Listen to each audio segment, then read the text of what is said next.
Go ahead. We're live, everybody. Welcome to the first hour of the Owwll Podcast here at Podfest. And we're super excited to be here bringing our podcast on the road. And we have some lovely people today joining us. If everybody wants to introduce themselves and share a little bit about what you do. My name is Marcia. I'm a lawyer, a light worker, and I'm really excited to be here. My name is Brian Strubar. I'm actually a brand ambassador with the Owwll app, believe it or not. I've been with them for about 3.5 years, and I love the app. I also own several other companies, so it's a lot of fun. I have a business and relationship mentoring. I also own a fishing charter business and a construction company. So if you're up in the Ohio area and you need a new porch, deck, kitchen, whatever, let me know. And if you're down here, I guess I'll just have to help you with your business. Hi, I'm Maria Chapman. I'm the owner of Connected Ghostwriting and the founder of Journey to Success, a nonprofit that helps folks disabled mid-career start businesses. So, Brian, I'm going to ask you the question first. You seem like you do a lot of things. I do. Which are you the most passionate about and why? Probably relationships, because so many marriages fail. And so we love to help people. Instead of striving to stay alive or struggling to stay alive, we want to help them thrive. We want to help them enjoy their relationships. What's the biggest thing people do wrong? Communicate. Save marriages right now, right here, today. I need you to yell that and pull your mic up a little bit here. Yeah, because this is important. Just tilt it this Oh, way. yeah, there you go. So it's, and Yeah. now, yes, we all need to hear this. Okay, here we go. So most relationships fail because they fail to communicate clearly Mhm. and they miscommunicate. So if you're not listening to your spouse, you're not telling them, guess what? They aren't brain readers.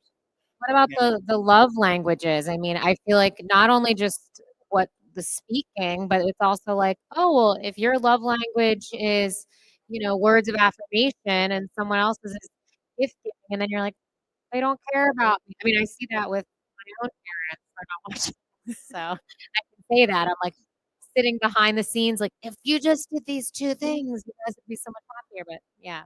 And that is a big part of it. If you're speaking two different languages, just like if I go to China and I don't know Chinese, I'm not going to get a whole lot out of the conversation. And it's vice versa with couples. If you're not speaking your spouse's language, they're probably not going to get a whole lot out of it either. And they can't read your mind. So you have to tell them. You have to make sure they understood what you meant, not just what you said. How do you Like think? Maria has something to add to this. Yeah, I do. I just didn't want to jump in there. But I feel like communication without a focus on connection Correct. gets a lot of people into trouble. Because if we're looking for communication about why we're different instead of why we can connect and how we can be on the same team, and that's whether it's in a marriage, in a friendship, or in business. If we can't find that connection point, nothing else works. Absolutely, 100%. So how do people find that connection point? Just go up and ask, how are we similar? How are we different? Give them a survey. What do you do to find that connection point? I think you have to turn off your own brain and listen to what they're saying to find that That's piece you hard. can connect with. It's the hardest thing ever. I'm a neurospicy I mean, girl. I teach meditation. Well, I don't really teach it as much anymore, but I used to teach it. I am a certified meditation teacher, and I think there's a misconception about turning off your brain. People think that to meditate, they're like, I need to stop all my thoughts, and I'm like, well, that's never going to happen. So it's really about just, I think, being present with each other, being present with what's there, accepting what's there, and just working around that, right? Like, we're not trying to necessarily change who we are, but really just like acknowledging the truth and working with that. Maybe regulated communication. Sorry. Maybe regulated communication. Okay, so I'm a lawyer. Every time we hear words like regulated, we think that means something different. But I Yeah. think what you both said, Totally. I mean, I how many also- I people also coach had the lawyers. orangey song? and I focus with them on mindfulness as well, Yeah. because they need to have practice their active listening. We tell them to meditate. They sit there and say, "This is stupid. I could be billing. I don't want to do this." So, but having them focus on listening, finding that love language with their clients or the people they work with, and also being able to find that connection. I think it works, like you said, whether it's business, personal relationship, friendships. Even just get like, if it's getting out of their head, right? Like, I'm sure as a light worker, like, there are certain exercises you can do, like the active listening exercises where you're getting into your senses. Like, listen to the person's tone of voice, really look at them in the eyes, right? See, not just listening to what they're saying, but noticing all the nuances, their mannerisms, all of that. Um, just like dropping into other parts of your body, like I said, your senses. That alone Yeah.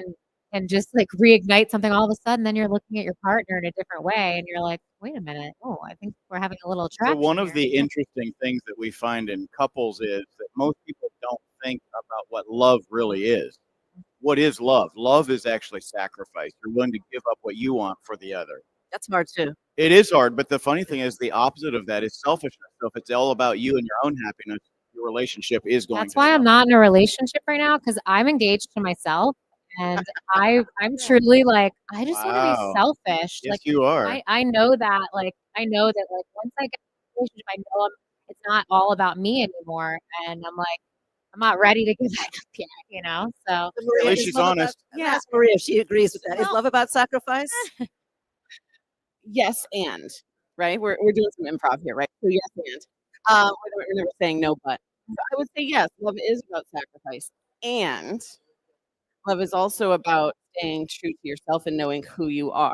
And that's not being selfish. And I think so often women, especially, give up so much of themselves in relationship that they forget that they even have a self, right? And so there's got to be a balance between yes, you are selfless, yes, you care about your partner, and also yourself. And so, how do we balance that in relationship? I think that's one of the hardest things is to find time, just like in life, even just myself finding time for like, oh, I have to work and I have to work out and I have to do my spiritual work and I have to do all the things, and then oh, and I have to make sure my relationships are, it's like life. That's why she's married to herself. Yeah, I Right. think Well, you and know, then life is about balance. So we've in been general. asked to wrap up. So what's the one thing you want people to remember if they remember nothing else from this short interview? the world works better if we focus on connection. And I would say you're not going anywhere until you know your next step. And if you're not willing to take it, you're probably not going to move far. Wow, that should be on a t-shirt, both of those things. Awesome. Thanks so much for being here today. Awesome. Thank you. Keep talking. All right, let's keep talking. Oh, not you we guys. keep talking. Keep talking. I guess this is So done. when you got married to yourself, did you have a ceremony? Talk about that. What does that mean? Oh, not Or you just buy even. a ring and just say, I'm married I to myself. honestly no. I was just like out one day at this market, like, and I just saw this ring, and I was like, "Wow, that's really pretty." Not it's not real or anything, but Oh, it's a real it ring. just yeah. Well, not that it's We a can real see it. diamond, but I just was like, "Oh." I was just drawn to it, and it just felt like powerful putting it on my finger. It was just, I was like, you know what? Like I feel like internally, like this is my year. There's energy about it. There's been certain things I've been pursuing for a really long time, and I feel like things are coming to fruition now. Things are starting to happen, and I'm really just like, this is the year of me. And so I when I bought this ring, I was like, it looks kind of like an engagement ring, and I was like, Beautiful. you know what? I'm engaged to myself, and I It's can also beautiful. put it on this finger if I'm getting hit on by someone. When you go out to a place like, sorry. Yeah. So it's pretty simple. Morning. Hi, how are you? Good morning. How are you? Closer to you. Okay, Even how's that? closer. Is Eat that the better? microphone. Yes. Okay. And just make sure you're And I'll just keep speaking going like directly this. into it. You as well. I Yeah, can't reach all the way really, over there. Short arms. So, really getting on the mic there. like uncomfortably close. Yeah. Like That this. Hello. Yeah, Close. really Check. in there. Everybody do a quick check. Check. Good. All All right. right. You got to be closer though, like that. Check. Like we should sterilize these afterwards. Yeah, no Yeah, doubt. I know. I wish we had those. Yeah. I was just thinking that. Little covers. And, germs keep you. All right. So we're starting here. We have Anu. How do I say that? How do I pronounce it? Anu. Anu and Emily. Yes. All right. Well, tell us a little bit about yourself. Do you want to get started? Yeah, sure. So I am an accessibility consultant and professional speaker, and I live in Vancouver, BC, Canada. And this is my first time at Podfest. I'm super excited to be here. So, also my first time here. My name's Emily Tucker. I'm the emotional authenticity speaker, and I bring in emotional intelligence, and I also bring in that authentic leadership space of stepping into who you're really designed to be so that you can also be a better leader. So why is it so hard for people to be authentic? I think a lot of conditioning, when you think about societal conditioning, generational conditioning, we want to fit in, we want to belong, and we may compromise because of it. I agree with that. I teach, I'm a singer and I teach singing, and so much of even just the physical of teaching is unlearning, even our not just unlearning behaviors, but unlearning like physical body things, even the way we breathe. Like when we were babies, we were breathing in the proper way, like from our lower belly. And then as we get older and stress starts to hit us, everyone as they breathe, they go and they lift their shoulders and like like there's no air left. Um, so it's interesting. So much of everything what we do in therapy is literally just unlearning. Yeah, That's a and great point. one of the things I say with my clients is bringing it back to your body, right? What feels good to you? What feels good in your body? Like, are you going in? Are you reaching out? Your chest, your stomach? Because I bring in a lot of energetics into my work. I'm leaning into that piece. So Anu, I have a question for you because you're a professional speaker. I have no fear of speaking anywhere at any time to anybody, but apparently many people have a huge fear of public speaking. So what's the advice that you would give to people who are terrified to get on a stage, terrified to even walk over here and get interviewed um, on the Owwll app? I think it's just, first of all, being comfortable in your own skin and knowing your content and just owning the stage and remembering that you have a message. Remembering that you have a message and remembering what that message is and what that message means. What is the impact that you want to have? And I think that when you're connected to that, then that connects you to your passion. And I'm a very passionate person about the things I'm passionate about, like accessibility, for example. And it's like when you're passionate about something, you want to share it to the world. So we had a guest before that talked about connectedness, and I think there's a connection between connectedness and accessibility. So when you say you're an accessibility expert, what does that actually mean? So I have lived experience of vision loss. I have complete vision loss actually. And so I use my personal experience as a way of promoting the abilities of people with disabilities, because I think that is still something that many people have a fear around inclusion, what that looks like. And so through my work and through my life journey, I educate people around removing barriers and how to create inclusion for people with disabilities. That's fantastic. Emily, looked like you wanted to add something. Yeah, no, I think that it's great. And you mentioned about passion, right? And that's the fuel, fire in the belly, will you, of the work that we're meant to do Yes. and creating the impact in the world. And we all have a little piece of the pie. I have a question. Well, what would you say to somebody? I have certain friends that are still looking for their passion. People that are like just going through life and they're like, I want to find that thing. How do they find that? Or what would you say to them? I think a few things. Be curious, try new things, and move outside your comfort zone. So there's a point in my time where I had a 30-day challenge for myself of trying something new for 30 days. So whether it be rock climbing, adventure, so just really moving myself out of my comfort zone and being a learner and getting into the rooms that I want to be in and thinking about, well, who do I want to be? So a little bit of reverse engineering. Who do I want to be? Curious and also still ask yourself some of those questions. Do I enjoy this? Do I not? Does this fire me up? And again, bringing back to my body, how do I feel in my body when, let's say, I rock climb or when I meet friends here and do this or speak about a certain topic? That's when you can start to lean in and be more curious and find that path.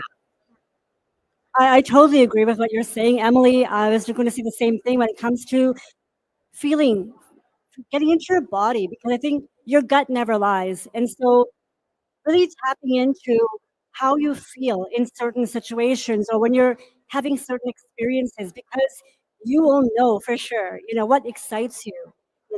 And so I love what you said about that, like feeling tapping into your body. So, Anu, how did you get comfortable getting on a stage for the first time? My public speaking journey started very, very young when I was 4 years old in my parents' living room, doing the Angie show on the coffee table. And so, whenever we would have parties at home, I would always have to do the speech. Thank you so much for coming to our home, and so yeah, I know. So we got to get the kids started young. Yes, It I sounds think like it was so. just an innate passion, like something you were kind of born with, which is interesting. And I think it's also like for me, I found my life purpose after losing my vision, and I wanted to. I guess I it's a long story, but basically, like I had this experience of exclusion, in the very beginning when I lost my vision, and I knew that vision loss is a part of me, but it doesn't fully. It's not my full identity, and I think that was really important for me to share that, and I wanted to like educate people. So I wanted to be in front of as many people as possible. Mm.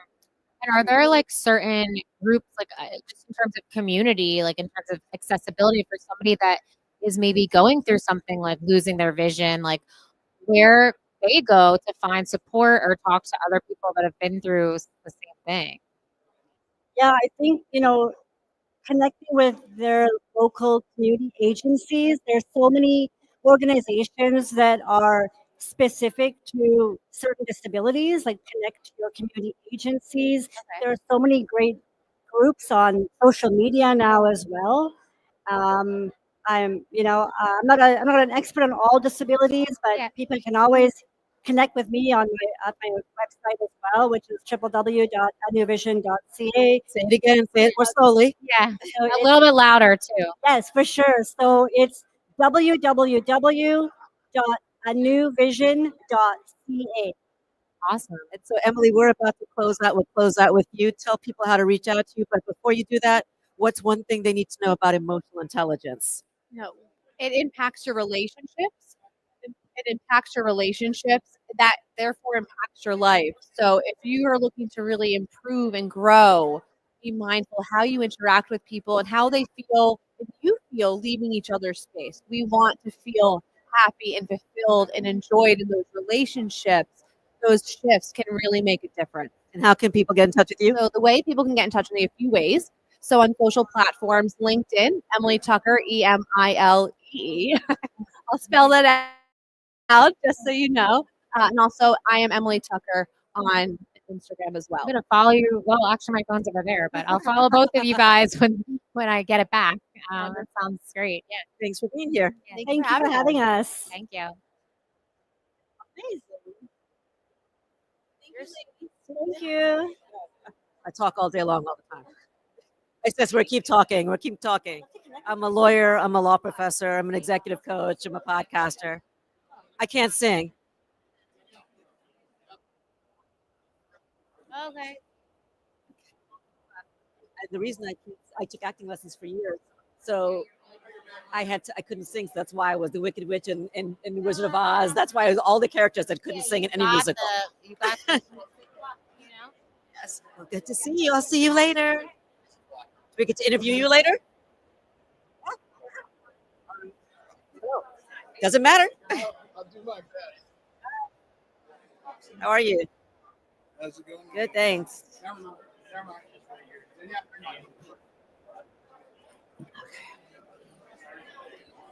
Way too sweet.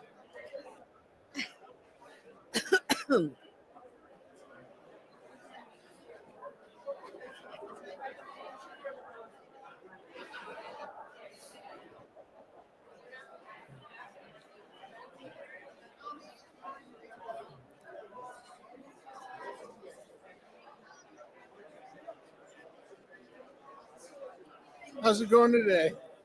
It's going just awesome. Make sure that I don't have lipstick on my teeth.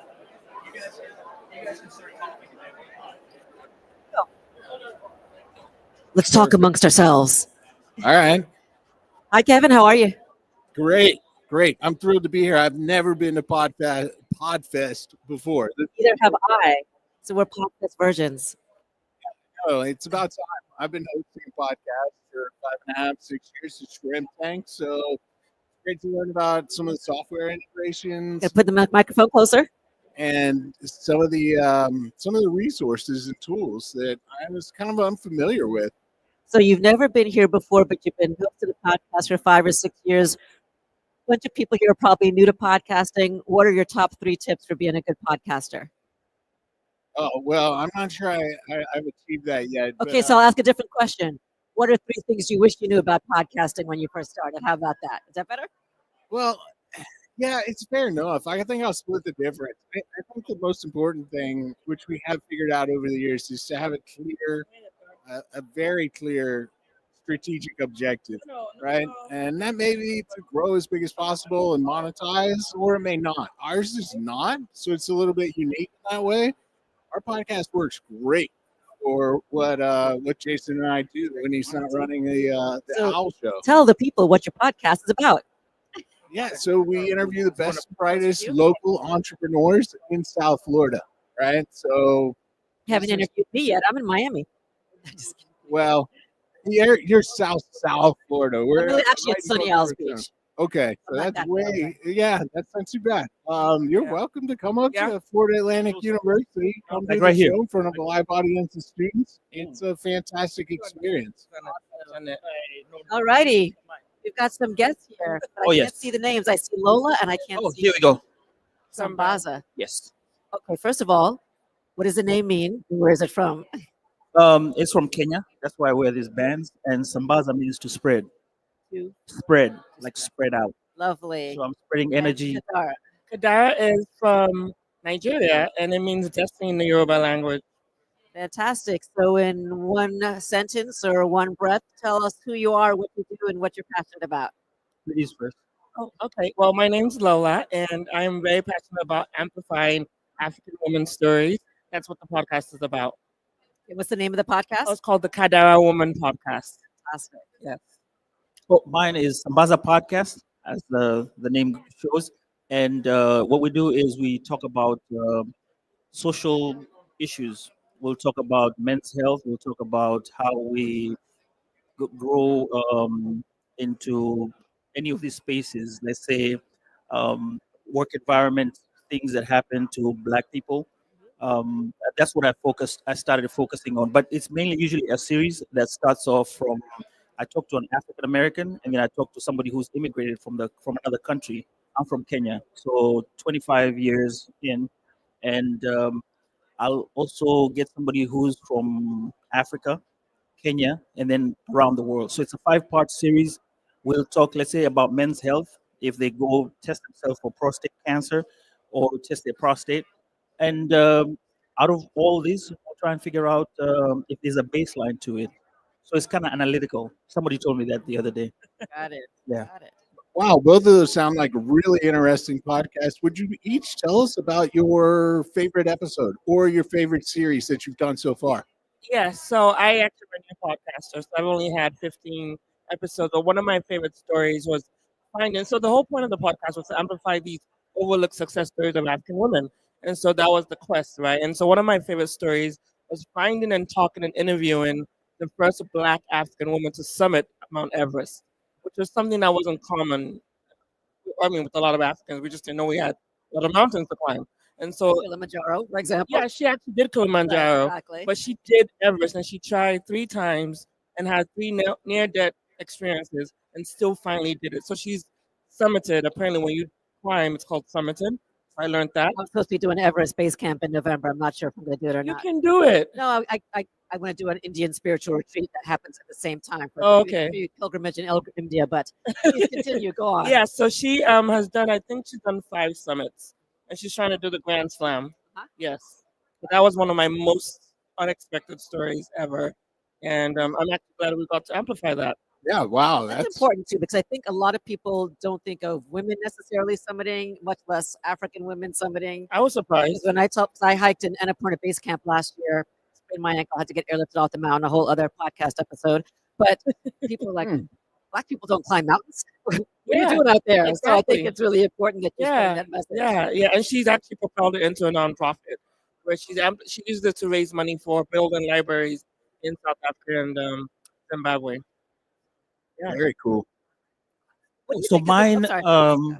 mine was more like a star-studded moment, and I think I felt like a groupie at that podcast ending part. We were doing a podcast together.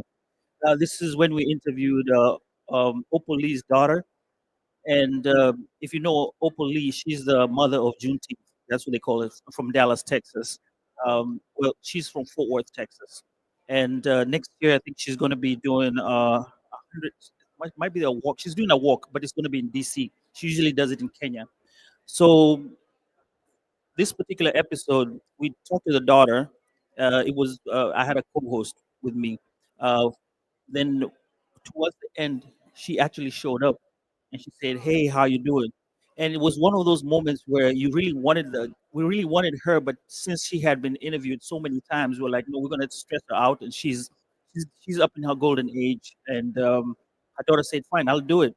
Then suddenly she showed up and said, "Hey guys, how you all doing? And what are you all doing?" And she actually invited me to go see her place in Fort Worth, and that was really cool. I have a fun story. I actually interviewed the Nigerian American woman who, with her bunch of MIT um, uh, their classmates, they actually led the revolution of putting Juneteenth in corporate America. Oh wow. That was about 2 or 3 years Yeah, ago. about 2 or 3 Yeah. years ago. Yeah, so there's a connected story there. I thought Oh, that was interesting. oh, nice. So I have the corporate Juneteenth person. You have the mother. Yeah. I'm going to switch gears for a second. What do you think is the biggest thing that men ignore about their health? I think women, if we have any ache or pain, we're ready to go to the doctor, ready to diagnose it, talk to our friends, Google it, everything. Men seem to be more resistant. Maybe I'm wrong. Oh no, I was gonna say it's probably everything. I'm a good example. I try to stay healthy, but if it's not broke, don't fix it. I probably haven't seen a doctor in more than a decade. Wow. I think Dr. Kevin will be honest. As men, we always have that problem of going to see the doctor. I don't know what it is. I don't whether it's being told to go to the doctor or it's just taking ourselves to the doctor. But if I'm to put it back into my perspective, most of the Africans, you had to go get sick and then you seek medication, and after that, it's already too late. So I think we we we need wives to help us out in this.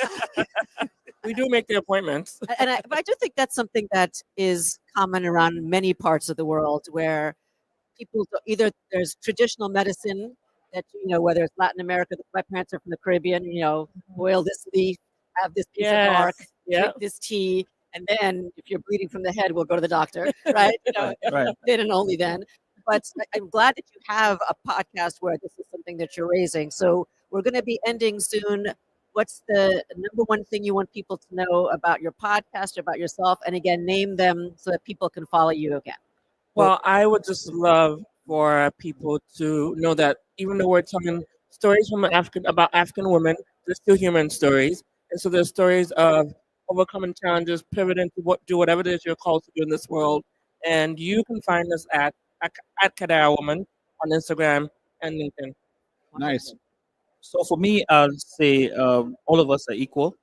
We all bleed red, pink under the skin, and all I want to say is I'm here to spread knowledge, as Sambaza says, and the people I call Wasambazaji.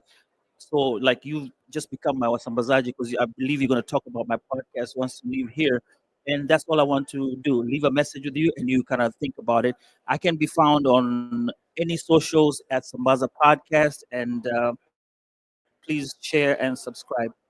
Wonderful. Thanks so much for being here. Thank you. Yeah, great. Thank you. Marcia, Marcia, nice to meet you. you'll find me around. Dr. Kevin. Take All right, two interesting podcasts. Very unique, very interesting. You never know what you're going to find at the Podcast Expo. So you don't go to the doctor? You look really fit. Not I'm not trying to typically. come on to you. I'm just saying, you look very fit. Yeah, I try to do a good job with that stuff, but I'm due. I'm due, definitely. As you start getting a little bit older, it's good to get it out in front of stuff. And medicine's moving so fast. It's especially with AI. Absolutely, absolutely. And I think they'll film you for if you want to put your phone, if you want to give them your phone, you can do it. Just leave it alone. We're going to keep talking. Not that we're ignoring you. We said to keep talking. Dance to heal. Awesome. So I think we can't talk to you yet. We'll All talk to right. each other.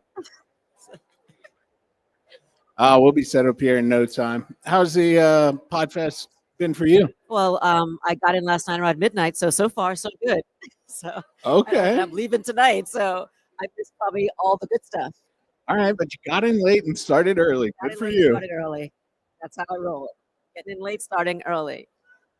All right, and did you come all the way from South Florida? I took the Bright Line last night. It was great, very peaceful. Had a very, very long day, and then even though I got in around midnight, I still woke up at 4 in the morning because that's what I do, not by choice. Well, I'm glad you had a great trip on the Bright Line. The Bright Line is great, but it can be a little bit, every once in a while, it runs into issues at night. Oh, I ran into an issue last night because there was a car stuck on the track, and so they had to get a car towed. So I don't know how we still managed to get in on time, to be honest, but they had to get a tow truck to take so I was like, why is this? You get stuck in a train track. That's the Yeah. worst place to get stuck, but that's what apparently what happened. Yeah, my sister lives in Orlando, and she's noticed that your best bet, take it during the day if you can. Not always can, but when you can, it seems to be a little bit more dependable. Yeah. Crazy things happen at night. Well, I don't like to drive, so I don't care if it took me 6 hours to get here. I'd rather be on the Bright Line, listen to my, stuff. Look at the cute little puppy over there. Okay, so and doing that. So we're getting ready to start. I can't see your name. Oh, I'm Amy. hi, Amy. Amy Wren and Jenny Cohen, welcome to the podcast. Hey, Amy, good morning. Yes, tell us about your show or what you do. my show is called The Story in My Head. Ask you to put it closer so people can hear about the story in your head. There we go. The story in my head. I think we all have stories that came from culture and our childhood, and a lot of the time it's wrong. So I help people change their story. That's it. Okay. I'm going to ask you how you do that in a minute. Jenny? Hi, so I'm Jenny Z. Cohen, and I have the Dance to Heal podcast. And I started this podcast after my breast cancer treatment was done because I always been a dancer, and I realized it was vital to part of my healing. So I wanted to start the podcast to make sure that the world knows how important it is to move in order to heal yourself. So when you say dance, there's some people who are afraid to dance. Like they'll dance if they're at a wedding and they've got to dance then, but the whole thought of dancing might be very intimidating to them. So Yeah. what kind of dance are we talking about, and why specifically is dance or movement helpful for healing? So when you do dancing and what you perceive as music, some people that's the bird song or that's the sound of waves. They've proven in science research that it lights up every part of your brain. It gets you present immediately. And that's one of the few things we actually have available to us that's free. And oftentimes, similar to what you're doing, we have stories about what's happening versus what's really happening. And when you dance and tune into your five senses, it helps you be present immediately so that you're not going back to an old habit, and you can really figure out what's happening like right now. Like right now, I am so excited to be seated here with you in this podcast, right? Versus my past self, my story would have been someone who was afraid to speak.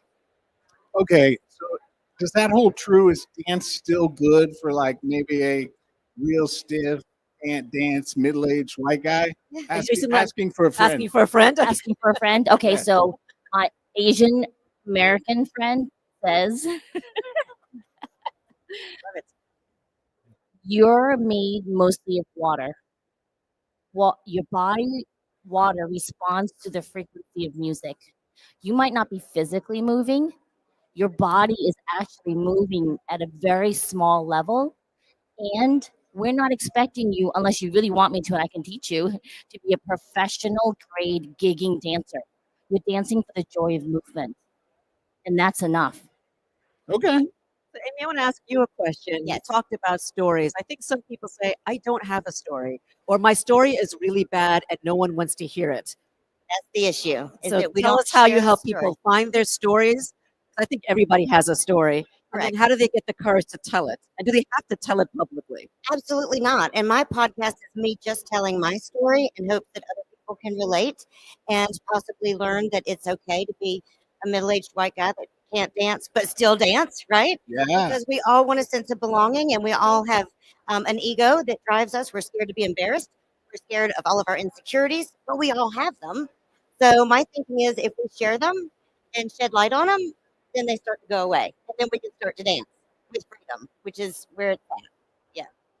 So, how do people decide which story to tell? Because, again, I think everybody's got a story, and your story can save somebody's life because, again, they're not alone. Right. So, how do people figure out what story to tell?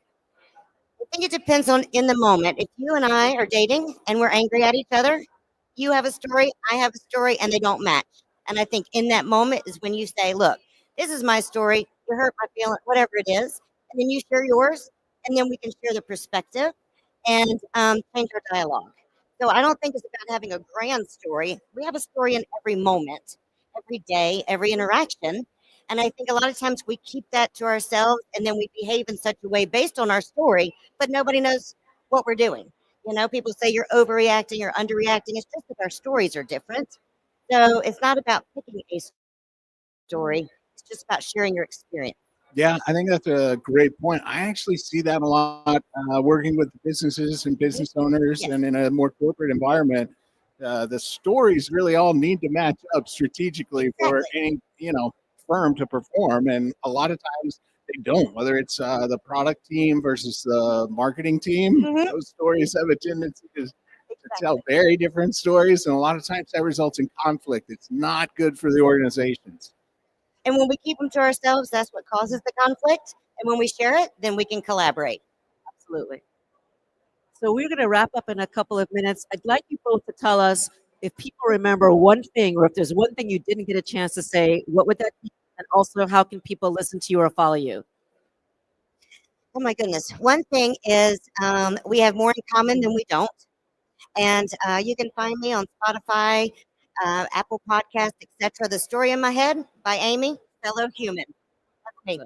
Nice. Love it. So I'm Jenny C. Cohen, and when you're present, you can get access to who you are, where you start, and where you begin. And I have the Dance to Heal podcast. Thank you so much. Thank you. Thanks Thank for you. being here. Have a great day. Thank you. So a middle-aged white guy who doesn't dance, like this is your friend.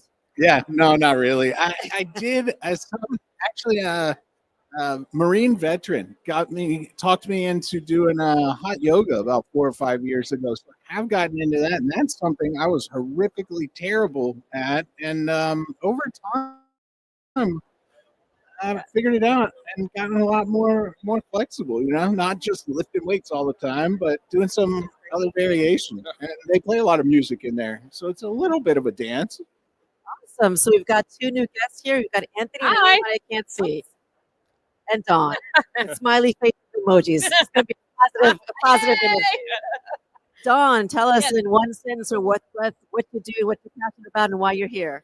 Well, the reason I'm here, my name is Dawn Boyd. The reason I'm here is because I want to get back into the podcasting that I was doing back in 2020 when we were all trying to figure out our lives.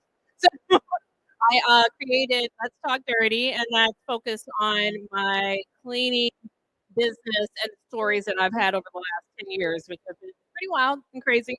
So I usually started off with it being pretty funny, and then I end with something educational to help people grow their cleaning business if they want to start one. That sounds cool. Can you tell us a little bit more about your cleaning business? Commercial, residential? We actually do both. Yeah. So we're more on the residential. That's where more of the stories come from. I always wondered, like, the people that come and clean my apartment talk about me when they leave. Yes. And they're like, you've got people like, let me clean up a little bit so they don't think I'm a complete slob. I'm like, but then why am I doing this? Which is really the reason that I hired We know them. the pre-cleaners. So I don't pre-clean too much because then they're like, she didn't really do a good job of like I get all this analysis. So I'm not alone. Right. No, you're not. But there's a whole podcast to talk about people like me. Absolutely. If you're into maid fetishes, so Hey, are you judging me like he is? No. Okay. So what is your podcast about, or why are you here? Yeah, so I'm just getting started in the podcast world. I'm an attorney, so this is kind of a side. Too. Oh, great! There's a lot of us out there. so this is kind of a side project that I've been thinking about and working on for the last several months. But the show is called Fulfilling Work, Meaningful Life. And our mission is to create helpful content and provide practical resources to assist others in finding and creating meaning in all aspects of their lives, whether that's at home, at work, in their personal relationships, personal growth, that kind of thing. So are you geared toward attorneys or to other people as well? So yeah, it's for everybody. Anybody that's interested in personal development. It's not a legal show. So why do you think people, deep question, we only got a couple minutes. Why do you think people can't find meaning in their lives? That's a great question. So my theory is that as a culture, as a society, we have what I call a meaning deficit.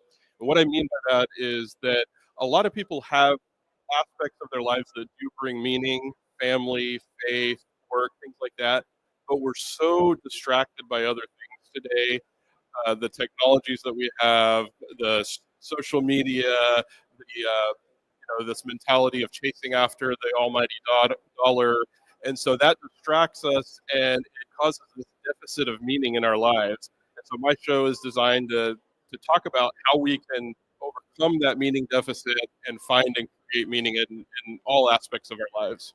So, Dawn, I know you have a podcast, a whole podcast, right, where you talk about all these crazy stories. But do you have a short story that might fit into this format to give us a taste? Let's see here. What's my most popular one? So again, the whole maid fetishes things. There are people out there who literally have this thing. And so I was at a client's house, and this was when I first started doing it. I was doing solo cleaning, and I started my vacuum up thinking it's a regular clean. I knock on the door. People let you in their house. There's no lock or anything. You just walk right on in. So I didn't think anything was big about it. But I get there and I start vacuuming, and all of a sudden I hear this squeaking sound. And it starts getting louder. And I'm like, oh my God, there's somebody here. So there was, and they were a couple that was having sex. And I was like, oh, okay. But I, put myself back into my professional mode. People have sex every day. It's a natural thing. But at the time, the door opened and there was a naked woman that came out and she says, hey, how's it go? We didn't know you were here. And I'm like, you knew I was here. But anyway, she says, my husband and I have always had this thing. And so I'm like, oh, okay. What thing? And they're like, well, you might want to join us. And I feel like they could hire somebody who does that specifically.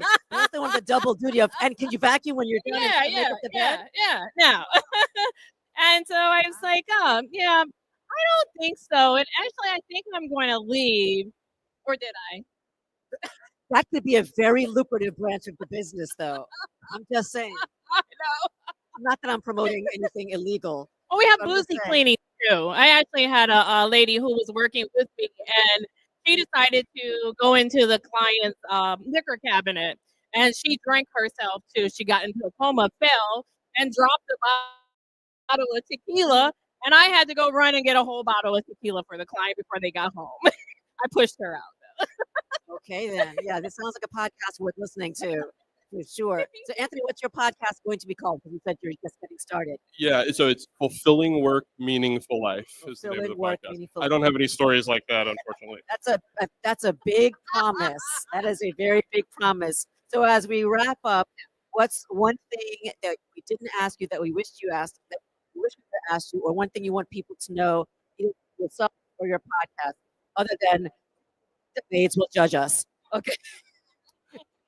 So right now, I have a free resource that I'm offering. And so if you go to my website, fulfillingworkmeaningfullife.com, you put in your email address, subscribe to my monthly newsletter, send you a free download, a 14-day reflection journal for finding or creating fulfilling work. Say the name of the podcast again, or the website again. Yeah, Fulfilling Work, Meaningful Life is the name of the podcast. And my website is fulfillingworkmeaningfullife.com. Awesome. And I'm just Let's Talk Dirty. I'm hosted by Les Sprout. Let's talk dirty. Let's Talk Dirty. Love it. Thanks so much for being here. Thank you. Nice to meet you guys. Yeah, great to meet you. Oh my gosh, I'm being judged. But now it's been confirmed. I gotta make sure you guys never come clean. Nobody cleans my house. I'm like, I'll be on a podcast episode. I don't know. Are they judging me? Now I know. Oh my gosh. So do you have a meaningful life, and what makes your life meaningful? Oh yeah, I'm lucky. I get to work with a ton of ambitious young entrepreneurship and business Not students. old entrepreneurs?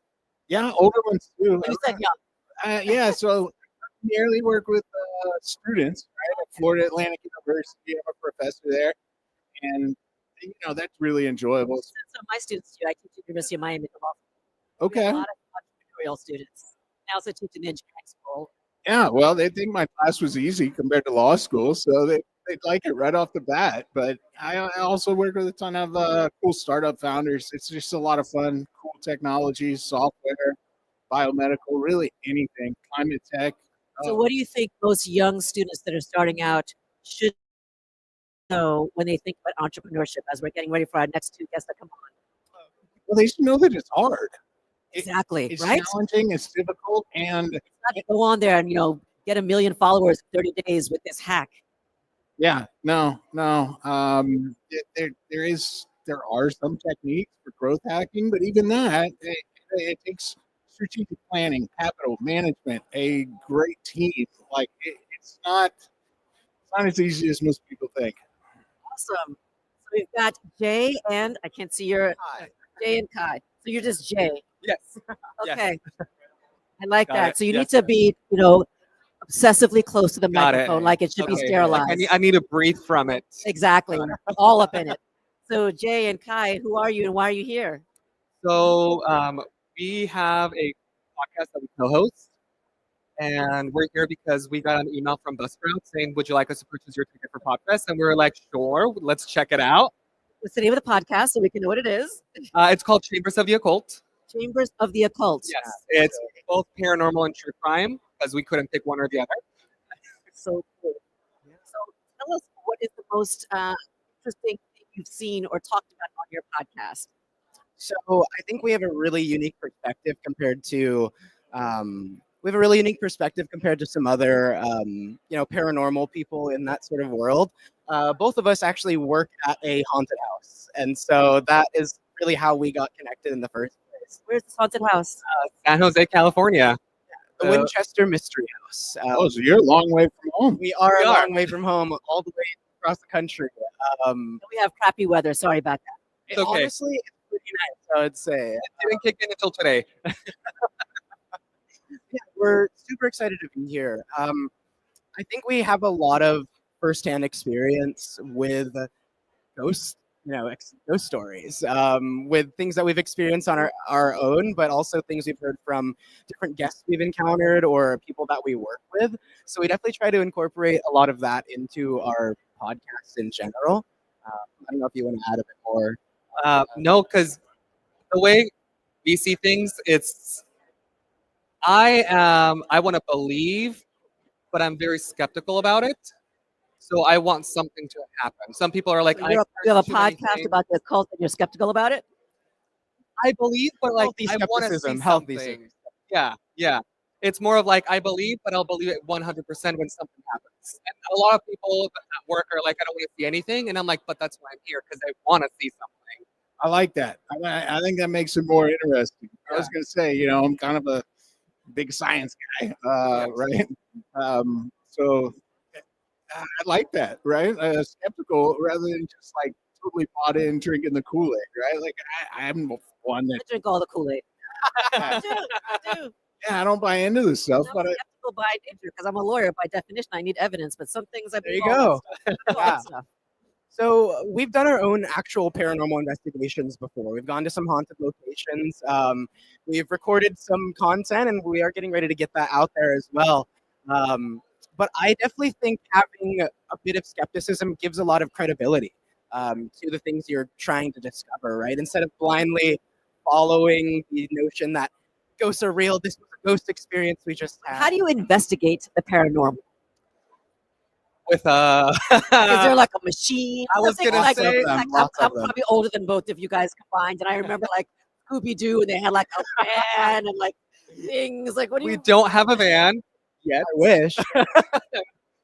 We have some Maybe equipment. get sponsored for the van. Yeah. We'll put a logo on it, the whole thing. Yeah. We use a lot of just equipment, just EMF readers, EVP. Sometimes we'll do like the flashlight experiment, which we just take a flashlight, we twist the knob until it just barely turns on, and if there's anything in the room, sometimes they'll respond to it because apparently it's easier for them to talk to us that way. We have a teddy bear that I think we nicknamed it Boo Bear. Boo Bear. Because it has all those machines in the bear, and the bear will also go off when like temperature drops. They'll say, "Ooh, did you make it chilly?" Or it'll give prompts out to encourage interactions, like, "Can you touch my tummy?" Or I'll do the little knock on the door, like, and then like hoping that someone will reply. Honestly, I think that they just don't like the bear. They have not interacted with the bear at all. Or maybe the bear doesn't work. I don't know. I mean, Yeah. No, Or I that agree. too. I don't know. Yeah. I don't like the bear. I'm just gonna put that out there. It We've doesn't gotten work some- very often. We've gotten some of the other equipment to actually work. There's like a motion detector that goes. It's a triangle divided equally, so one side goes red, the other side goes green.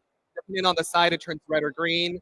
That one's some of the more compelling, quote unquote, evidence I would say we've experienced. But it's been fun. And we, compared to typical paranormal TV shows, we realized that we're very much of the gentle parenting when it comes to ghosts. Like when we get into, we don't mock them. Okay. We don't yell at them. We don't tease them. You mean the guests or the ghosts? The ghosts. Both. The I feel ghosts. like since you don't know, I feel like you should not be mean to the ghosts. Right? No. If anything, like we'll get interactions from them, and we'll be like, "Oh my God, good job! Can you do that again?" It's like, are angels ghosts?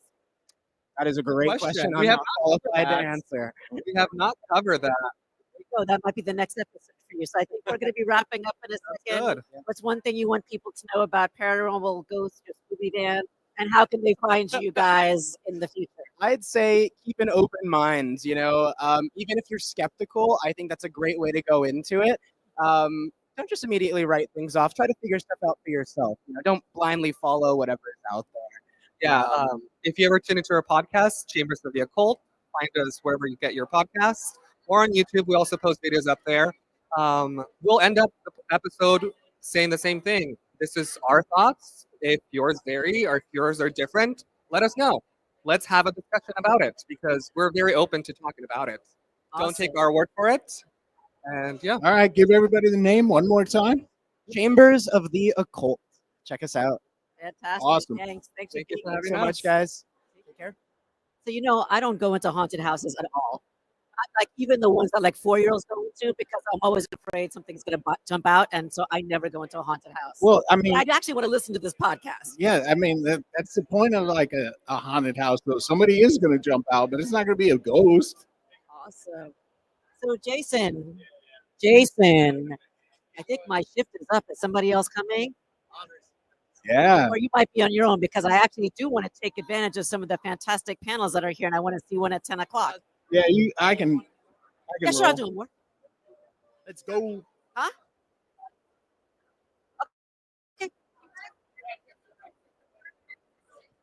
All right, let's Listen, go. We just had like skeptical ghost hunters. I feel like skeptical what? They have a podcast called Chambers of the Occult, but they're kind of skeptical. They talk about the ghosts. They don't taunt the ghosts. So I feel like Have they been in Jacksonville, Florida? Because I think They work at a there's been haunted a lot of house. activity over there. Anyway, this is about you. All right, so we have Albin and Luis. Are you guys together? Do you have a podcast? We Tell are us. separate. We're both from Jacksonville. So I'm with Buzzsprout. I'm going to ask you to put your microphone a lot closer so people can hear all the brilliance you have to say. Got to learn a little more mic technique. But we're both from Jacksonville, and so we got on this podcast together.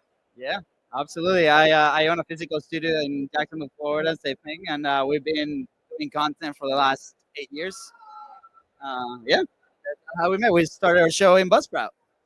So what's good advice you have? Because there's some brand new podcasters, people thinking about getting into it. What's the best advice you'd give to somebody who's starting a podcast or who wants to level up their podcast? The main thing is you've got to find something you're passionate about. One of the biggest red flags I hear is people will come up and they'll say, what are the biggest podcasts? What are the biggest shows? And then they try to replicate that. And you don't want to be the exact same as what someone else is doing. You want to be something you're passionate about. And so something you're going to be excited talking about week after week. So what if you're passionate about it, but nobody else cares about it? Well, I don't think that's ever true. There's billions of people on this planet. Everybody can Yeah. get it. You might. I love niches. I talk to some business owners and help people create business models. And sometimes I love it when they have a really, really, really specific product that is for a niche.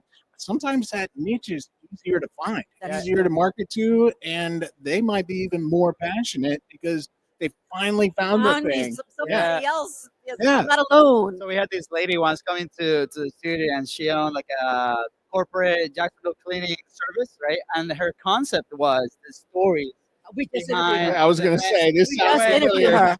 I was like, are there two of these podcasts? Maybe. Now I know that the cleaning people judge me when they come to my house because they have a whole podcast about it, apparently. So, But that's incredible, right? Because she's really passionate about it. She really wants to. Her mission was like so much bigger than that. That was just the vehicle of it. And then as long as you can remove the friction, we deal a lot with production. So a lot of people try to add to the production, right? This platform, this other platform, this thing, we can make it smooth, making sure that we record the message, what you're passionate about, and then get it out. I think we're gonna get good quality content. Yeah, what you see is if you don't go for something you're passionate about, you go for what's big. The best thing that could happen is that you now have a job doing something you hate. Let's say, you're trying to start a sports podcast and it's about a team you don't even care about. I love like the Jacksonville Jaguars, but we're such a tiny little team. Very few people are like into it. But then you go for something else, something bigger. Well, what if you're successful? Now you're doing this show that you have no interest in doing. And now you're looking at a job and you're trying to sell a podcast or something. So find passion. so you don't want to help people figure out what's big out there, but what are some of the trends that you guys are seeing in 2025? Because we're here at Podcast. People want to know they found the thing they're passionate about, but they want to save time and they want to do it right. What are some things, either some mistakes that you all see or some things that people should be looking at, not to jump on the latest trend, but that is going to help accelerate their podcast growth? So one of the trends we keep seeing is video. A lot of people are moving into video. One of my big concerns with that is that video often is the thing that stops people from podcasting. Yeah. Because it's so much more difficult to set up the cameras, to edit in 4K. You have so many more things to learn, and it stops way more people from ever doing anything than it helps actually be successful. So it's why partnering with like a studio that you set up, that they can have all the video and stuff done for you, so you don't have to hit that big learning curve right off the bat. Yeah, on our side, we've seen a lot of, you get the content creator, you're very worried sometimes about what equipment do I use, the messaging, like my guests, the things, and then we forget all about distribution. How are we going to get this podcast out there? So I think having the conversation more leaning towards where is my podcast going to be present? Like in front of what eyes? Like newsletters, like newspapers, sometimes local businesses, right? We have like these like incredible like ice cream shops in Jacksonville where a lot of people go in there to work. Maybe we put like a little flyer in there with the podcast. Like, oh, that's cool. Let me check that out, right? Or platforms like Buzzsprout where it presents with a bunch of options where like the show can be present. So having that conversation on the distribution side, I think is super important. What are you talking about? Ice cream trucks? Well, so funny story. Are you now judging like the ice cream podcast? No. I'm not judging it. I'm just like, this idea is good. I'm like, I'm with it. I'm nodding. And then he's like, we got these incredible ice cream trucks. Well, ice cream, coffee shops, a lot of it. So, my brother's family, they own like this like chain of like donut shops / coffee shops. And we've had the conversation all the time where it's like, okay, what about we have these devices, this is dream mode, right? Where like maybe you have like a bunch, like 5-6 different podcasts, right, that they're running on like repeat on the shop and people can plug in and listen to it on location. And, because people sometimes they put like maybe a YouTube show, they listen to this on the background and maybe we're working something like that. So what are some creative ways that we can put the shows in front of people's eyes, right? Like how can we partner with local businesses sometimes or things that we can piggyback off each other to then put our show in front of them and help them out? Okay, so we have to wrap up in a minute. So if there was one thing we didn't ask you that we think you should have, or one thing that you want people to remember from this conversation, what would it be? And then how can people find you? I think podcasting is wonderful because it allows us to reach this global audience. But I love bringing it back local. So that's why I love Podfest. I love how close it is to us up in Jax. We can come down here and be part of this community. I love the local meetups that we have. It's such a wonderful combination of having people in your community and also a digital community. So I'm into both. Yeah. I think removing the friction, identifying like where are you like being held up in your process in many ways, and be like, how can I make like that a little bit faster? Is that delegating? Is that automating? Right, using wonderful tools like Buzzsprout, right, to make sure that the content is out, because the more consistent and you can sustain that longer term and find new people for your message. Fantastic. Thanks for being here. Absolutely. Thank you, guys. Yeah, nice. Thank you. All right, Doug, I'm leaving you on your own. Hopefully somebody else comes because I want to go learn about SEO and monetization and other kinds of things. Yeah, But yeah. apparently I can't leave yet. I got to talk for another minute. Don't you worry, I can handle it. And I am a firm believer in what Luis just said. I literally show up about 2 minutes before my podcast starts. I stroll in, I sit down, show starts, I leave. Here's live in person. Live in person, and luckily Jason, owner of Owwll and also co-host on the Shrimp Tank, handles all the production, all the organization. We have a studio. It's seamless. All I have to do is show up and talk to a successful business owner for an hour, and I'm gone. Were you nervous when you first started? Oh yeah, we went to get trained in Atlanta. This was years and years ago. Right. And I had these big bright lights, and they were like, "Well, the best way to get trained is be on the show. It starts now." And we were like, "That's not really training." Right. And they're like, "Well, the show's going to start, so sit in that chair." This is the training. Oh yeah, and we both looked like deer in headlights, and we were like, "Hey, this isn't what we like agreed to." And then the music plays, and we're on the air, and we're like, "Okay." And man, probably the first, I don't know, 10, 15 episodes of our podcast, do not go back and listen to those. After that, they start getting a lot more smooth, and today we have it down to a science. It's a piece of cake. Awesome. So you're about to get another co-host, I think. And so I am going to go, and I'll be back at noon. All right. Bat time, same bat channel.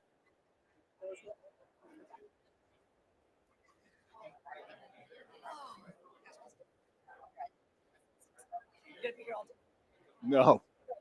Perfect timing. Our host has arrived. Awesome. See how that works? Hey, how you All right, doing? take care. Do you have another host arriving soon? Oh, so you want them to sit right here? Right here.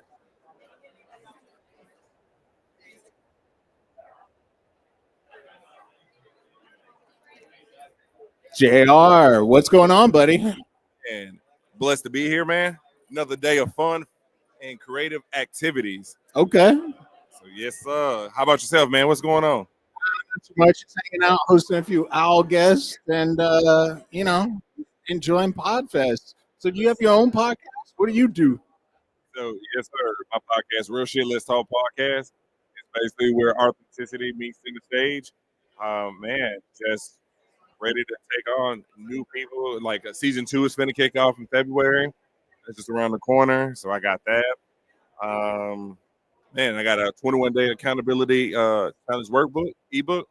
All right, cool. So hold you accountable, time management, discipline, and change your habits. All right. You've got a nice accent. Where are you from? Atlanta. Where? Atlanta. Atlanta. Yes, sir. Is that where you're coming to join us from today? No, I'm coming in from South Florida. All right. Whereabouts in South Florida? Over there, Hollywood. Okay. Hollywood. Nice. I'm up in Boynton Beach. Spent a lot of time down in Boca at Florida Atlantic University, and I'm very familiar. Born and raised in South Florida. All right. We got some new guests joining us on the show. We've got Jack and Liquidy. All right. You can call me E for short. E for short. I like that. It's really helpful. So, Jack, let's start with you. You have a podcast? You're just interested in podcasts? What are you doing here? I just completed my first book, Wisdom Accelerator. So I'm looking to do a TED Talk and then do a podcast. All right, tell us the short version. What is Wisdom Accelerators? Wisdom Accelerators is a group of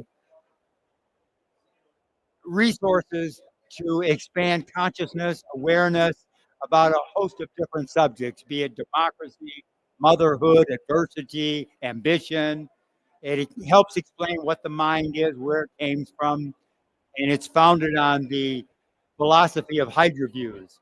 Guide reviews are viewpoints predicated on and bound by the facts of science, the laws of nature, and the teachings of the Urantia book. Okay. All right. Listen, that was a lot. I was already accelerated when he said the first 3 lines. Yeah, I'm turned all the way up now. All right, E, tell us about you. So I am a podcaster, a writer, a ghostwriter, and an author, three-time author. And my newest podcast I just dropped 3 days ago is my 5th podcast that I've produced for myself. I produce podcasts for other people, but my newest podcast is called Write, Edit, and Publish. And so it's for thought leaders, speakers, and executives who are not writing for a living, but they want to write a book to make themselves stand out amongst their niche. Okay, how do you have time to write books? You've got so many podcasts going on. It sounds like you must just be podcasting all the time. Yeah, I have 3 active podcasts, but I also have a team of 3 people who are amazing, and I would not be able to do what I did without them. So that is definitely one of the reasons why I can do so many things. So my newest podcast I just dropped that I'm super excited about is called Write, Edit, and Publish, which I was talking about. And then one of my recent books that I just published a couple months ago, and I collaborated with Leo York and Danielle Desir of the Thought Card. It's called 9 Stumbling Blocks, What's Preventing Creatives from Getting Grant Money to Fund Their Projects.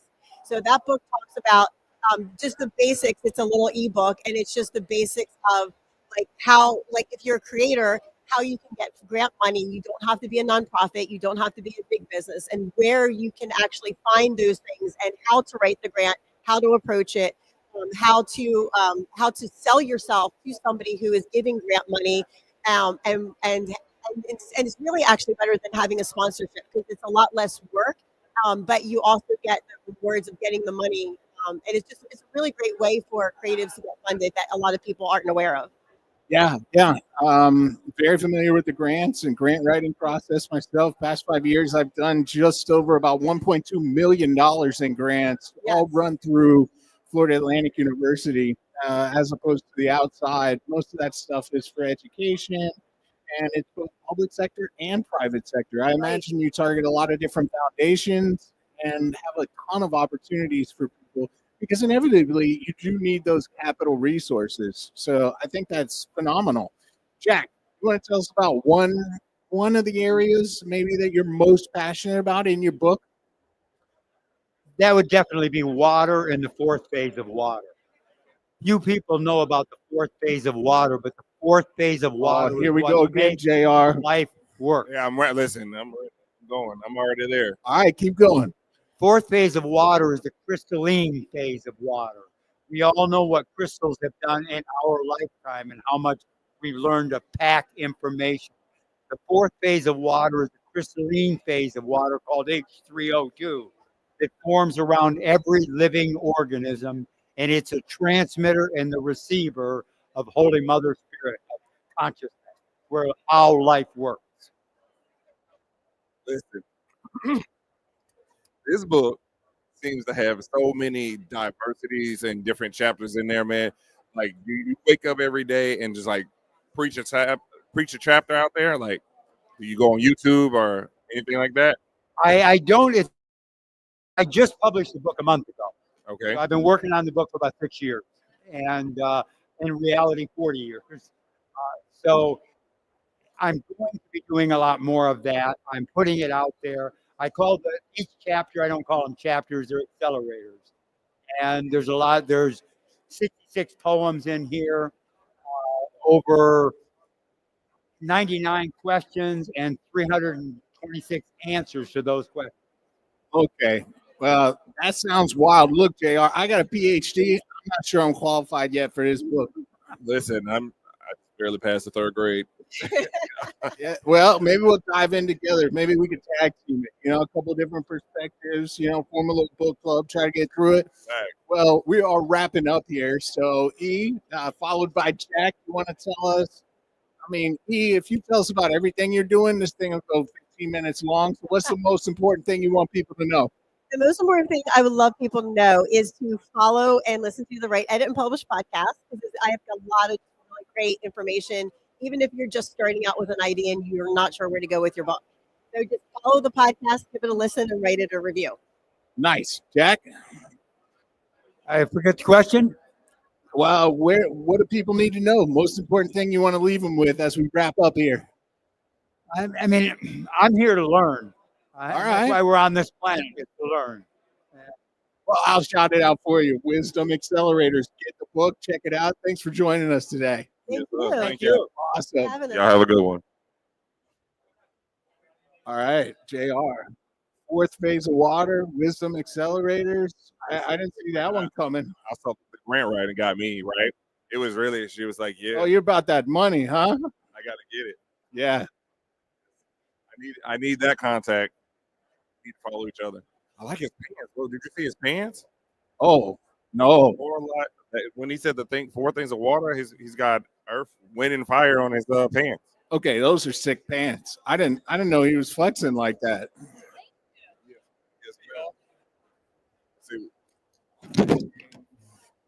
Looks like we got Ann and we got George joining us next. Ann, we'll start with you because you popped right in the seat. Get close to that mic and tell us about yourself, your podcast. What are you doing here? Awesome. Well, first of all, I'm so excited to be here. It's my third year, and I am a coach, producer, and podcast host as well. I have two podcasts. One called The VO Boss, which is all about the voiceover industry and business of voiceover, and the other one is called The Myth of You: Self-Awareness in a Digital Age, that basically talks about the hero's journey and how you can rewrite your own story. Okay, voiceover industry. What do you think the implications are for AI? Yes, that's a big topic. It's it's here. We're not going to stop it, and so I think the best thing we can do as business owners is to evolve along with the technology and do what we can to protect our voices so that they're not stolen and used without our permission, saying things that we wouldn't necessarily want to say. And hopefully for a job. They aren't already stolen. Well, yeah, there are lots of stories of that happening. I mean, and there's nothing right now that really would stop anybody from downloading all my podcast episodes in voice. And so we need anybody's voice, not just me as a voice coach, but anybody's voice. So it's something that I think we need to be, aware of and vigilant on. So Yeah, I think you'll see. that doesn't happen. You'll see some large class actions. George, let's go to you. You got a fly hat on. It looks like it's some kind of custom job. What's going on? One of one, man. One of one. Nice. Go ahead, George. Let's hear it. I'm George Tech. That's my brand, and I'm a studio designer, technician, coach, like tech coach. Do a lot of training content on recording in many different platforms. And my core audience is voice actors. That's how I know Ann. She's a client of mine. And I've been hosting my own shows for years and years. I had a show called The Voiceover Body Shop for 14 years. That was a live show, for good or better for worse. And then I've also currently have a show called The Pro Audio Suite. You can probably guess what that's about. But we just talk about audio recording, but mostly around voice. So it's voice specific. Yeah. Audio. In Wow. fact, I bet, George, you're a very popular guy around here, huh? Right. Well, I'm trying to be. Oh, I would imagine you are. I don't know about you, JR, but man, when technical things go wrong, something doesn't sound wrong, I just act like a little baby. I'm like, help me, IT people. Someone like George, come fix this show. Nothing's working. I don't know what buttons to hit. I don't know what to do. George, save the day, and that's probably what you do and Well, what your show's all about. A lot of the problem is the gear is too complicated for what people really need. It's designed for a general audience instead of a niche thing, right? Yeah. So that's my chance to plug my show, The Pro Audio Suite. I think you can tell me if I'm wrong, but we're the only podcast to invent our own audio interface. I've never heard of anybody doing it. Yeah, me neither, man. This thing just launched, and we're shipping it right now, like this week. Timing wise, it's just a coincidence. But, Okay, great. What the hell is it? It's an audio device for reporters, podcasters, voice actors, and it's where you plug in your microphones. It plugs into the computer. You can plug into a phone. Right now, it's plugged into a battery just so you can see it light up. But the reason it's different is we took away everything actors and voice performers don't need, but added in all the things that were missing from other products. And then we took away the screens. There's no touch screen. There's no menu you have to navigate through. That's the Everything's stuff I always get hung up on, right? Like, go. there's too many buttons. There's too many options. There's so many things. Like, Options, right? I just right. need to hit go. Yeah, that's the idea with this. And it also simplifies doing interviews because there's one connection to the computer for the interview, and there's another connection for the recording. And so once you see the way it works, it's intuitive. It's not a complicated software configuration. So something like this would probably cost over 5K, 10K. I need to write this man a check later. In the mail. No, it's $6.99. So it's professional grade stuff. It looks, I don't know, because it's so small, the impression of it is you thought it was a lot more money. Stuff for broadcast is very expensive.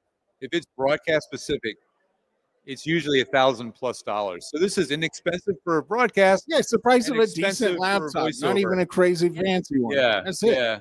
But anyway, I don't mean to bogart this, but it was just So I'm excited about it. So you use that? Have you used it? It's so new, she doesn't even have one yet. George helped me build my 3 studios, and honestly, he's She uses the trust Universal him. Audio Apollo. I don't know I if you do. know what that thing is. No. That's the yang to this yin. This thing's the yin. Yeah. That's the yang. All Very right. complicated. Cut touch screen, like millions of functions, very complex. But what's great about this is if I want to podcast on the go, I mean, it's this big. I can carry it in my suitcase, and all I put my microphone in it. It does all the audio control. And we had a panel yesterday talking about how important too, because it's on. how important audio is for your podcast. I mean, if you have distracting Well, audio, it is the podcast. yeah, It's all there is. audio, There is you wanna nothing else have- other than voice. you want to have Yeah. great audio and great voice, and you want to be authentic in your Authentic. podcast. And Any- so anything that's that going to help yeah. have that shine through because of the quality. Anything that distracts you from being yourself on your show is a problem. Exactly. So if you're constantly wondering if it's working, is the audio level okay, et cetera, things. If you're always worried about that stuff, how can you be yourself and do what you're supposed to be doing? It's all that's distraction. And I also tell people that are getting into this, just do audio for now. Well, so I think too, one of the things we could target the audience, man, let's shoot a commercial for just audio. People who just want an audio commercial, hey, $6.99. Hey, you have a lot of people picking that up or on their gizmos and gadget list. Tech gear. Hey, George. But George, where can they find you? Well, I'm George the .tech, and this product is at Centrance with a C, like entrance with a C.com/passport VO. And that's passport with one S because it's the Pro Audio Suite Passport VO. So That's what I'm talking about. yeah. I like that. Ms. Ann, where can we find you You at? can find me at anganguza.com. Fantastic. George, congratulations. I teach entrepreneurship and new product development at Florida Atlantic University, so I know very well how hard it is. I might want to talk to bring- you, man, because I bring still have a de- ton to learn. Yeah, it is tough to bring a device all the way to market. People don't understand that, so congratulations to you, and thanks for joining us today. Fantastic. We appreciate your time, you guys. Put one in my stocking for this Christmas. That's all I'm asking. That's one hell of a stocking stuffer, right? Yeah. Yeah. Guys. Yes, sir. And it's Very all thanks cool. to Jody's coffee. That's why I'm all jacked up right now. Nice. Yes, sir. Love it. Yeah. Thank you. Yes, man. That's definitely one thing to have right there. Just in your back pocket. Just pull it out. Just like, whoosh. Yeah. I mean, you could do a podcast on the fly, right? Sometimes you run into somebody and you're like, man, this is a really interesting story. For me, it's usually like a business or a new product, like his product, where I'm like, hey, I want to know more about this and I'd like to keep a copy of it. And there you go. Plug it in, light up the show. We don't need all this stuff we have here running today. You just need that one piece. Like put some affiliates out there and then just be like, yo, anybody that wants to do audio right now, I'm offering a blank, and they're gonna just flying off the shelves. And he gets with a really big company, like the Owwll app, and then he sponsors the product. Definitely do something. Well, somebody like George needs to get on the Owwll app for sure, right? Because like I said, he didn't seem like he had that much demand. Like once people figure out what he knows and how much he knows about making great audio and getting things said in different settings and all kinds of stuff, right? People are going to call him all day. People like me, they're like, something's wrong with this setup. It's not working. I got to call George. 100%. Spend a few dollars on Owwll, get all this fixed up, get the show back on the road. Absolutely. I love it. I feel like I need a George on my team. Just have. Yeah. You're lucky enough to have a couple. Red carpet after all. Do. New That's guest right. Jody and Cheryl. We're in the house. Super tight on the mic. So allowed are to you? move them? Yeah, Normally, sure. normally we are trained not to touch the microphone. They're not ours. Yeah, we're But, not you know, supposed to. All right, so I'm guessing you two are a team. Who wants to start? What do you got going on? We're a team. We are a team. And as Ann Ganguzi, the guest that you had before us, she's part of our enclave as well. Oh, it's a whole enclave, It's JR. a whole enclave here. Look Okay, out. So the three We're of under us attack. are voices in podcasting. We have been doing a clubhouse for about 3 years where we talk about everything between voice acting and podcasting and where they meet. But individually, Jody, I will defer to my right. I will defer to Jody. So I'm a voice actor. I've been a voice actor for 17 years and mostly in commercials, corporate narration, intros, outros. So advertising, marketing, branding. Love that stuff. The psychology behind it. Just like, I just find it so fascinating. I talk about audio branding. So my podcast is called Audio Branding. I've been doing that for 5 years now. It is award-winning now. Award-winning. She got a Yes. Sovas Award this year. Woo, woo. Nice. The Sovas are, yeah, it was career in business, outstanding career in business. The Sovas are kind of like the Oscars of voice acting. So you're sitting among, as is Ann Ganguzi was here before. She's also a Sovas Award. Yeah, winner. yeah. So yeah. All right, so they're not just voice actors. They're like Tom Cruise like of you're voice sitting actors. amongst some royalty here. Royalty. Okay. Royalty. That's what Yeah. Like, how long would it take to come up with all of this? Is the whole team? Well, we met through podcasting and voiceover because I have 2 podcasts. I'm also a voice actor. My podcasts are the Voice Kitchen, where recipes and voice talent blend, where I interview voice actors about their favorite recipe, what it means to them, what's the origin. And so it's kind of like having a cup of coffee while you're talking with a voice, getting a little deeper dive into their family history and getting to know them behind the scenes. The other is 19 Stories from Fear to Hope that came out of COVID-19, thus 19 Stories, and talking to creatives in all walks of, all mediums about what it meant to go through that time and what fear factor or pain point they had and what tools or faith they moved into hope. But now it's 4 years in the running.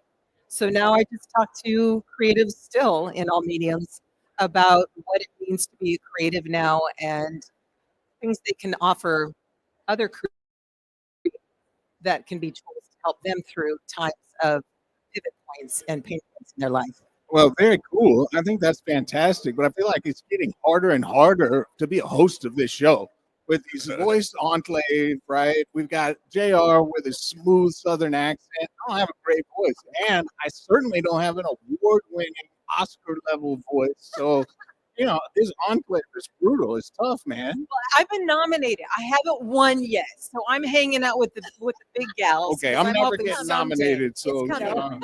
Me neither. I ain't worried about it. So let me ask you this: what has been the most challenging thing that you faced on this journey? Sorry? On this journey.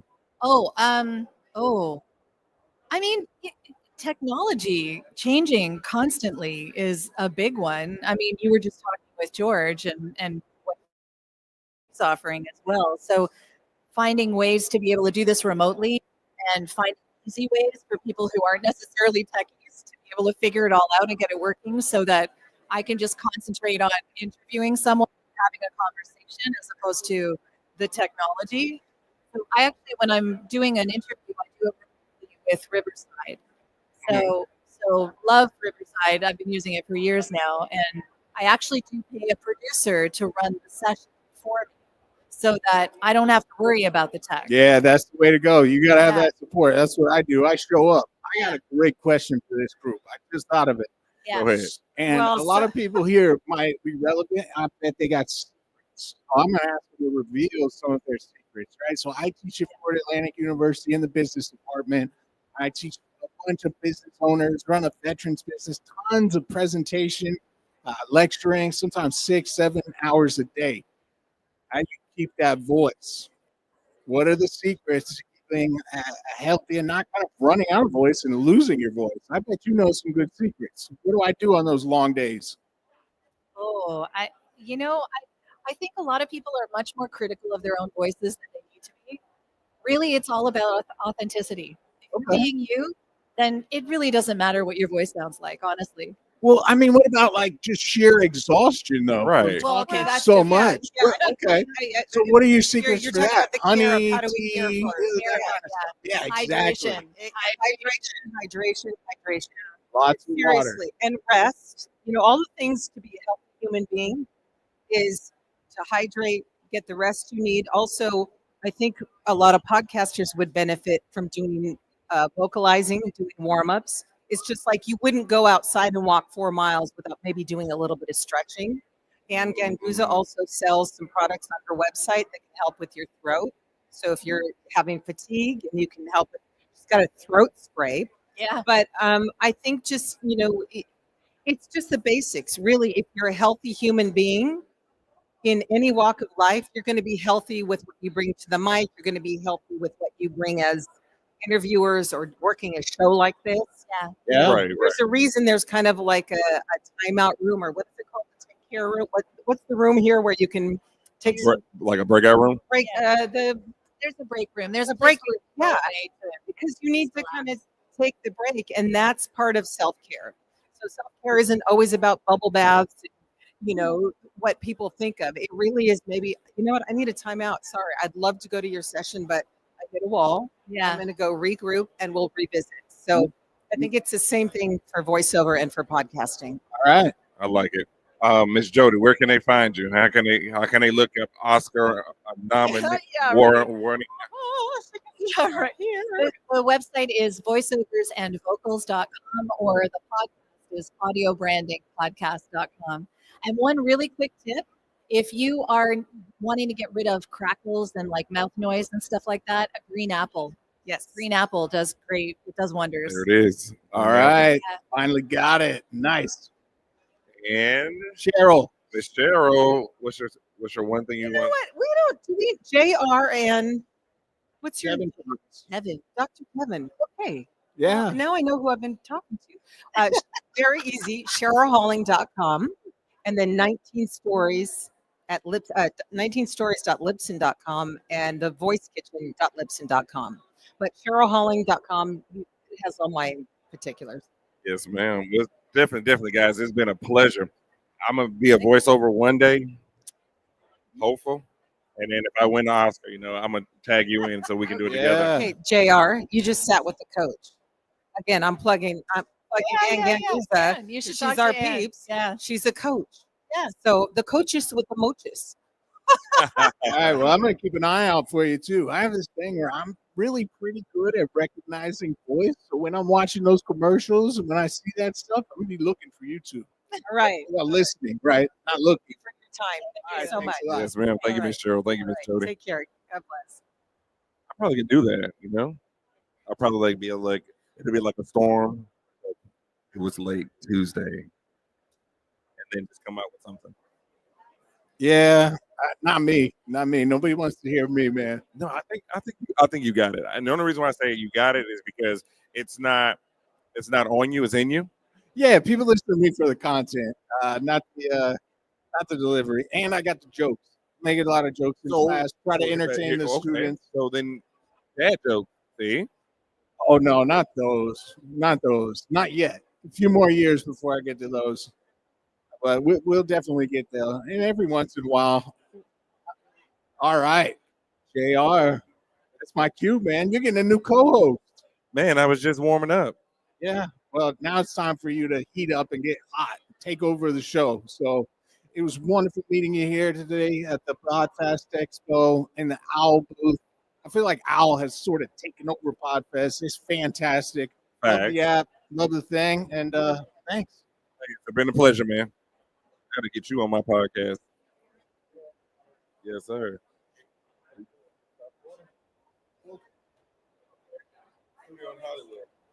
All right. Morning, JR. How you doing, buddy? Oh. All right, all right. We're ready to roll with another one. Rocking and rolling. Yeah, yeah. Man, how's your day going, man, so far? I'm doing incredible. How about you? Man, I'm blessed by the best, man. Absolutely, I agree. There's so much things like going on, right? You know, it's just like, hey, with my podcast, being able to talk to other podcasters and get to see different forms of people on the Owwll app, man. This Owwll app has been going crazy. Oh, you ain't seen nothing yet. Listen, I'm ready to turn it up, man. You got to, because I haven't got to talk to you on the app yet. Oh man, listen, I gotta get like you though. I'm having a blast. So I'm curious, because my company that I use on Owwll is called Next Step Mindset. Okay. What's your next step with your podcast? I'm just curious. Next step, well, first season 2 is coming. Oh, okay, that's awesome. Also, to probably do a mini tour, man. Oh, that'd be awesome. Oh, we got some guests showing up. Check it out. All right. We got Alan and Elaine. Wow. Nice to meet y'all. How y'all doing today? Awesome. Nice to meet you. It's a pleasure to be here. Yes, Yeah, sir. make Yes, sure you sir. keep the mic close so that we can hear you. There you go. Hello. Hey, Elaine, how you? I like the hair. It's the hair for me. Thank you. That's pretty. Absolutely awesome. One of my wife's much. favorite colors. All right. Mine.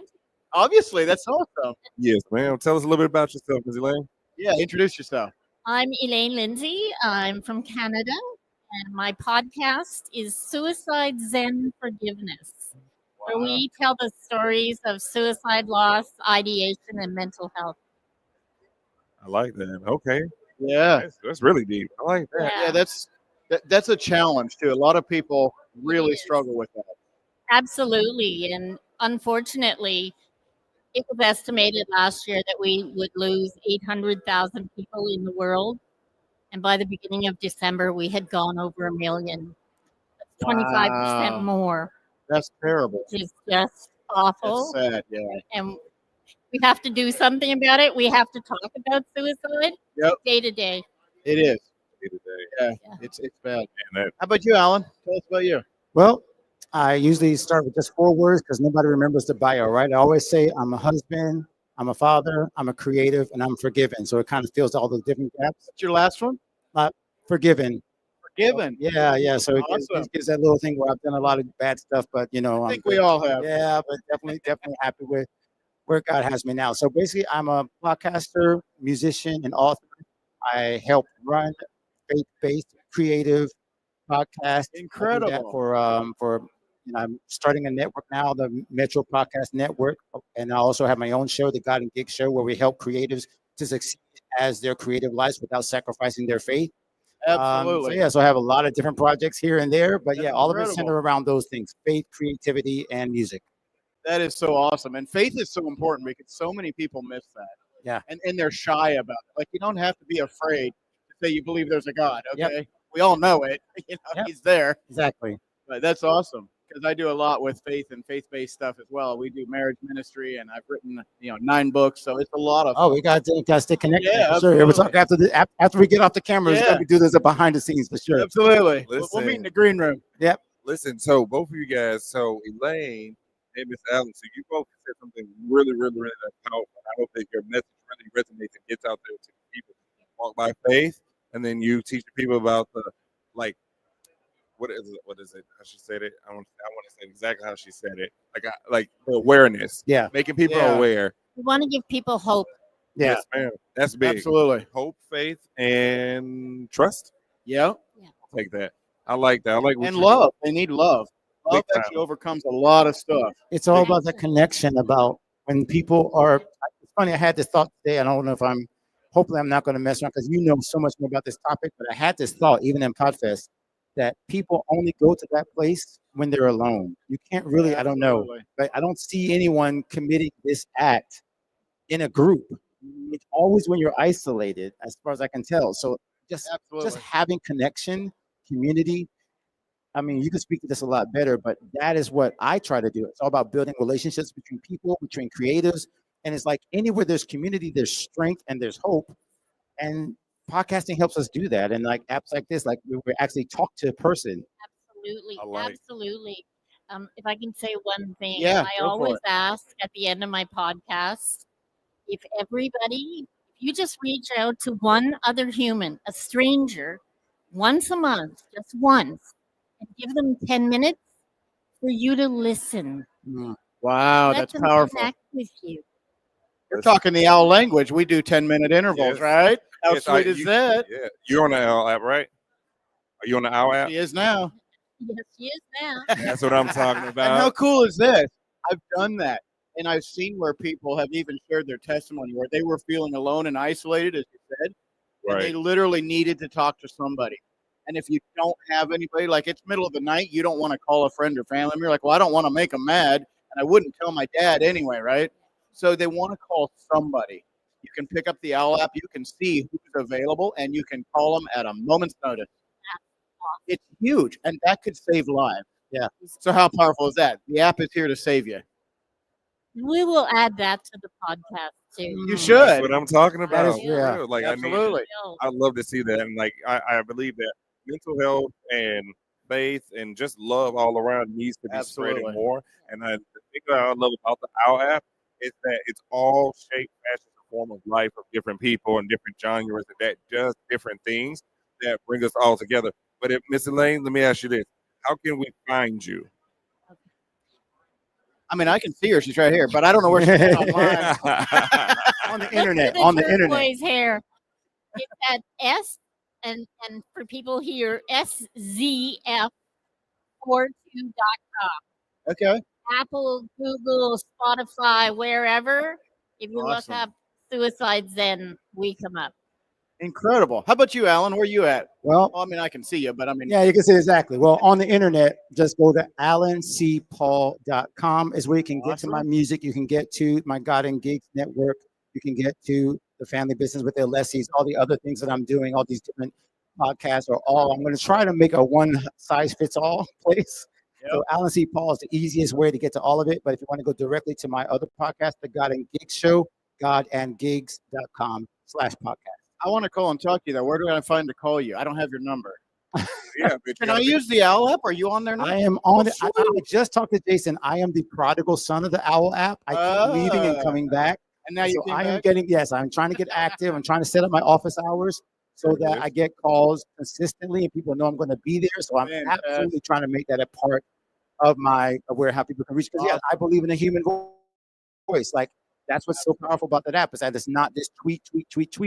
It's actually talking to people. So I'm absolutely going to be there more often. Awesome. Thank you love guys it. for joining the show. Thank y'all. Thank you. Absolutely. Pleasure. And I'll send you the next podcast and we'll have you. Awesome. Yes, ma'am. Thank you.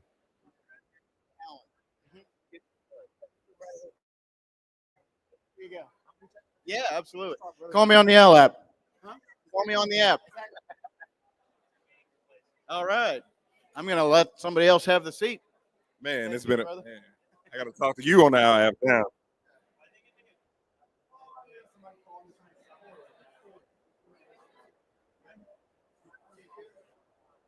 How's it going, man?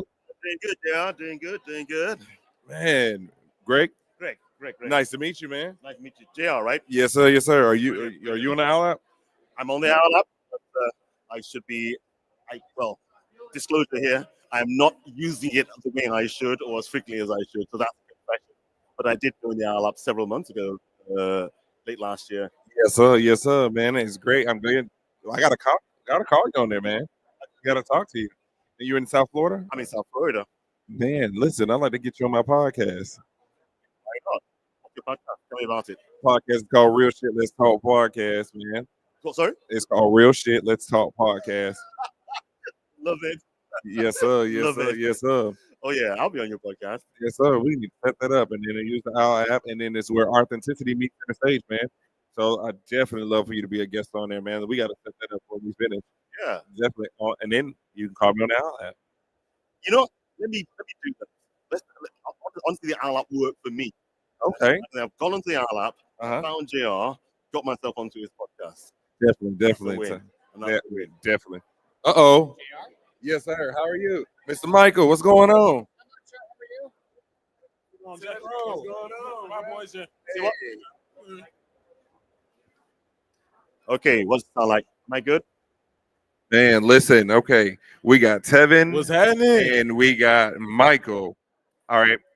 Heads or tails? Which one want to go first? Kevin. All right.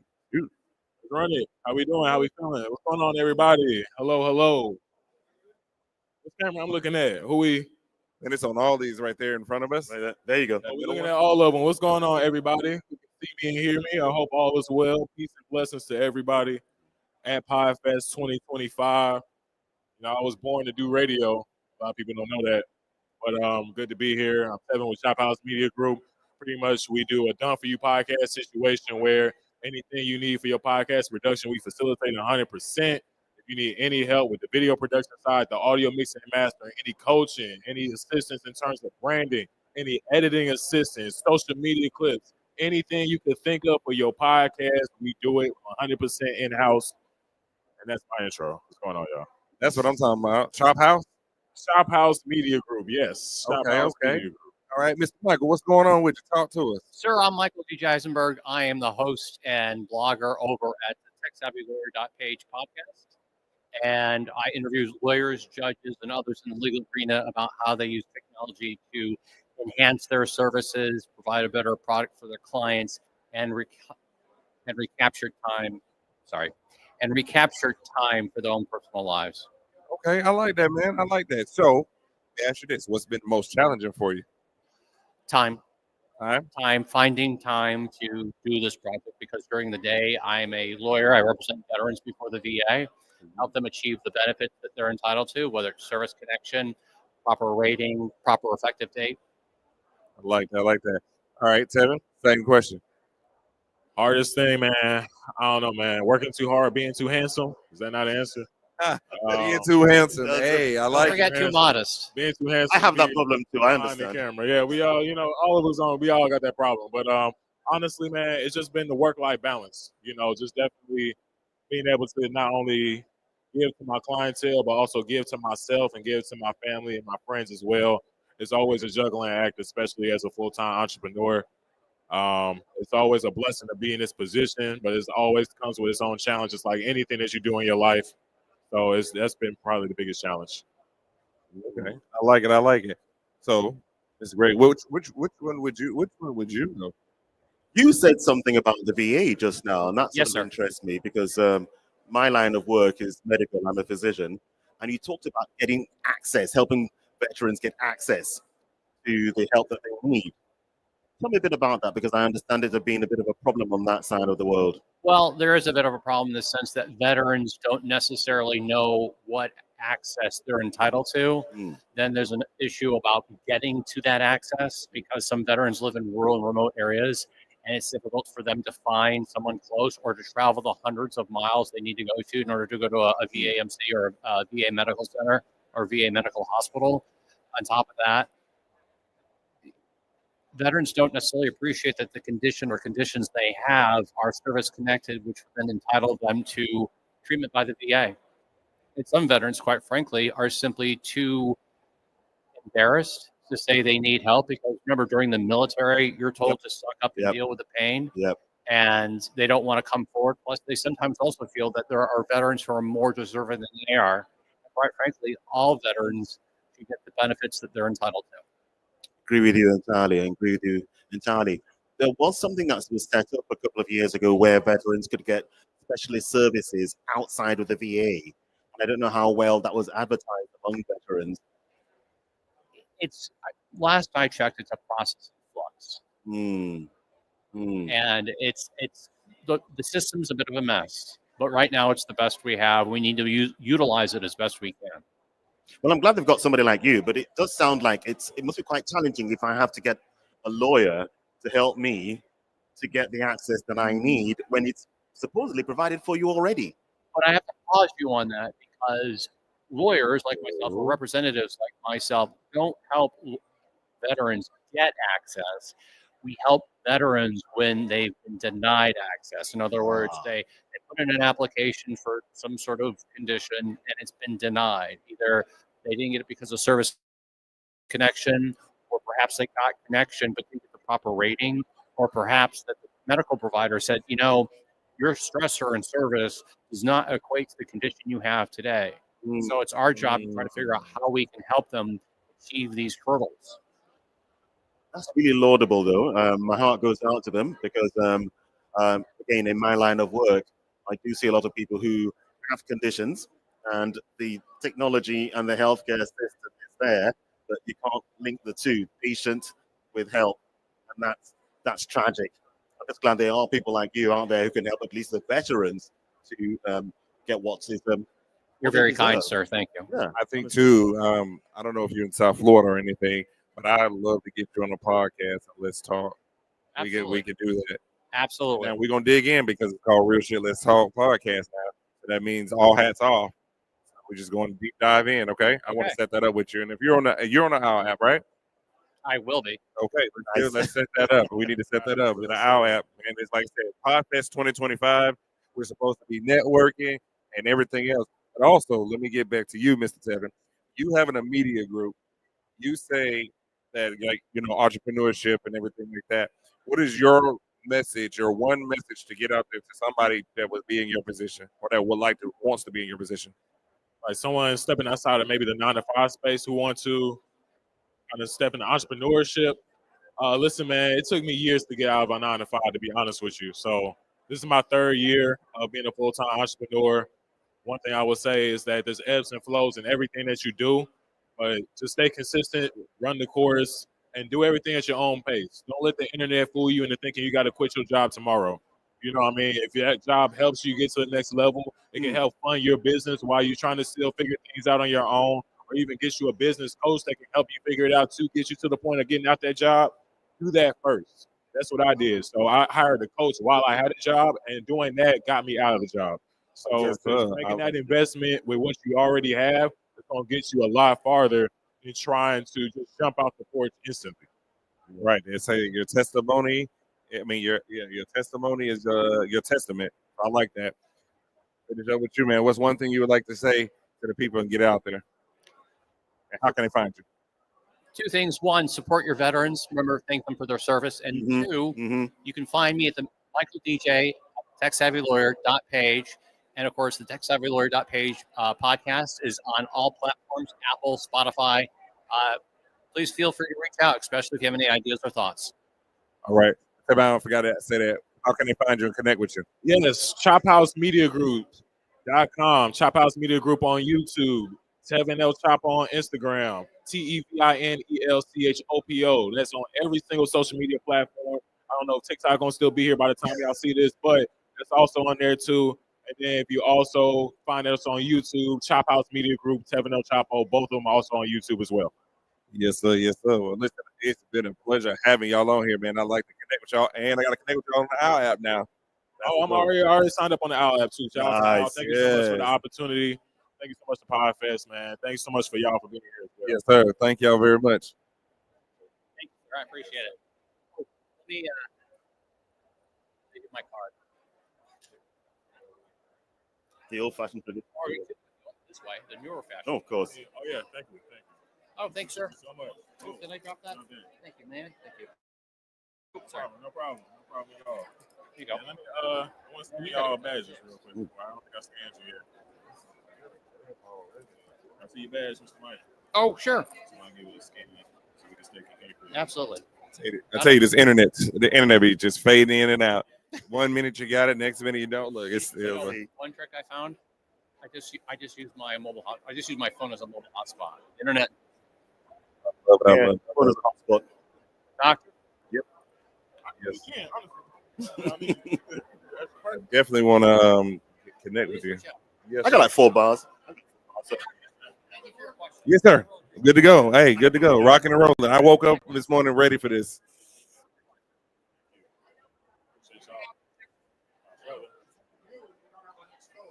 Nice. He wants to go again.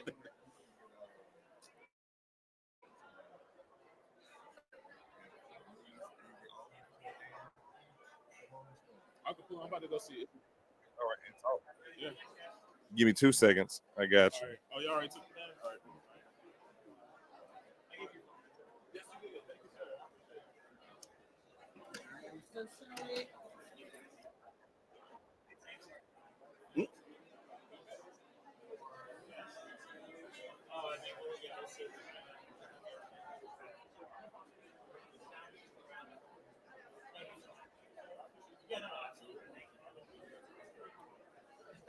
So listen, guys, I'm gonna do it myself too. Make sure y'all follow, click like, and subscribe, and get the Owwll app.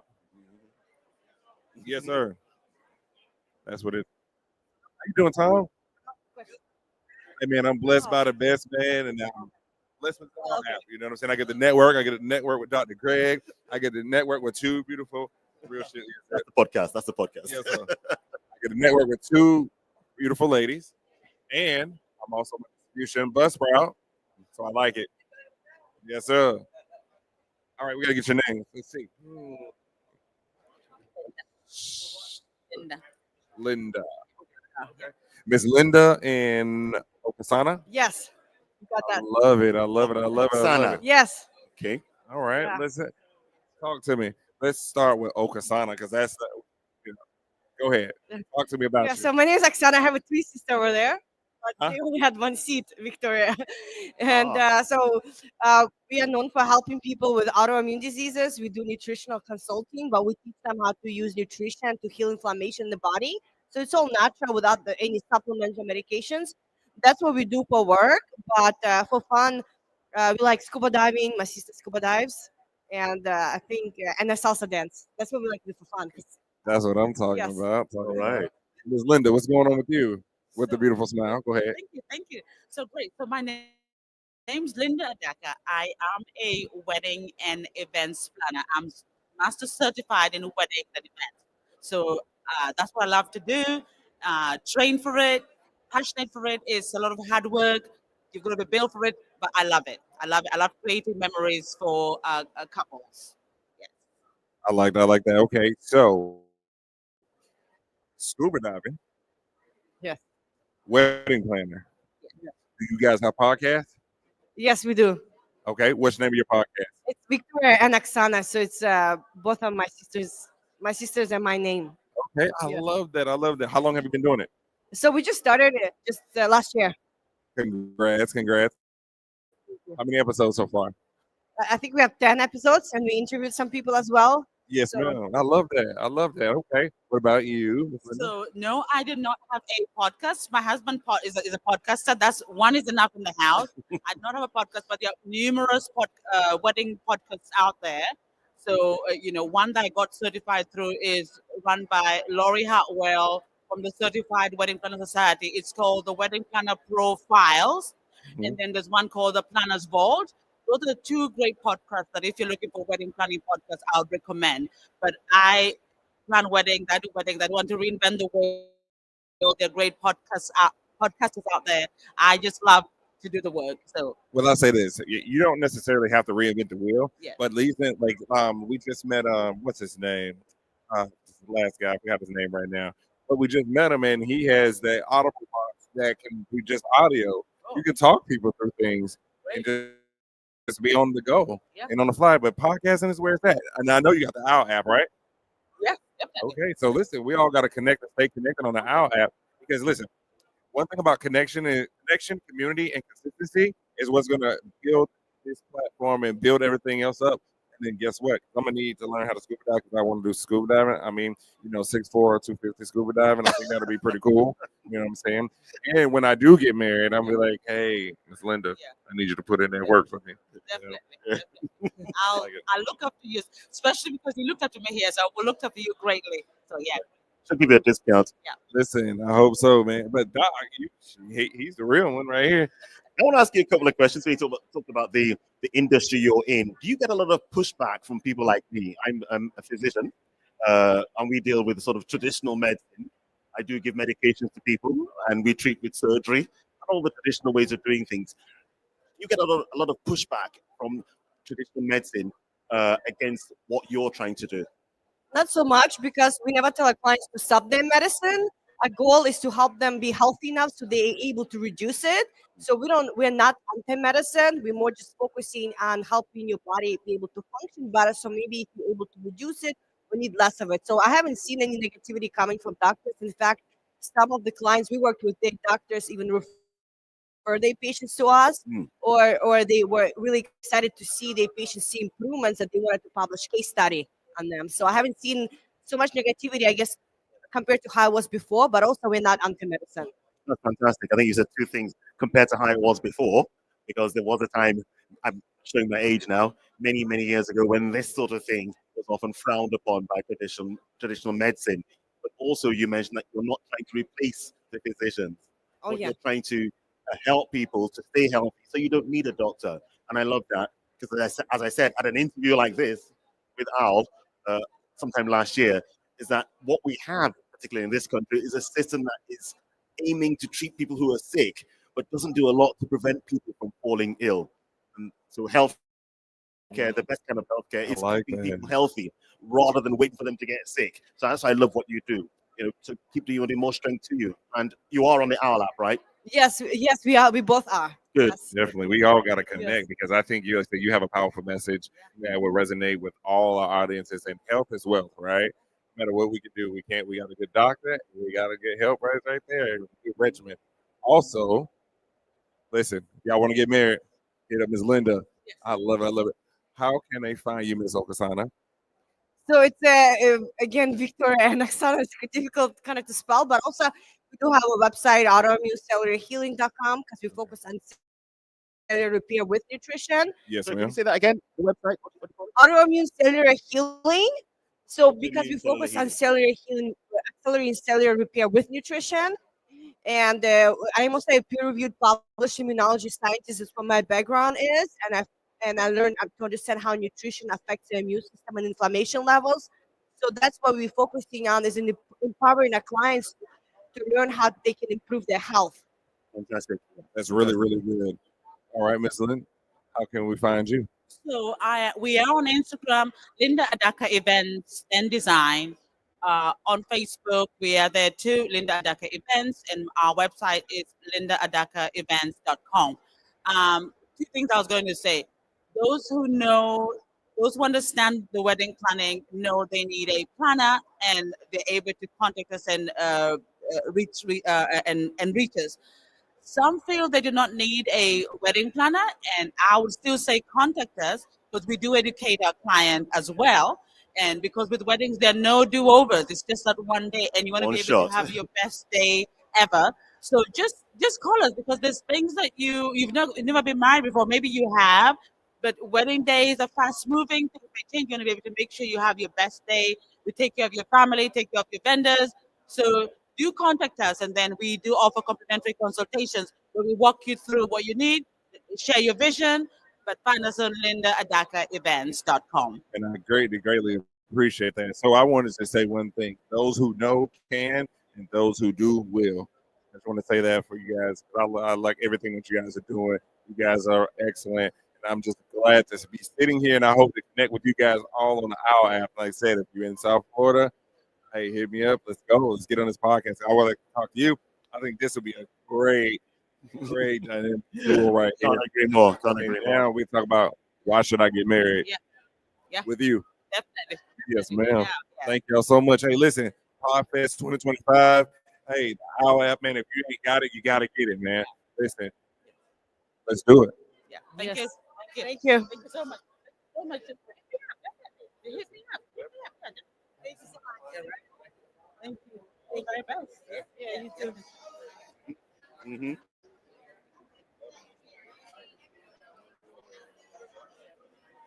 So, yeah.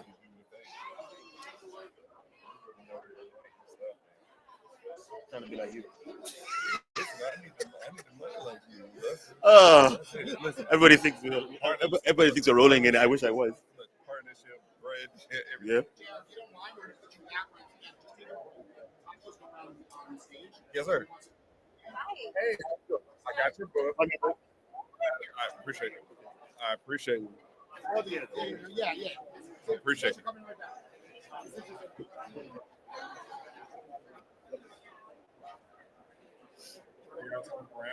Yes.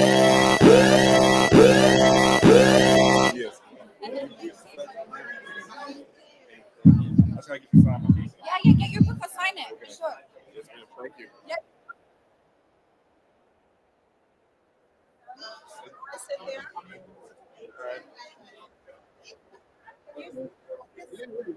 Yes. I love you so much. Yeah, it was a good explanation, but Well, I think once he sees it too, because they have to see it with their eyes, like the They have a they just given people template. They said take this template and add your picture on it to promote yourself, which means they don't understand.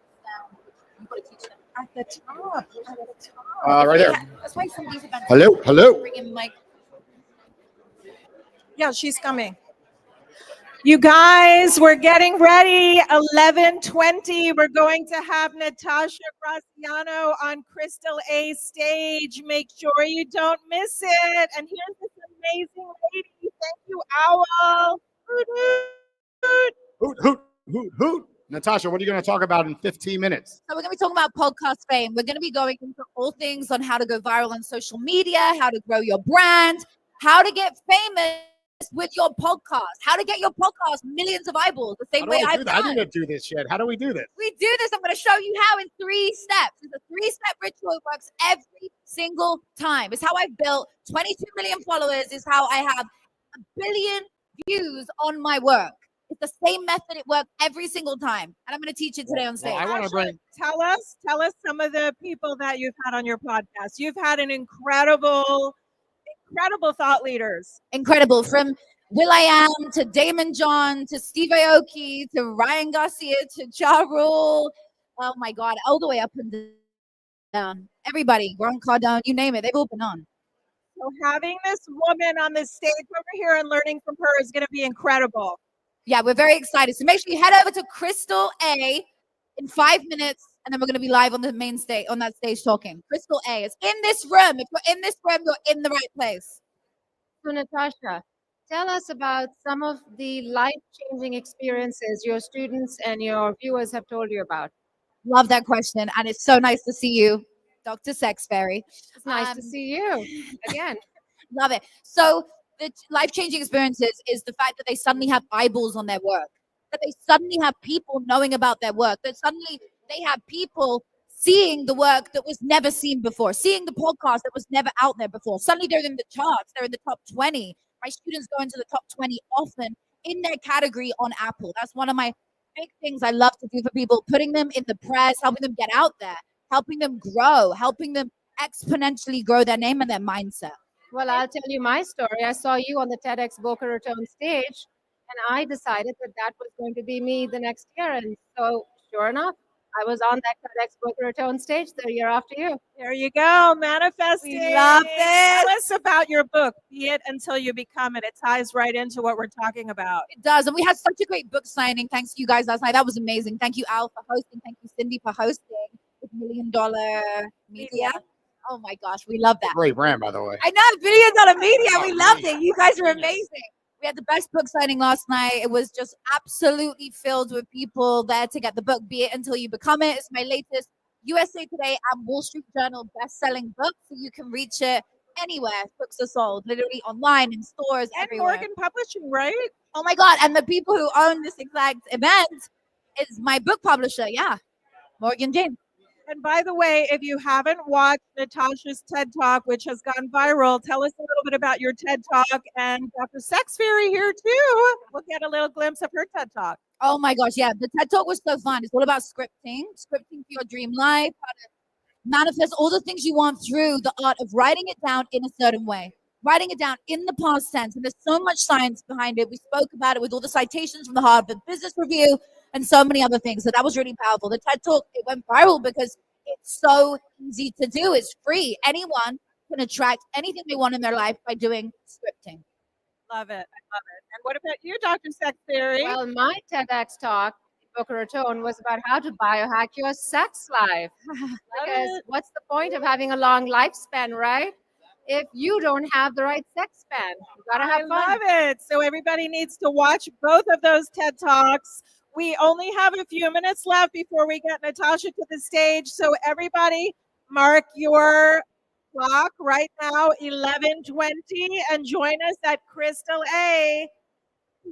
What does this say, Natasha? You said write it down and it comes true. Oh yeah, Natasha will be Al's first spokesperson. Love that. We love I guess that. if you write it Wrote down. it down. You literally scripted right in front of me. It happened. It happened right here. You got married on Clubhouse. Owl's a one-to-one audio app. Let's do I it. know. I should have got divorced on Clubhouse too, but Right. Manifest it, and it Imagine will what could happen on happen. Owl. One-to-one calls. You find your next husband. Let's do it. maybe I'll find my next husband Let's on do it. Owl. Can you imagine? I was like coaching someone, and I was like, "This person has got so much potential in life and love." I don't see why not. I love love. So yeah. we'll see. Okay, ladies and gentlemen, we're heading over to Crystal A. If you're mingling, come stop what you're doing and join us in Crystal A. Let's go. Let's go.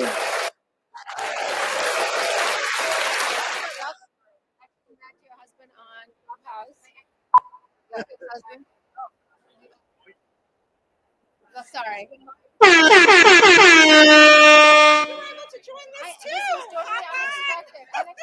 was so fun. I was actually looking for your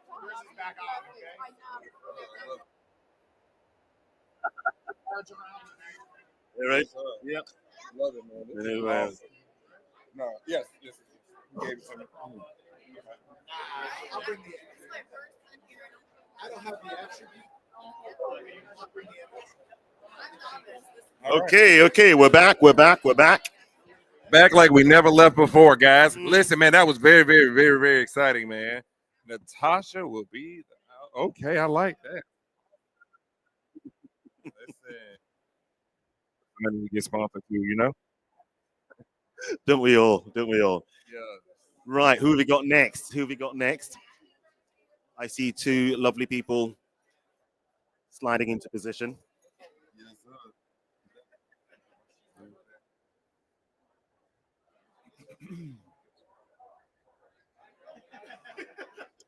Are we live? Hey, welcome. What we got here? Looks like Who do we have? Erica. I got an Erica. Erica. And Emily. Hey, Emily. Oh, wow.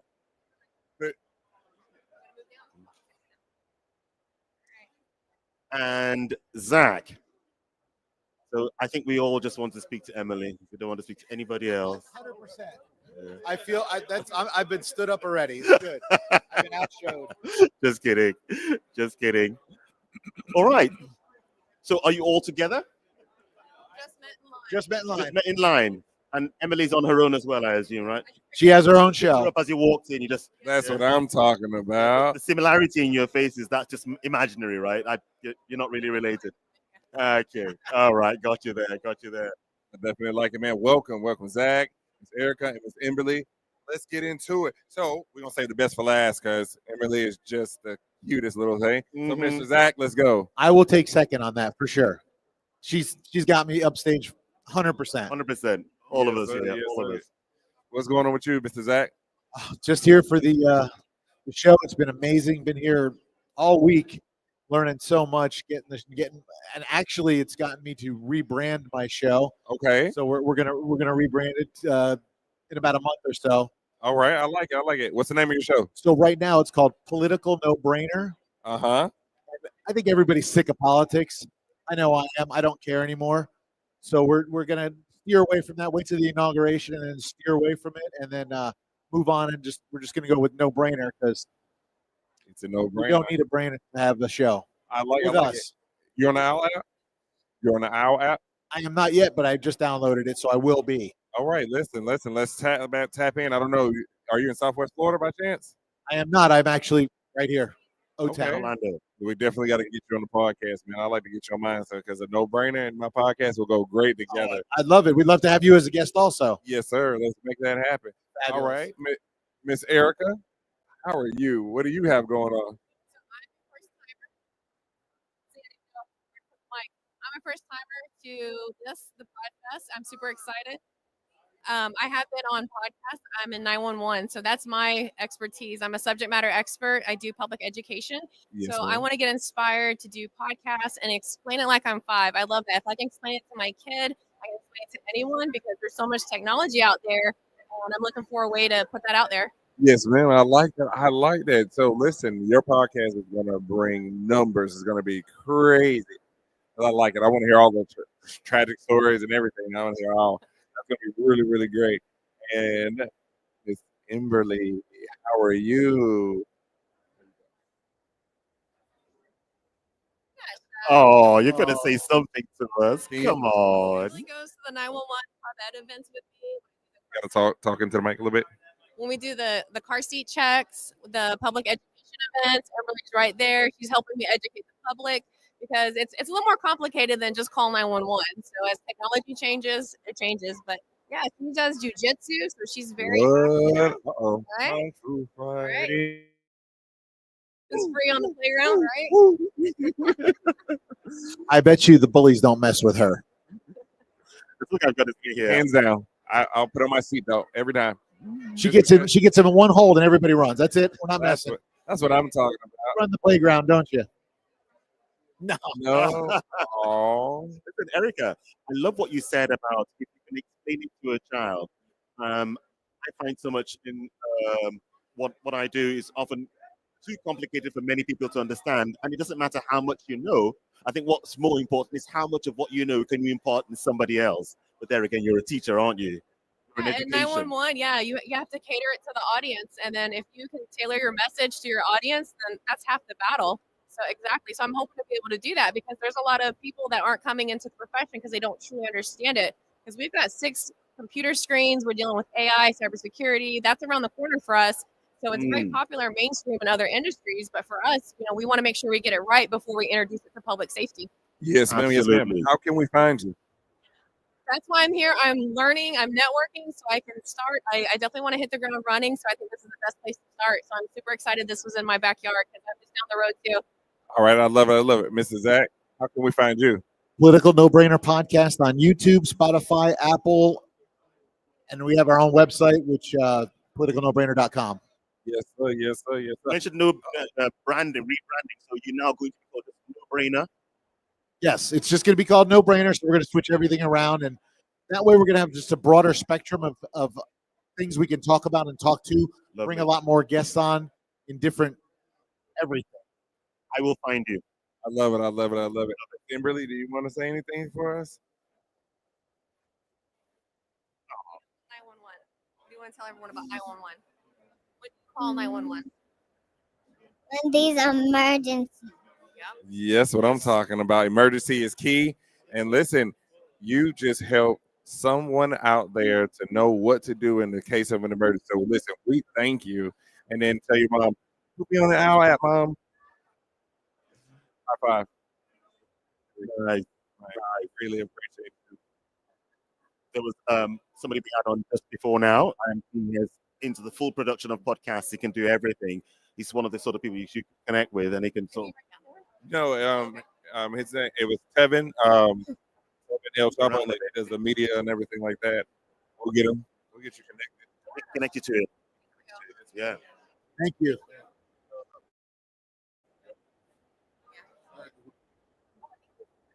Have a card, mate. Thank you. I like. Okay, here. Let me get your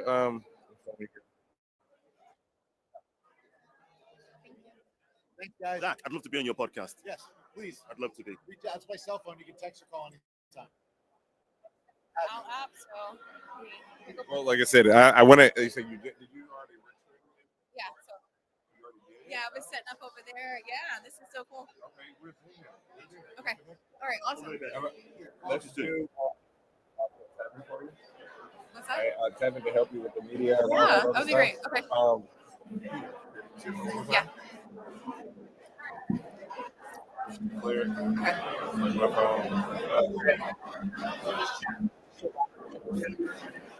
All right. I might turn that off so I don't accidentally share information with someone. Oh man. Well, this is the place to be if you're at Podfest 2025. This is actually the place to be because the number of people who are coming in to the Owwll Podfest interviews, most of them, of course, are people who are going to be speakers on the stage, but a lot of other people who are not. And there's just so much information coming through from the people that we're interviewing here. It's just fantastic. So yeah, it is the place to be. If you are out there in the atrium or buying your merch, stop by. Maybe you can tell us a word in an interview as well. Who will be going next? Listen, we've got some new one. Nate is in the building. What's your shirt? What's your shirt say? Fame Exchange. Victor. All right, guys, let's get into it. Let's get it. Nate, I like your hat, man. What's going on? It's Family Podcast. That's right. So I'm out here. I'm a single man, unmarried, producing a marriage podcast and a parenting podcast. You're a single man? No kids, no wife, but I'm teaching people how to be married. This Yeah. is phenomenal. It's This is good. phenomenal. Now, wait. Nate, you're not married. Not married. Don't have any kids. No kids. I like it already for you. All right. All right. Listen, it's a challenging. I believe it. Yeah. And marriage is a ball and chain sometimes. You know how that goes. And I love what you're doing. Now I want to get you on my podcast because now I'm going to have to dig in deep and see why you're not married, why you don't have no kids. That's right. All this other. Yeah, let's get into it sometime. You look like a very eligible bachelor, so I can't understand why. I'll tell you what. So my last job, I spent the last 5 years touring around the country with different bands. Uh-huh. So I was gone 200, 250 days a year traveling, only home on Mondays and Tuesdays. So it's like you can't take a girl out on a Tuesday night every other month. You know, it just doesn't work. It doesn't work. Every other month. But take her with you. You can take her with you. Yeah, right. So that's good thinking. But I came off the road to settle down. Lovely. Focus on the family. I love that. Vic, what's going on? Everything here, absorbing everything, trying to get in touch with everyone I can, meet new people, learn new things. Here for growth, baby. That's it, That's what I'm talking about. That's what I'm talking about. Y'all are both on the Owwll app. What was that? Are y'all on the Owwll app? I am. I'm about to be. All right, Vic, we got to set you up, man. Turn up. As soon as you finish, say we get you that free $10, man. That you start making these connections and calls and then set up a podcast. Are you in Southwest Florida? No, I'm down in Colorado. Oh, gotta go to Colorado. Whereabouts? Colorado. Whoa. When I went to Colorado last year. Oh, nice. It was lovely. Good, George. What time of year were you there? It was actually in spring, so there was still some snow and ice. Okay, And nice. what hit me about going up was the fact that the oxygen tension is so low, and it's real. Because for us who live at sea level in Florida, yep.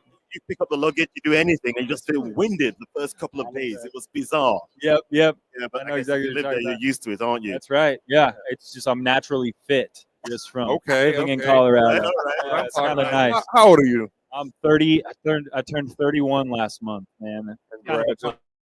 Thank you. 31 bachelor over here waiting to see, waiting to be a family man. When it happens, my wife is a wedding planner, so she'll take care of business for you. Okay, cool. Let me get her card. Just plan for the future. Get There it is. prepared, you know? That's we right. always thank you for success. That's right. Thank you. Now you're on the Owwll app. Now you can connect with like-minded people around here. Praise And then God. Vic, Vic, I like the color of that shirt.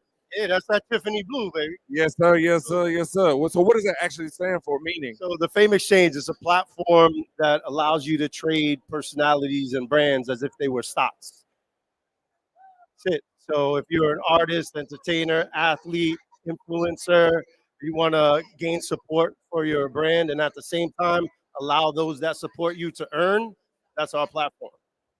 I like that. I'm gonna need that because I got a clothing brand. It's called Audi 360, which means aiming up to improve. And I got some fire shorts that match your outfit right now. I like that. I'm gonna have to get you a shirt then. When we're off, I'll take your math. I'll get you a shirt. I promise. Yes, sir. Yes, sir. Yeah. But fame is family, right? There Fame it is is. family. That's it. That's what it's about. Building a support, right? Building a network of individuals that care about each other and what we do, right? And the message we spread, and that's sir. fame.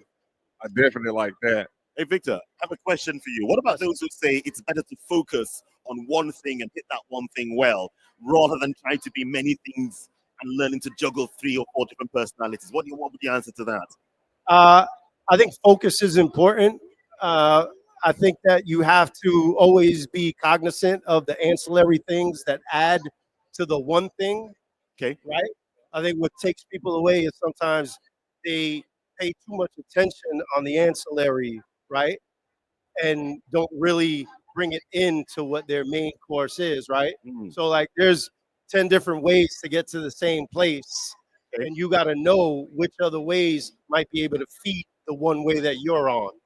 Brilliant. Okay, I Follow me? like that. Brilliant. Nice one. So when you're focused, I'm going to go back to Nate real quick.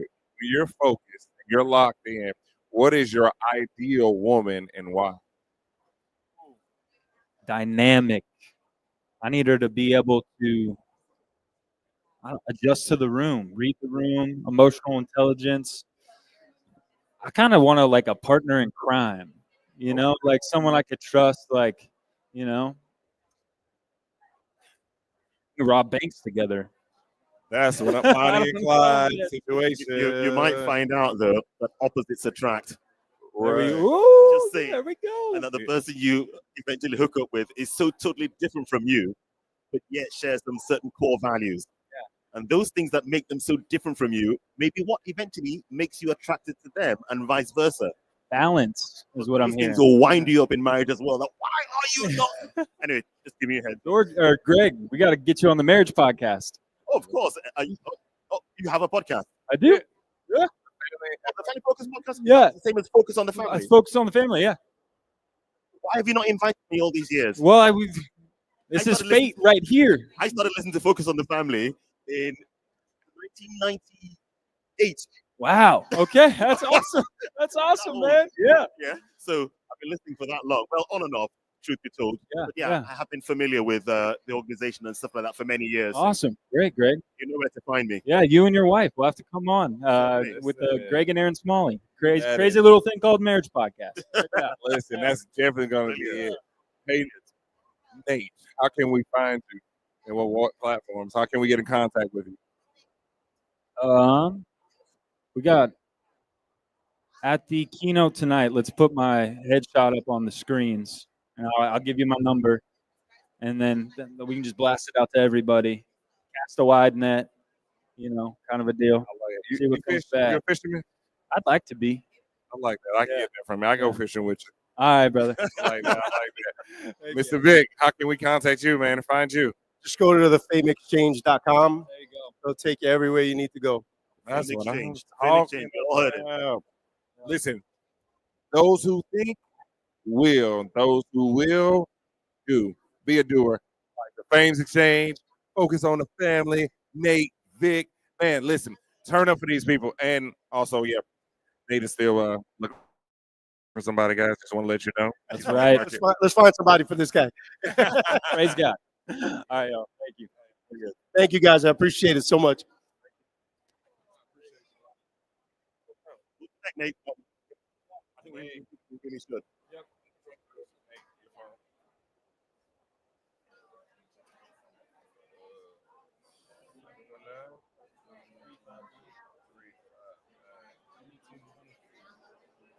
Hey, let me take a picture of your bag. Yeah. Got it. Yeah, I sent you. Likewise. I'll send it to you. Send me a text so I can send you the shirt. Both of you same? No, completely different.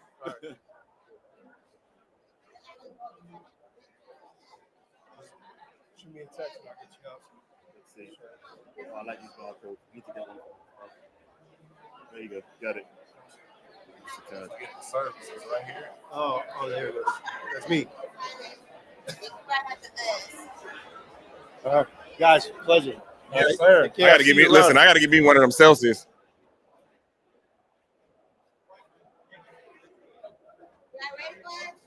Just 1 second, baby. Ooh.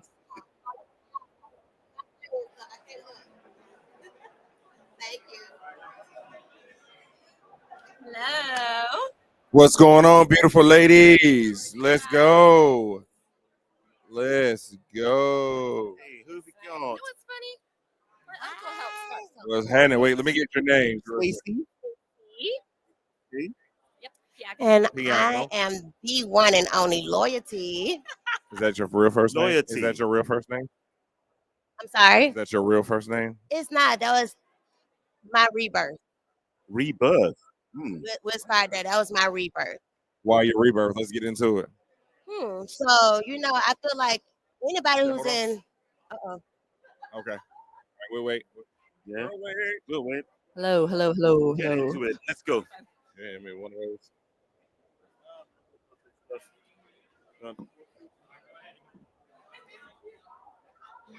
Ready?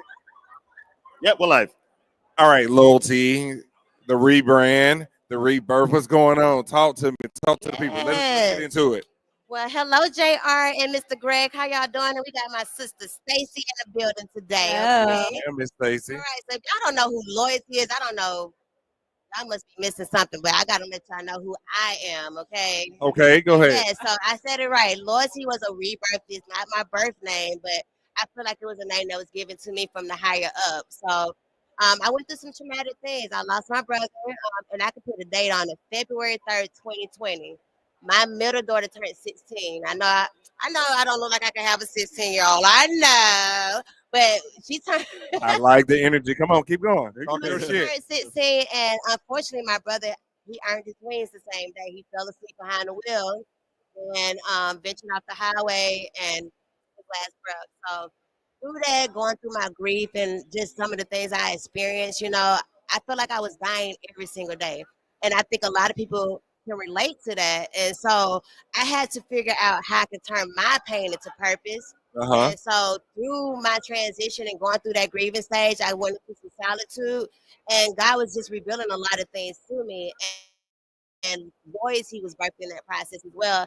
And part of that started from my brother because he was an artist. He was a music artist. And their stage name, they was a team of them, LIE the team. And LIE was loyalty is everything. But let me tell you how God works. That was my brother's mission. I started as loyalty is everything, but I really couldn't speak to it, right? Because it wasn't my message. Right. So God told me to change is to end. So it was loyalty in everything. And once I started to say it, it made so much sense. I started to speak fluently to it.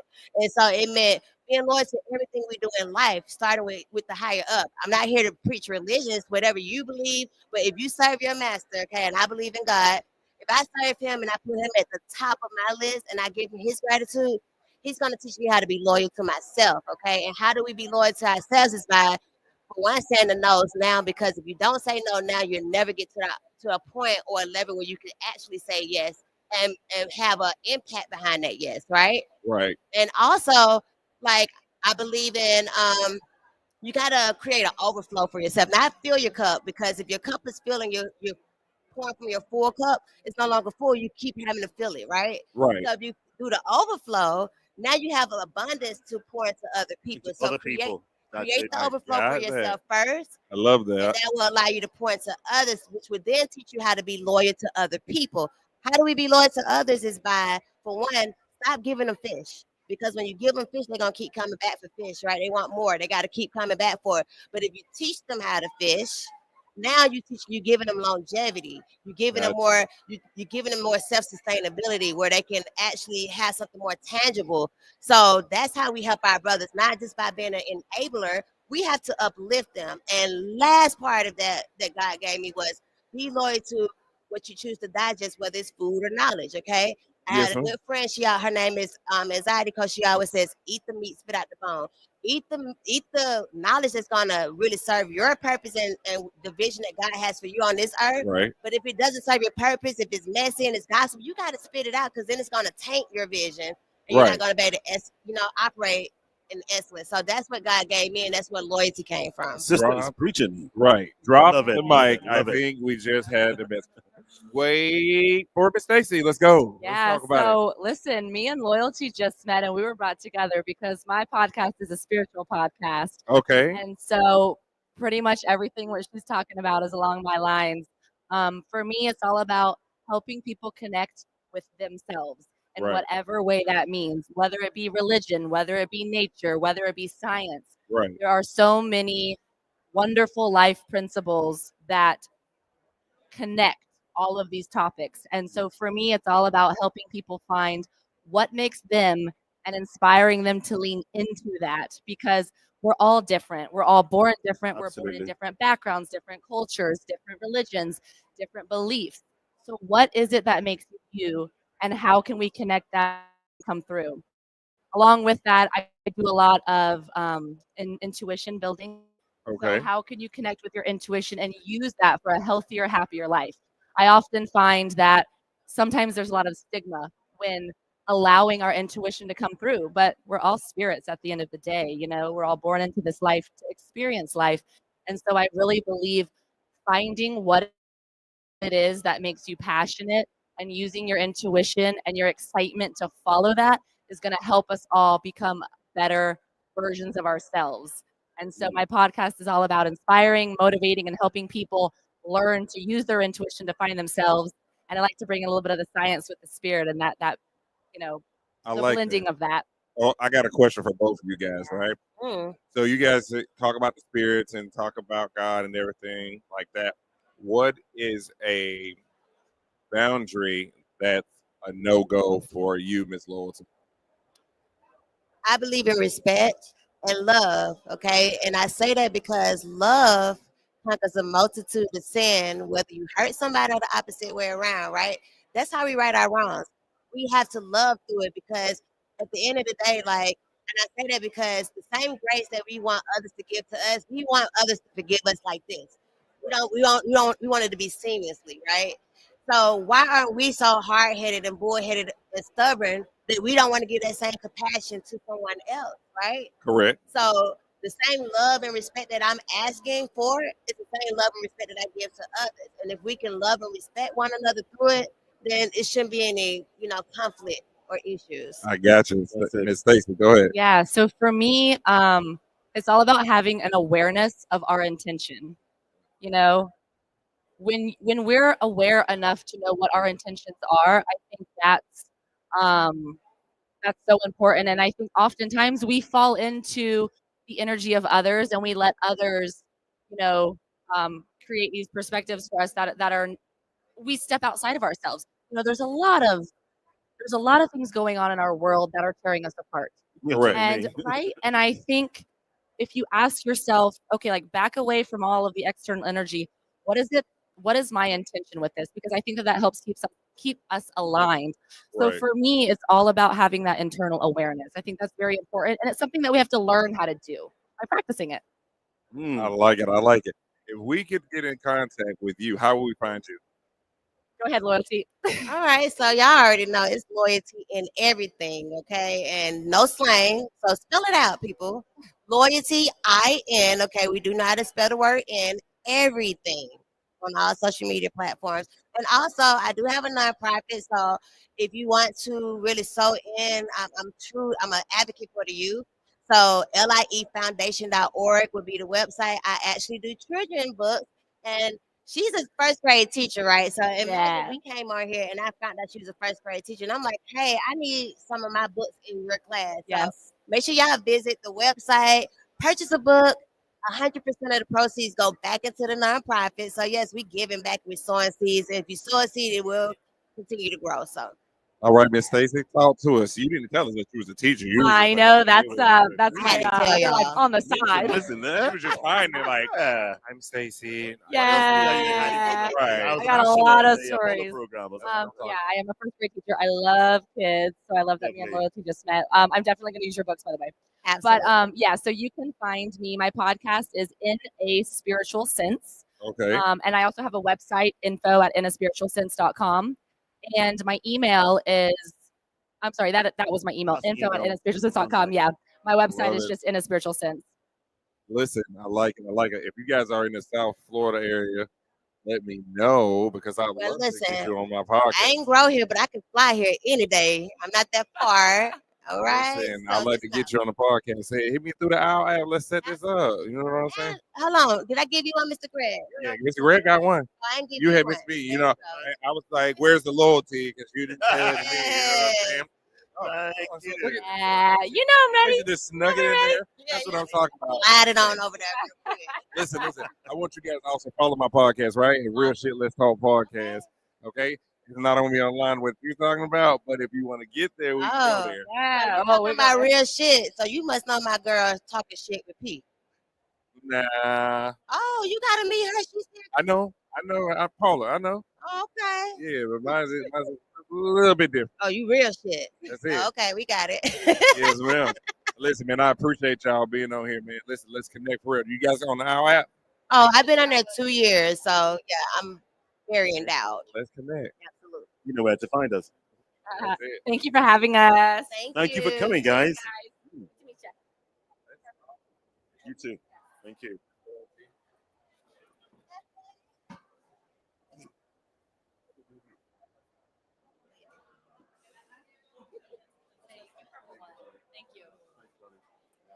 All right, Miss Loyalty, I'm gonna look you up on here, okay? Look you up on here. I don't know. I'll find out though. Loyalty. Pleased to meet you, man. Well, I've been prodigal on the app. No, I'm on that. JR sorted me out. I'm going to be there. I'm going to be there. Right back? No, I'm going to be there. Sure. There's so much on the app going on now. I'll definitely be there. Is it okay if this goes? Okay. No. Huh? No, yours. Well, look. I called you. You didn't answer your phone. I definitely called you. I done called you a couple times. I don't think so. I promise you. You don't answer. Look. Yeah, I'll be on that. Did you put? Okay. Okay. She ready? Okay, she ready. Come on. Let's connect. All right, we'll connect. All right. I did call you though. You didn't answer. Call me today. I might answer. Okay. Miss Leo. Okay. Oh, she's going solo, so that means Miss Ness, come sit. Now you know beauty got to sit next to handsome.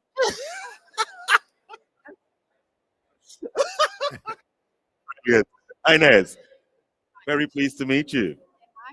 Let's get the mic right where it needs to be. There you go.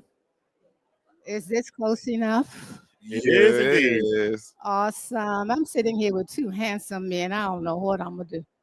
There's only one handsome man. It's this gentleman here. Listen, I don't have any hair, so you know. You don't have any hair either? No, I don't. You know. Oh my goodness. Yeah. We have the same barber. Nature. Miss Inez, what brings you here today? How are you? I am exquisitely fabulous, and I came here today because I've never been to a Podfest before. So I wanted to experience it this time. All right. We have a new guest. Yes. Oh, brilliant. Testing, Okay. testing. You want me to keep going? All right. Mr. Rob, what's going on? How much can you hear me? Bring your mic close a little bit Real for close. Real close. Testing, testing. you. There we go. All right. Mr. Rob, what brings you in today? Came here to host next. That's what I'm talking about. Okay, Mr. Rob, we're waiting on that. I can't wait for that. Gotcha. He's on the Owwll app. Sure. Yes, absolutely. Inez, are you on the Owwll app? I'm just downloading it. Just downloading it? Okay. Brilliant. So you're here to get some information and the network and meet like-minded people. This is your first one, right? Okay, this is my first one too. So we're both virgins together. So we make this happen. You know what I'm saying? We don't make excuses. We make it happen. Okay. So, Mr. Rob, this is not your first rodeo. This is my first one, yeah. Okay. Oh, wow. 3 virgins. Look, 3 virgins. 4. Oh, well, all 4. Wow. Counting me. But I love it. So listen, one thing I can say I love about the Owwll app, right, is that it gives me life, right? Because like I was just talking to this lady named Loyalty, how she said she called me, but I don't believe she did. You know what I'm saying? But she didn't hear me though because she's busy and everything like that. I just want to call her out. But the Owwll looking, app don't worry. the Owwll app has allowed me to get with like-minded people like yourselves, man. And I definitely like to connect with you guys and hear you guys' story and different things of nature. What is it that you do, Ms. Inez? I am a health and wellness coach, and I also have a TV show on Win Win Women Network, and it's called Aha Moments That Last. And I've been doing that for over 2 years. What I want to do now is find out how to transfer over or meld it so that it could also be a podcast. I got you. I'll set you up with the right person because, like, shit, everybody's been missing Tevin. Like, Yeah. we need to help you out. I could get you We started. had a guest only a few interviews back who is all into producing podcasts at every level. He's like the video, the audio, your production, mixing, and everything. He could do that. He's the sort of person you really need to connect with, and he'll be able to set you up, show you the way forward. But health and wellness. I'm a doctor, so you and I can talk, I'm sure. Health and wellness. It's my passion because my mother died from cancer and my brother had a massive heart attack and died. Oh. And my sister died from cancer. And so I got started in the health and wellness space because people talk about it's genetics, but it's not really genetics because your DNA can change at any time. And now that I know that and I work with my clients on that, it's been making a difference not only in my life, but in the lives of so many other people. Hmm. I believe what you said about health and wellness, I spoke to another guest earlier on, is I wish we focus more on staying healthy rather than relying on people like me to treat illnesses.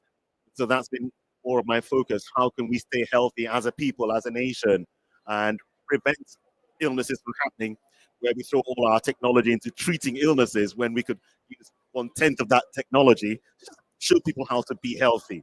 So So one of the that's what things that people I like know you. for sure is food is not what it used to be when I was growing up. Tell me about it. And because it's not what it used to be, we are really not getting the nutrients that are required.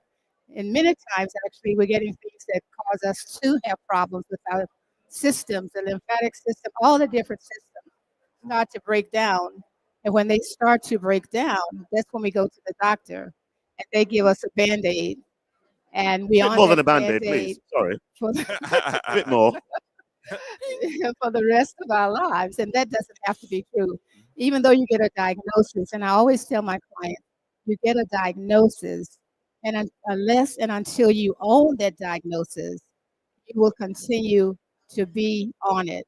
But when you say to the doctor, like I did when he tried to tell me I had diabetes, I told him, that is your diagnosis. That's not me. So when he walked me out, he says to me, Dr. Bracy, be sure to take care of that diagnosis. And I did. I That's love powerful. That's powerful.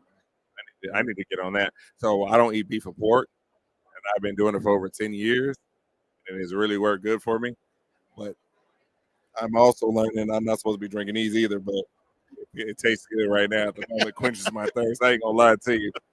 I gotta definitely tap in with you, Miss Inez. I want to get on a little bit more healthier diet. But Mr. Rob, what is it that you do too? Yeah, so I have a podcast called Athletes and Entrepreneurs: The Alumni Journey, and I interview former college and professional athletes and talk about their transition out of sports to successful business leadership and entrepreneurship. I like that. Are you in South Florida? I'm in South Florida. I'm in Jason's area in Boca Raton. I definitely like get you on there. We can talk some sports. 'Cause I look at it like this, and I'll say it. Try to be real quick about it. LeBron spends $1.2 million on his body. So I'm like, that's genetics. I didn't say it's all genetics. That's all I said. But we can talk about it and digress. And how these people are able to sustain that much of what's the body tears down and wear and tear of the body and everything like that. Yeah. But I love to see your interview, your perspective on these athletes coming up and the ones that have left. I think you're really, really a cool guy. Did you play sports? You look like you did. Yes, sir. Basketball and football. College or? No, I started to, but no, I was laid off. I was trying to just focus, put my head down and get right. But then when I got in the podcast, I kind of wish I did, so I could be one of those sports commentators. Everything, like I say, just to be like, yeah, that was a foul. He knew it. Well, then I'd be interviewing you, right? We'd be talking about your transition out of sport and how you're doing great on a podcast. Yes, sir. Yes, sir. Listen, I'm working on it every day. Every day. Real Shit Let's Talk podcast has got to keep going. Keep plowing and chowing, they say, right? Absolutely. I'd love to get you on there. I know you got some good facts to say. I love the whole idea of the transition you talked about, because we all know about so many famous athletes and sports people who do so well when they're on the field or doing their thing, and then when it all comes to an end, but what happened to that guy? The majority of them, unfortunately, just seem to slide into oblivion thereafter. They focus everything on just that one talent, and they've got nothing else to do when it's gone. Gotcha. Where can we find you at, Miss Inez? You can find me on Facebook at Inez Bracy. You can find my website, inezbracy.com. And you can also find me on Win Win Women channel. All right. Mr. Rob, where can we find you at? You can find me on LinkedIn and Facebook, Rob Finkelstein. And then you could also find my company, Alumni Direct, And our podcast is on Alumni Direct YouTube channel, Athletes, Entrepreneurs, and the Alumni Journey. I love it. I love it. I love it. It has been great. And I get to be replaced by the Miss Rob. And I appreciate it, man. I love it, man. Thank you, guys. Thank you. And there's Kevin right there. That's who. Hey, that's the man. That's the man. Yeah. Okay, I'm looking forward. Brilliant. So you people that came up like yeah, that's it. You would definitely be helpful to them. Hey, Joe. Man, great to meet you. I'll find you around. We'll hook up. I'm be on your podcast. Okay, I'm good. I can keep it. I love it. Rob, I love it, man. I can't wait to. Yes, sir. All right, Rob. You and me, mate. You and me. Let's do it. Let's do this. Let's do this.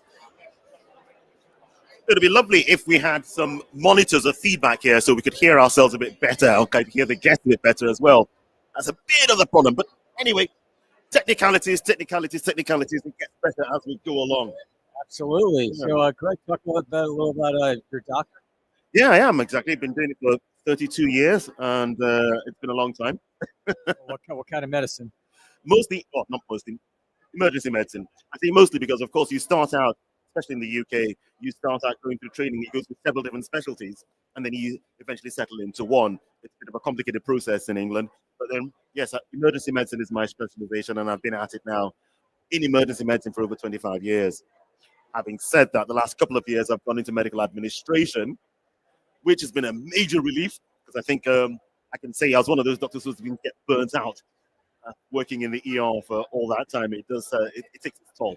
Are you in ER here in the US or in UK?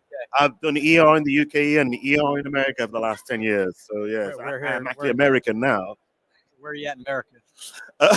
We're in South Florida, Miami. Okay, great. Yeah.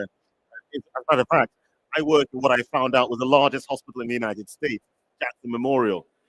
And I thought, how could it be? But it's the fact the other two of the hospitals that are larger than Jackson Memorial are on multiple sites. So the largest hospital on a single site currently in the United States is Jackson Memorial Hospital, over 1,500 beds. It is huge. Where's that one at? Jackson in Miami. Okay. It's the county hospital for Miami-Dade County. Yeah. And everything goes on down there. For sure. All good fun. Looks like we got a couple people coming on Looks like here. a couple people coming on. Yeah, a couple of guests. All right. Co-host? Yes. Do you want to sit on either side of us, or do you want to sit there? Sit. Hi, Rob. I'm Anu. Anu. Somehow I think I recognize that name, Anu, because I think I saw you on the app inviting people to a meetup or something. I was like, yeah, and I knew I recognized that name. All right. We will definitely talk. And please take a seat, ladies. Yes. Veronica. From Purple It Up. Yes. Purple It Up. Well, tell us all about it. Into the mic, Veronica. Into the mic. Thank you, Anu. Purple It Up is for domestic violence awareness. Mm. We're here at Podfest, our 11th year, and we have increased awareness for domestic violence. And what's neat is we're making a heroic impact for awareness. So even in this space, victims are coming forward. There's speakers, there's vendors, there's anybody participating at any given time coming up to let us know that they've been through it, going through it, or survived it. And the ongoing outreach is so important. So this year we did something special. We did Awareness Con, and it was awesome because we had a deep dive inside on the conversation, how you can get help, how you can get support, and how you can be a part of something and not feel alone. Because we all go through something, and you're going through it. That's not who you are, and you're not alone. So bringing that message. And Anu, with the economy, is on board with us to help us go further in that global reach networking. So we're going to be collabing. And now that we have achieved our 501c3, because people have stepped up, we got our work cut out. So God is just an awesome God that brings the resources. If you're willing and ready and you're just paying attention to the go-ness, he overflows and brings the right people in your life. And Podfest has been my fam, and more every day since I relocated my last time back in 2010. Met Chris and Katie, and that Brilliant. journey through volunteering began that back to life experience that I needed with love, honor, and respect. You have a booth here today? What was that? I said, do you have a booth? Yes, and I have a booth right over here in the expo hall. It's Purple It Up. Everybody knows about all about our Purple 100 and that outreach that from that booth with all the Podfest Smurfs who do it for cause, supporting victims of domestic violence. And you'll be surprised. For me, when I survived, it was $10. So when people buy a shirt, it's $30. But look, I know we can get somebody to the next county because that's gas money to Wow. get someone safe. Wow. That's food for the night. That's chipping in for everybody chipping in. We can get people safe. And now that we're 501c3, there's a whole lot more we can do because we helped over 250 individuals and then their families on no budget. It was all people stepping up like Anu and Chris and Katie and Jack. It's something special you should know in my case. I never had a lawyer where Jack stepped up and he's my lawyer and advocating back with me. And it just feels so good knowing that we have a fam that's on action on point. There's not one person that has turned their eyes or their heart or their hands and seeing what can we do. And that's what it's about, the awareness. And so Fantastic. when you take the Don't Drop the Ball challenge, you're just pledging, I Purple It Up for domestic violence awareness, and I'm not going to drop the ball. And Anu, she's up next for that challenge. And she's coming 100. She's like a mama bear. Anu, let's hear from you. Tell us about yourself, Anu. Thank you, thank you. Thank you, Veronica. So great to sit here with you side by side. Allies from the start. I started here at Podfest also exactly 4 years ago. This was a dream, a moonshot, if you may.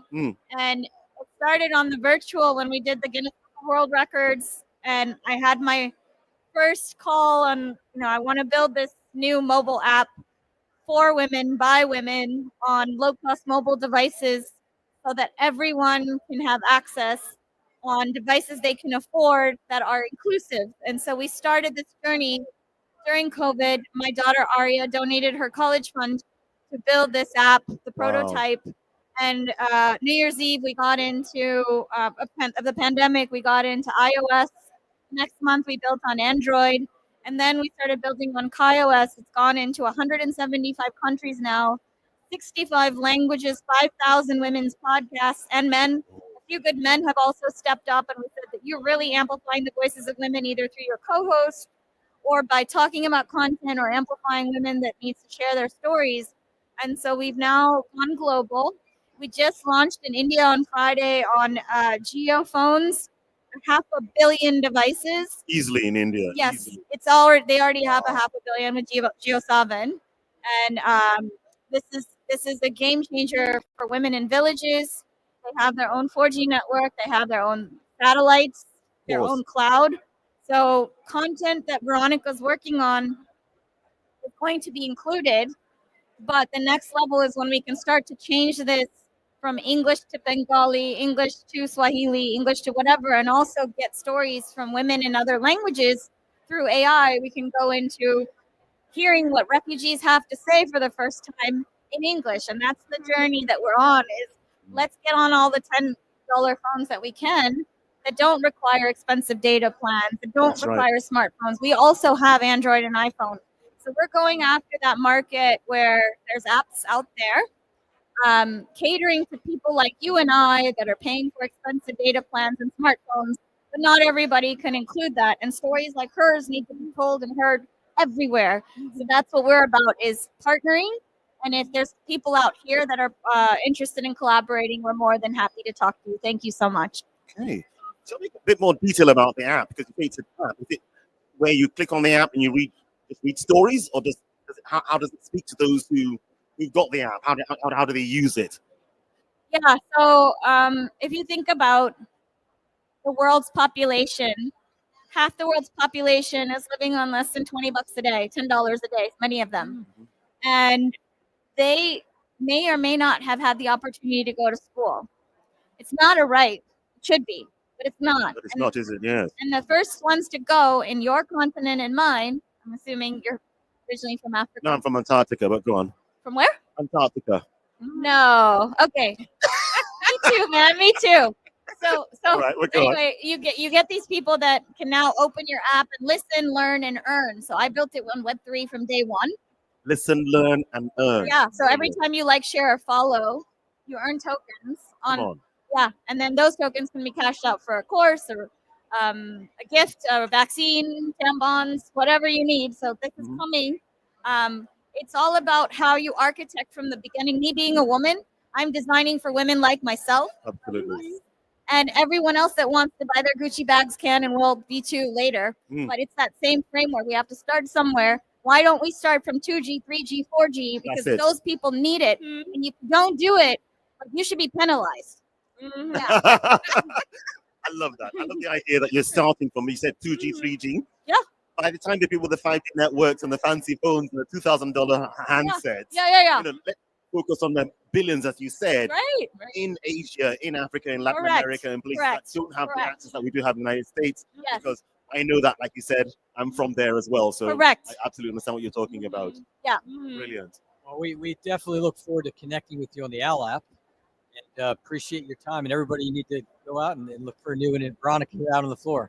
Thank you. Yes, Thank yes. you. The awareness Thank you. impact. And is- it's he for she, by the way. Hashtag he for she. Hashtag what do you have? Purple it up. Hashtag Sheconomy and hashtag podcast hers. And I want to say today, please invest in women. Please support her charity. And we are looking for allies, partners. We're about to do an angel round, so thank you. Thank you so much, ladies. Thank Thank you. I know you and I will need to connect. I'll respond. Not letting you go, man. I know, right? We're in Africa. Nigeria.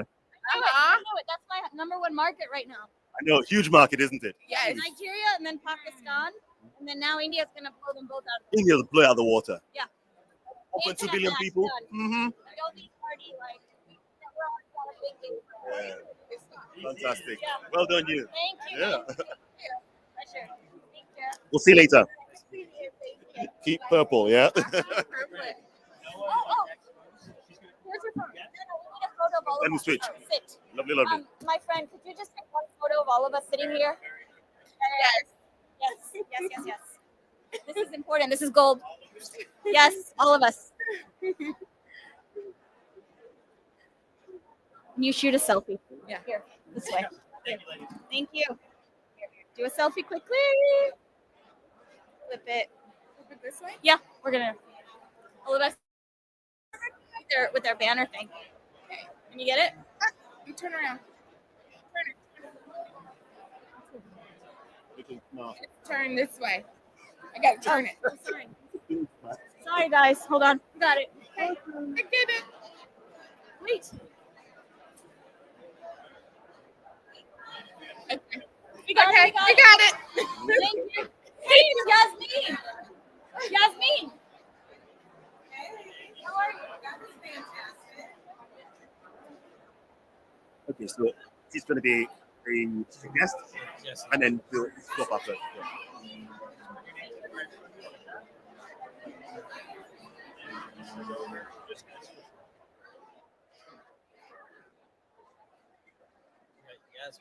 Okay, so we got Yasmin, and Hi. is that Noah? Yes. Now that's a very interesting name, and you know why I'd say so. Thank you. Welcome. Hello. Great to play with you So Yasmin, what brings you here to Podfest? Well, I just started an educational podcast for educators in the English language learning and multilingual learning space about a year ago for an organization called OCM BOCES. And I'm here just to learn all that I can about how to better serve my community of teachers who is actually looking for professional development through my podcast with different methods that various authors who are in the English language teaching space can provide. And so my show is basically an interview show where I talk to a variety of educators. I am looking for more international educators, but a lot of them tend to be from the U.S. That are in this field. So I am here to pick up the most that I can to make this podcast more dynamic for my listeners. That's brilliant. How about you, Noah? Hi, great to be here with you today. My name is Noah Crane. I have a podcast called World Healing Tour. Heal yourself. Microphone to your lips. Heal yourself, heal the world. My podcast is World Healing Tour. I do big events in Boca Raton, also World Healing Tour, because I truly believe if we heal ourselves, we can create impact in the world. And so that's my mission, is to continue spreading the love and light in the world and helping people step into who they're meant to be. Sounds good, though. I think it'd be a bit better if you get the microphone right up to your lips. Okay. It's awkward, isn't it? Yes, Yeah, it is. yeah. Definitely not used to that.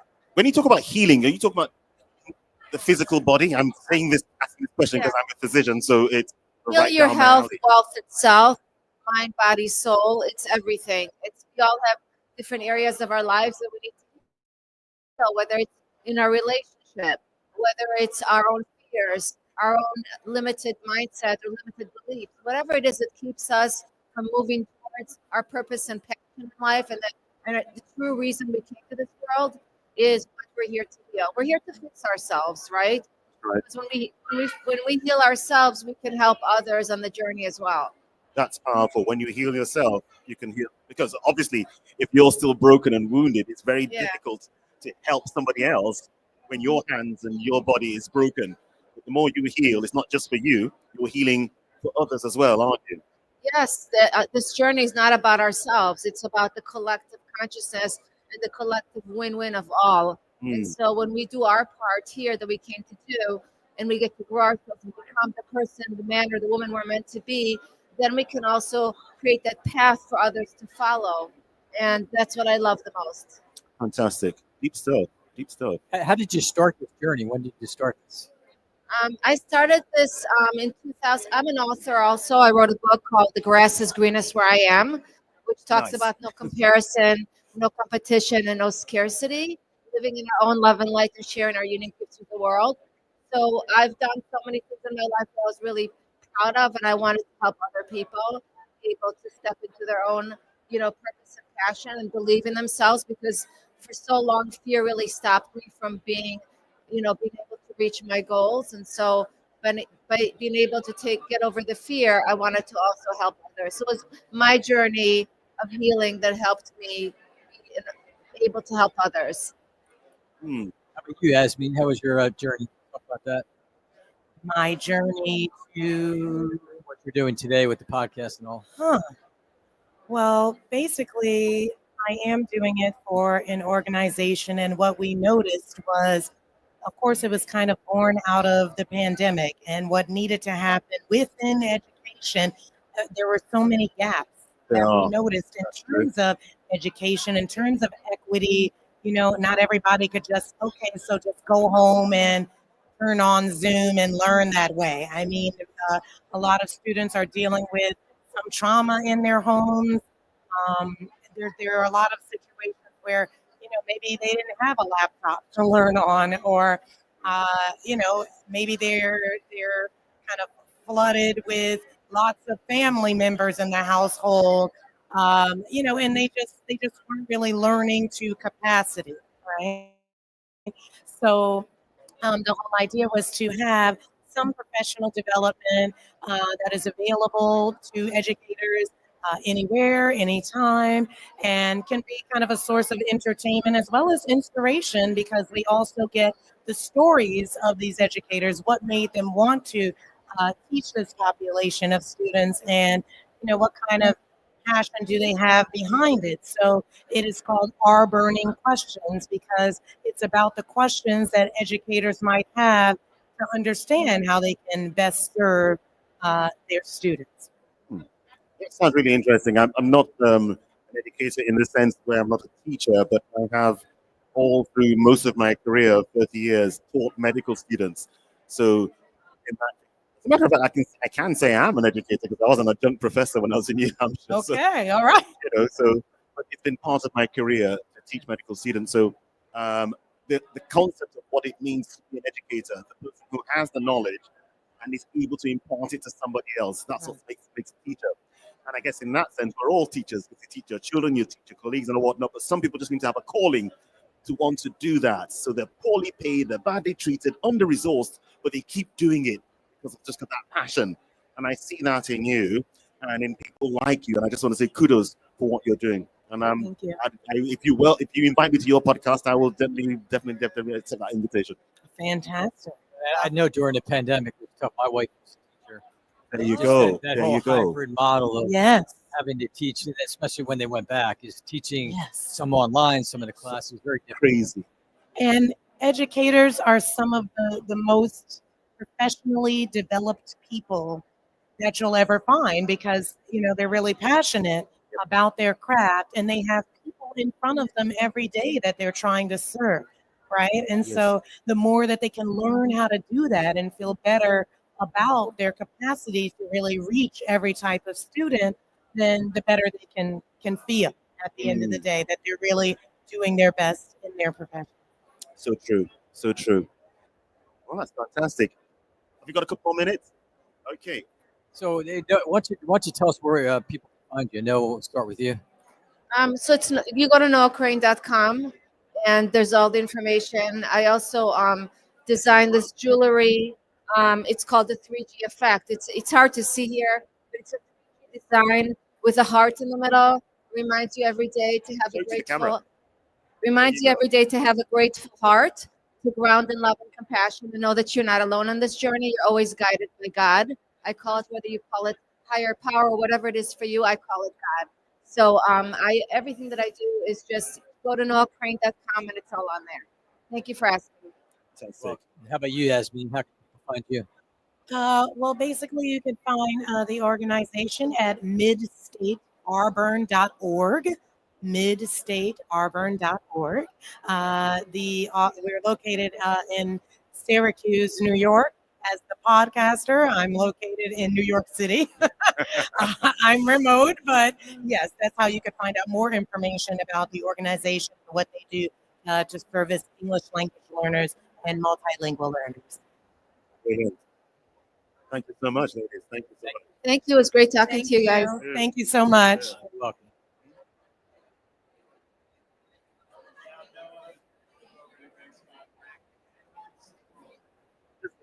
Do you mind if I meet you, man? Yeah, I'll be around. I could get your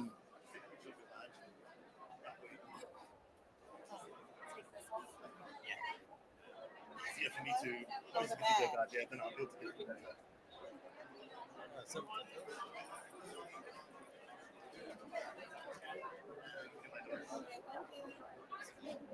Train.com, isn't it? It's just that. Where are you from, Greg? We're in the UK. Okay. You're going to ship my next Rob? And you're... Oh, it's your coffee. Yo, I'm from New York City. How are you? Rob, right? Yes. Rob and Noah. Hey, Noah. So do I from here? Do I pop over here? Then is that how it works? Like, I don't know. I guess they'll tell. We're just. Oh, okay. Right. Very cool. You want to make sure. Oh, I will. How long does this last? Am I going to be? Am I going to be? All right. All right. Ready? Ready. All right, we're here with Marcia and Rose. How you doing, Marcia? I'm fantastic. How are you? I'm doing great. Tell us a little about yourself and why you're here at Podfest today. I'm here at Podfest because I'm going to be speaking at 2:45 about authenticity. I sat in those chairs a few minutes ago. I'm going to switch out with one of you guys. But I'm a podcaster, a lawyer, a light worker, and I'm just here to learn from the best. That's great. And you got to be authentic, right? How to be authentic. I love that so much. Authenticity is so important. because it's also the highest vibration there is. I heard it's even higher than gratitude. So 100%. it's incredible that you do that. And you do have so much light around you. It's I bought all the crystals. I brought all the Yeah, stuff. That's beautiful. So Thank nice you. to meet you. How about you, Rose? So my name is Rose Whippich, and I am also a podcaster. I am also a Reiki master teacher, yoga instructor, Qigong instructor. I consider myself an energy alchemist. I've been working with this energy for a very long time, and I'm here to hopefully inspire others to live their best life. What's your podcast? My podcast is called Chat Off the Mat. Some people think it's about wrestling, but it actually is the yoga mat, and it's about holistic healing and inspiring others to use different types of tools and just live their best life. That they have a choice to embrace life and live their most aligned and authentic self. Oh, I love that so much. I'm also a 500-hour yoga teacher. Nice. But I'm not teaching yoga currently because I'm doing other things. But I also run the Holistic Chamber of Boca Raton. So I bring the holistic businesses together. So I love anything holistic. That's amazing. Yeah, How long thank have you had your podcast? Going into the 5th year, I started it with a friend, and it was kind of like a hobby. Yeah. And I took it on last year, and I really am really strategic about the message and my audience and just giving back. And I also am very supportive of my guests. One of the things that I do is not just about me; it's about how I can support the people that come on to my show because they have a message as well. I And love they that. They want to help people. How do you I do that by helping them market their offerings as well and really encouraging people to go to find them and giving them a voice on my podcast, which I think is important. Especially, I have a lot of women, and women have a lot of good things to say, and they've gone through a lot of stuff, and they want to just give back and help others. What are the type of guests you have? I've had Hay House authors. I've had people who are help others navigate narcissistic relationships. I've had soul artists, which is really fascinating. I've had William Brand, who's the head of the Reiki organization worldwide. So I've had some really great guests. Just all kinds of guests. It's hard to think about them all, but I've had really amazing guests. That's awesome. I want to hear more about it. Then Marcia, tell me a little bit more about your podcast as well. So it's called Illuminating Wisdom, which is also the name of my business. So I'm a lawyer. I call myself the lawyer light worker. So I tend to bring on a lot of people that talk about mental health, mental well-being, stress, resilience, or high achievers and people who can't fail, who are afraid to fail. So I call myself the lawyer light worker because I want other lawyers, other people in professional services firms to realize they could talk about meditation, they could talk about ayahuasca, they could talk about all of those other kinds of things. They can get help. They can, they don't have to meditate and chant, but they can at least think about a mindfulness practice. So I bring people on to let other people know it's okay to be who you are. I love that so much. And how long have you been doing your podcast? My podcast? I haven't been posting as consistently as I should, so that I'm on episode number 32 by now. I've got 8 I still haven't posted. That's and then I'm going to be amazing, starting to do some more solo podcasts as well. But like you, I like to bring guests on. I think everybody has a story, and I like to share those stories because I think I did have a person on, for example, who came and talked about what people get wrong about suicide because her father died by suicide, her daughter almost died by suicide, and she almost did. And she was on, and I don't really pay attention to my numbers. I probably should, but I don't. But what's most impactful is that she reached out to me and told me I got a client. And just 2 days ago, I didn't know who that person was. Somebody walked up and said to me, because of your podcast episode, Jenny, her name is Jenny Thrasher, talked to my daughter and saved her life. And that's why I do it, right? Because we never know what it is that could be that one sentence or that one phrase that could save a life or change a life. Yeah, it's amazing. I mean, this is really doesn't even go on that level. But I was working out and I was tired. And the trainer literally came up to me. It was a group of people working out together. And he was like, Noah, you're getting so strong. You're doing so good. And all of a sudden it was this boom, I'm doing good. I can do this, And it's amazing how one word can just change your brain and have you change your state. Absolutely. Yeah, I love that. That you guys are both doing such amazing work. Yeah. I just want to say that years ago when I was going through my challenges emotionally, physically, there weren't any resources. You couldn't even find certain self-help books. now there's so many incredible resources, and that's why I think I'm here to share those, because it was so hard for me to get through or find the right people to help me. So I think that's one of the reasons why I also do it. And I'm not making any money or a ton of money, but coming here and connecting with people. I mean, now I'm like, I want her on my podcast. And I want her on my I podcast. want both of you on my podcast. Right? I just okay? feel that energy is so uplifting It's and it can just ripple out to the universe and change the world. And I love that. You guys are doing such amazing work. So how do people find you guys? Well, you can find me Chat Off the Mat is my podcast. I like to funnel people there because from there you can find me everywhere. It's rosewhippage.com.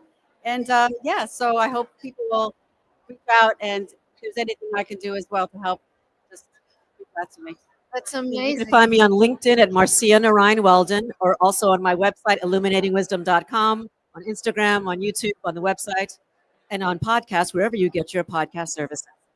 You guys are also on Owwll, right? And also on Owwll. I love that. I'm going to connect with you guys. So, I just reconnected on Owwll, so like 20 minutes ago. I was on it before, and now I'm back. I love that. Welcome So back. Welcome back. I'm glad to be back. Any last thing you guys want to say, like about what you want to help people with, or any last thing you want to say before we end this? I just want to say that, you know, no matter what happens in your life, you can overcome challenges and you can also reinvent yourself and repivot. Who knew I was going to be a podcaster? But it brought me here and I'm really grateful and I'm having a lot of fun. So don't forget to have fun. Oh, I love that. I think it's you can do hard things, and I make it a point to do something hard on purpose on a regular basis, and that's what gets me through the hard times when life kind of smacks you in the face. I remember I got through that. I can get through this, and you've already gotten through the hardest things you've ever gone through by the fact that you're standing here today. That's it. Awesome. Want to say anything? I was just going to say, well, thank you for joining us, and people definitely need to go out and check out your sites and your podcasts. Yeah, we really enjoyed having you, and I look forward to connecting further with both of you. Thank you. Namaste. Namaste. Thank you. You're a rock star. That's fun. She's going there and I'm out of here. You guys have a business card? Okay. It's so nice to meet you. Do you have a card so I can connect with you?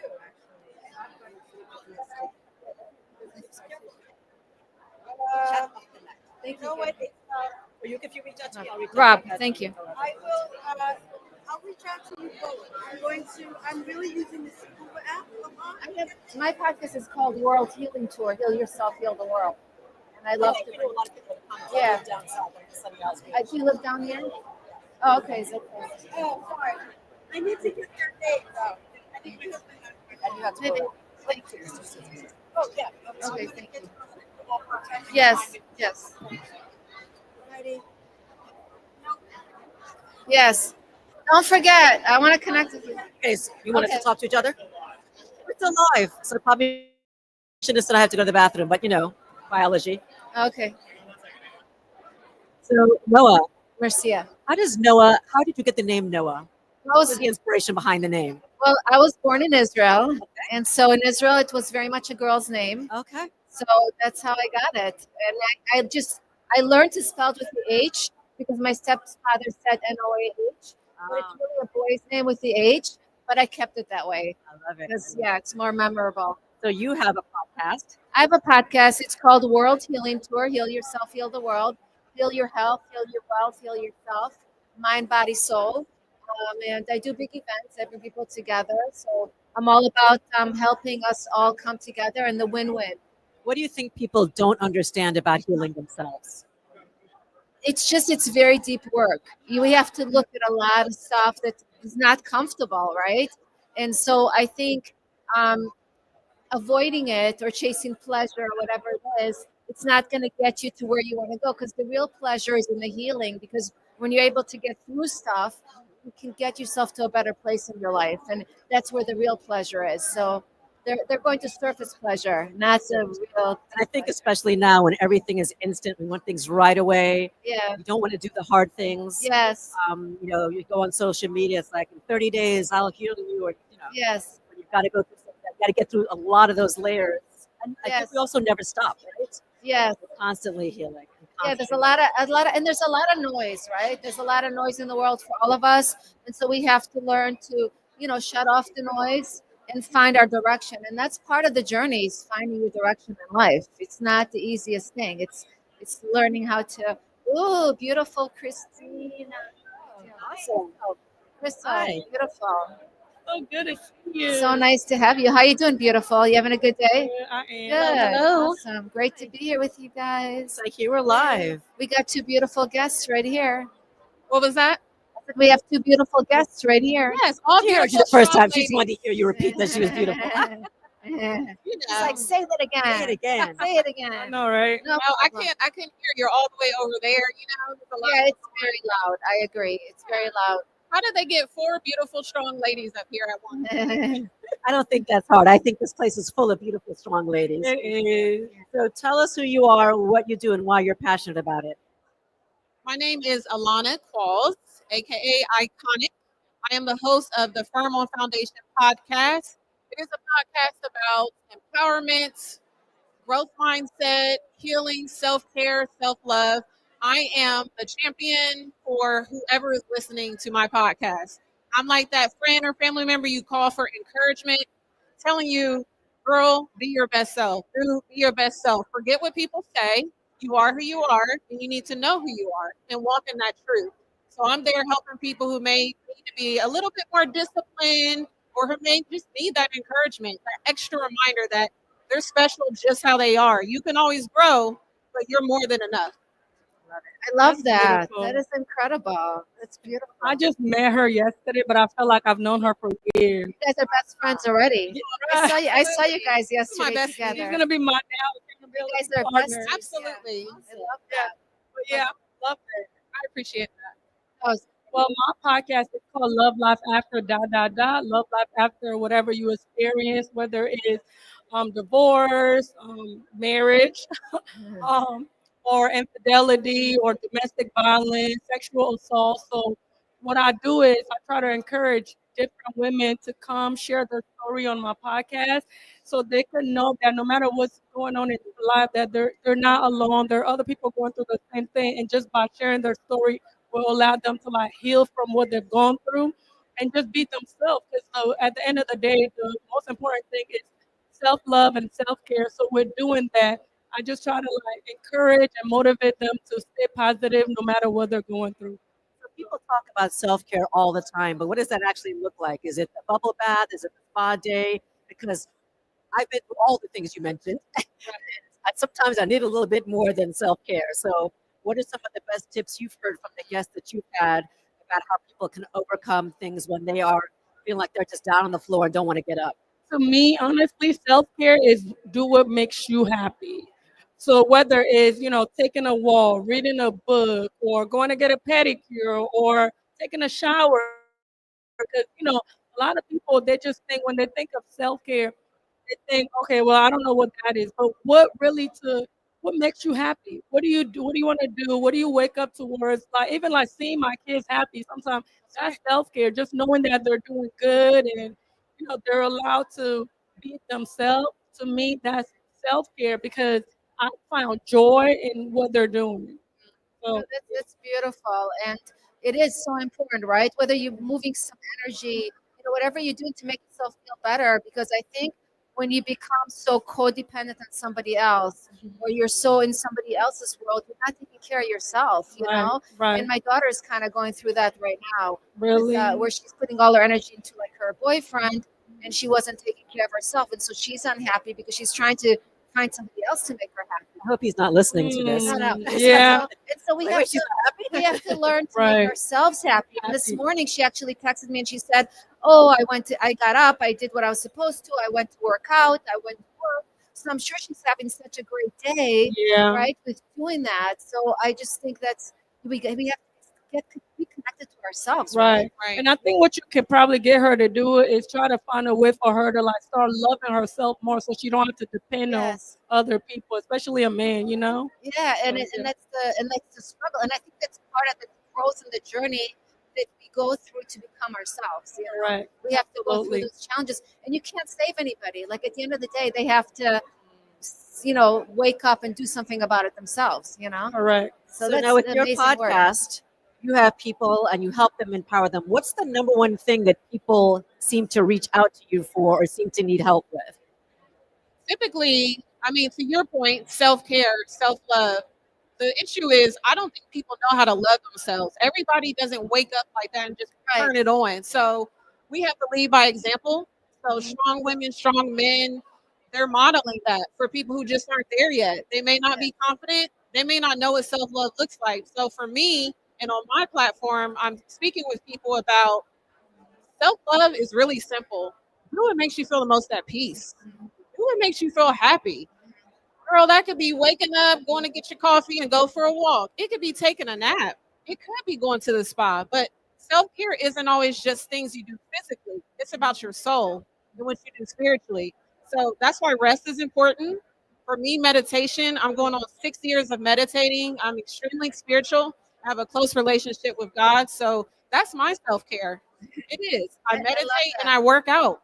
Yeah, I've been working out pretty much all my life. So I'm into it. I weight train. That's what makes me happy. Oh, me too. I love working out. Like it makes a Yes. huge difference in your life, right? It's how you feel about yourself. And my daughter, even though going back to her, she prays to God all the time, and she found God on her own. She literally found him on TikTok, and she learned how to pray. And so when she's more connected and she's in a place of prayer and connection to God, you could see the difference in how she is. So I think that's you brought up such an important point. Absolutely. It starts from the And inside out. You're not, the you're other not way alone. around. You know, you're Right. not alone in this journey. You have to connect to a higher being. You know, which to me is God too. Yeah. So we have to wrap up in the next minute or two. So what's one thing you wish we asked you that we didn't, or one thing you want people to remember? And then remind us of how people can find your podcast. Absolutely.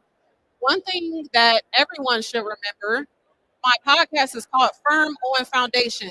Stay firm on your foundation. I love how you were raised, those morals, those values. Don't change or let social media or the society change it up for you and tell you who you should be. You are who you are. Now you can grow from there and get better, but you got to have a foundation or you're easily fooled and you're fall for anything. So stay firm on your foundation. I don't know which camera I'm looking at. Stay firm on your foundation. You can find me on Instagram, Iconic Talks. That is IQON as in Nancy, IQ TALKS as in Sam. Iconic Talks and Firm On Foundation. That is the podcast page. That is Firm ON Foundation. Thank y'all. Make sure. You can find me at Love Life After all platform on podcast. Same thing. As far as like what to leave, lastly, is about boundaries, setting healthy boundaries, and be your authentic self in whatever you're doing in life. Don't allow other people's problem or situation keep you from just being yourself. I love that. That's Thank you guys. We appreciate you both being here. Thank you so much. That light, I can see it from both of you. Appreciate that. Yeah, you guys are both amazing. I want you. I can't wait to connect with you more. Yeah. Thank you, ladies. Thank you so much. Have a beautiful day. Oh. Got hugs happening first. Thank you so much. Oh, thank you. Good, I'm glad. Talk back yet. What are you gonna do? I know we got the traffic jam. So everybody should come over to the Owwll area so you can get an interview, get some good content for your podcast, for your social media. Come see our panel at 2:45. We're going to talk about being your authentic self.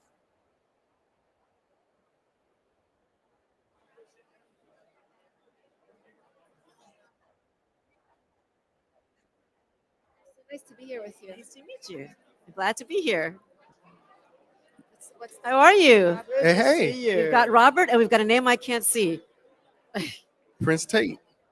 All righty, Prince Tate. Awesome. So we have to start with Prince Tate. Are you an actual prince? Well, I'll We're say all yes. royals, right? It's yes.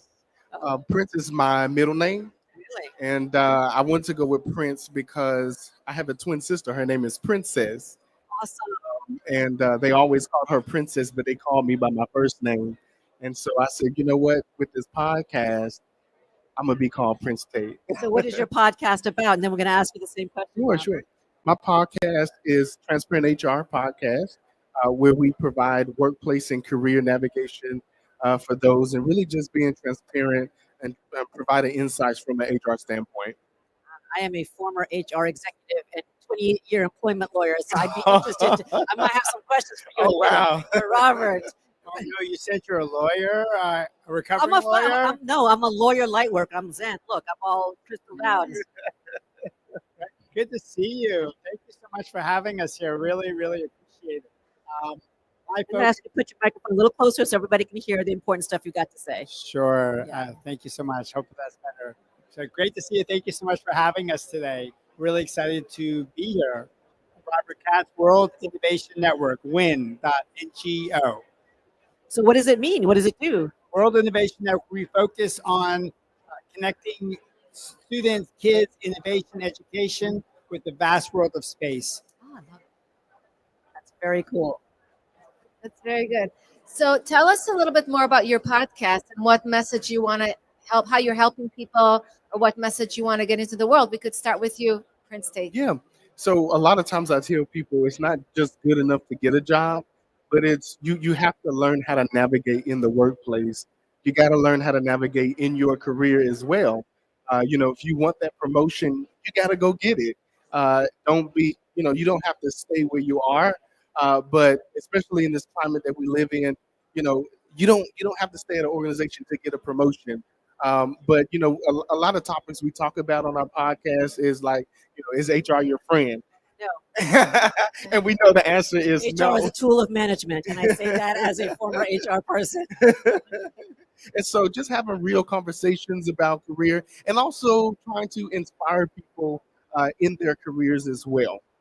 Yeah, that's amazing work, that you're doing. That's wonderful. That's so important, Yes, HR is really important. And a lot of people think like, hey, HR is only for the company. But I will say with me, I don't call myself a traditional HR person.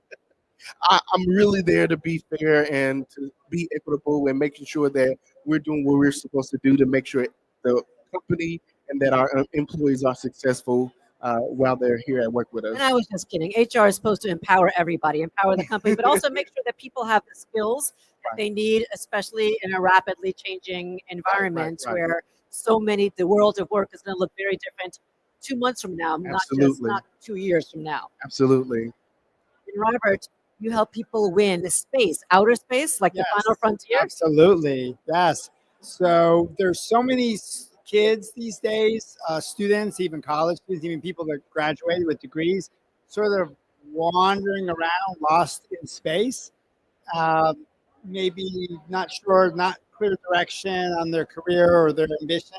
There's not really enough aspirations for kids these days, but we need them. The space exploration is, I won't say exploding because we can't really say that when we're talking about rockets, but it's expanding beyond our wildest dreams. It's essentially almost like a 5 times, 10 times the internet revolution. And we don't just need astronauts anymore. We need everybody. Everybody. If you think about, we're going to be on the moon, we're going to be on Mars. We need people that love plants, people that love animals, people that love nature. We need every job you can imagine on Earth. We need space. How do you get kids interested in that? When I was growing up, because I'm probably older than you, Prince Tate, by a lot. That was the thing. Everybody wanted to be. Everybody loved the astronauts. But now kids, I think, are very different in terms of what they're focused. Right. Well, that's it's just. You just said everybody's interested. It's automatic. There's something genetic about us that wants to expand and explore. So we just have to tell them that there's opportunities for them, and instantly the aspiration is genetic. It's just inside you. I mean, if we weren't explorers, we would still be inside our cave. But somehow we wanted to take the risk and say, what's outside that cave? We might get eaten by a saber-tooth tiger, but let's go see what's around that cave, outside that cave, over that next hill. And, here we are. We're all over the world and soon to be all over the universe. And that's because we have this natural exploration. It's just a matter of unlocking that potential that's already inside all of these kids, showing them and telling them that there's opportunities for them, and then showing them there are people that look just like them in all of these careers. Do aliens exist? They probably do. Yes, I know, because I'm not going to ask this guy that question. They gave me back. They they landed. They said, "Is there intelligent life here and on Earth?" And they said, "No, there's no intelligent life. So we're not going to bother conquering you because you're not that."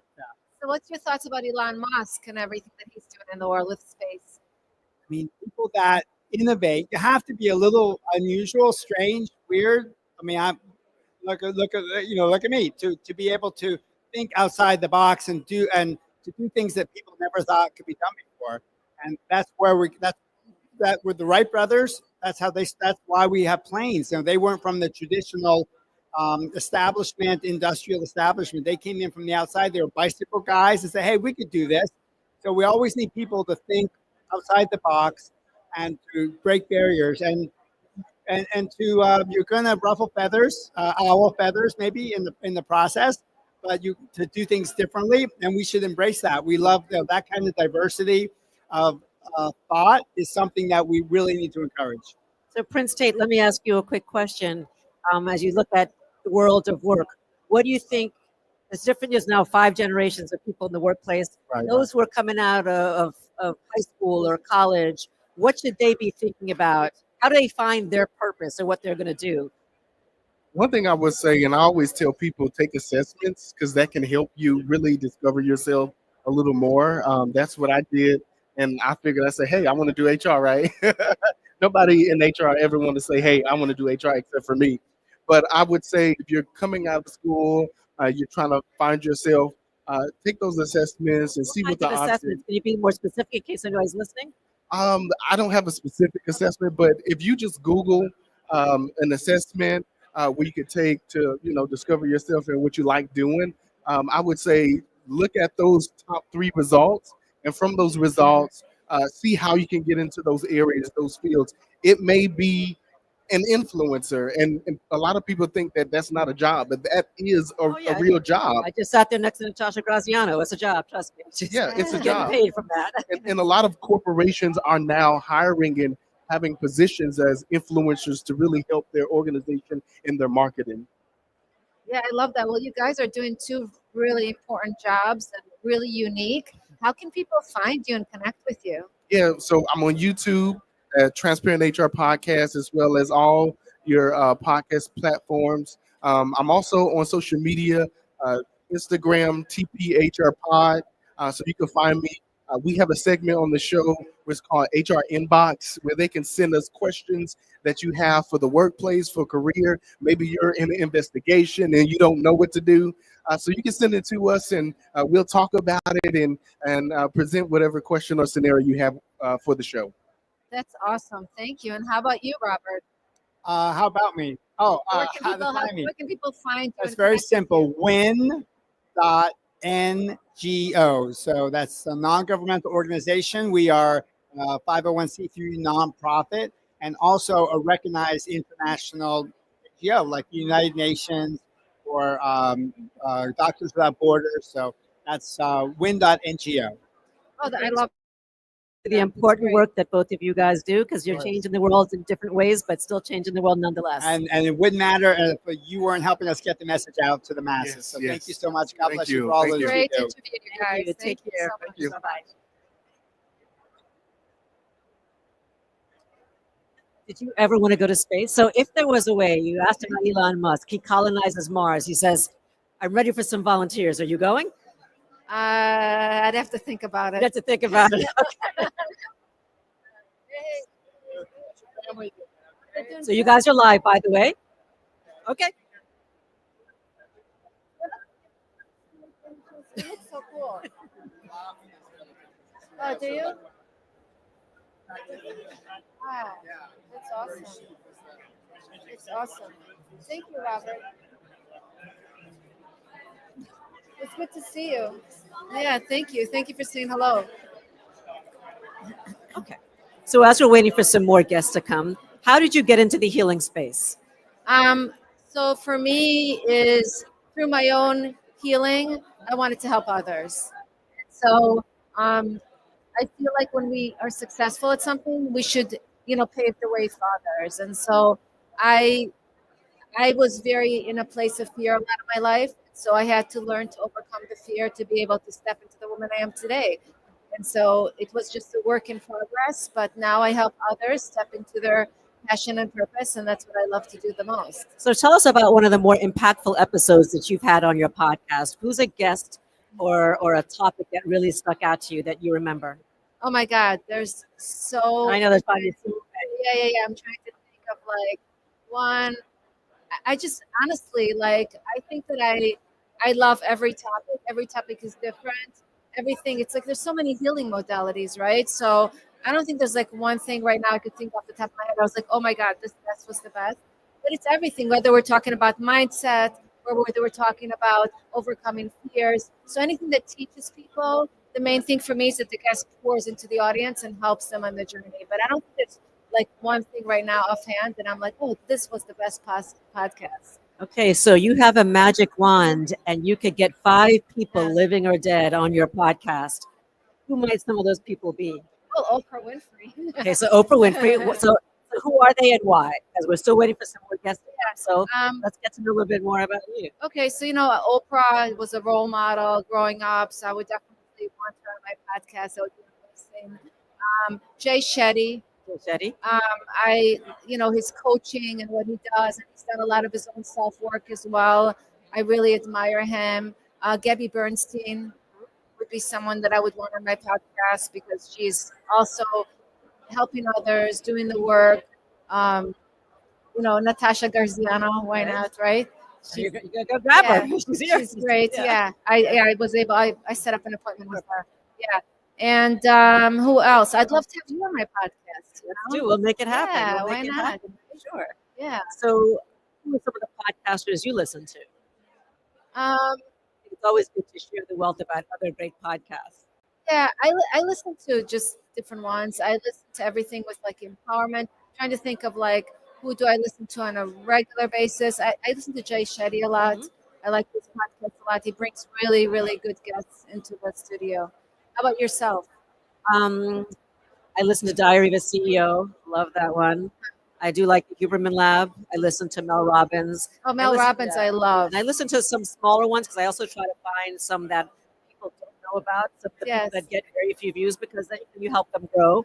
Yeah. But I'm always looking to find people who are Mel doing Robbins is one of my favorite guests. Absolutely. She's great. Absolutely. She had one about sex and like for relationship, how to keep the heat going in a relationship, and that was really informative and great. So she brings in some great guests, and also the let it theory that she has. Let it- I think that's really, really powerful. Like you learn so much from so many people, but it's not like I'm not like a person, honestly, that just thinks like celebrities. Yeah, I feel like I can learn from everybody. Absolutely. And I love people. So Me too. you know. And I also love the Next Level podcast because I love listening to anything about Next spiritual- Level is really good. love listening to What's his anything name? about- I can't remember his name. That's why I remember the podcast name. But yes, he's great. And then someone I just started listening to yesterday, Daniel, I don't know how to pronounce his name, but he talks about Kabbalah. Okay. So his house actually just burned down in California, but he was on the next day still talking about how you grow through things that some Wow. things have to burn down so that you can. That's rise. amazing. So it's really That's interesting. powerful. Yeah. So to go through it and to be able to speak about it is unbelievable. absolutely. So I think Yeah. anybody that is, they say you grow through what you go through, right? And Yeah. so to the extent that you can learn from people who have gone through something, right?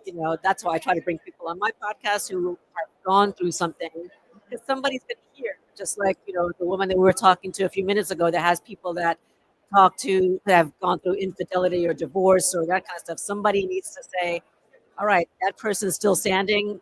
I don't feel like I can do it, but she can do it. Then I can do it." Right? And Natasha Graziano says the same thing. We know her story that she was in so much debt and she was a single mother, and now she's got a Forbes cover coming out tomorrow. So Yeah, that's it's amazing. really good when we see people who can just rise from the ashes.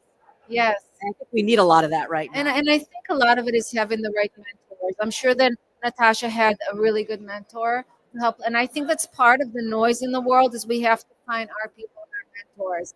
Because how many times have you invested into something it wasn't the right thing, because everybody else was doing it, or it was. what I mean? And it's just like I need to, like a Grant Cardone event. Like I need to go this and spend $1,500, but the truth is it's a 3 days of rah, and you're not really growing. There's what I mean? So he's great, but I mean, if you do his courses, right, not necessarily. Sometimes you learn from the people in the audience, Yeah. right? And you make those connections as well. Yes, definitely. Looks like we've got some more guests here. Hi, good morning. How are you? Oh, thank you. I mean, they can't see the pants, but you see the sparkle.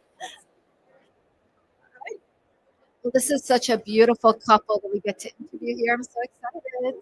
Great to have you. It's great to be here. How are you guys today? We're doing great. How about yourself? Awesome. You're enjoying Podfest in the Owwll?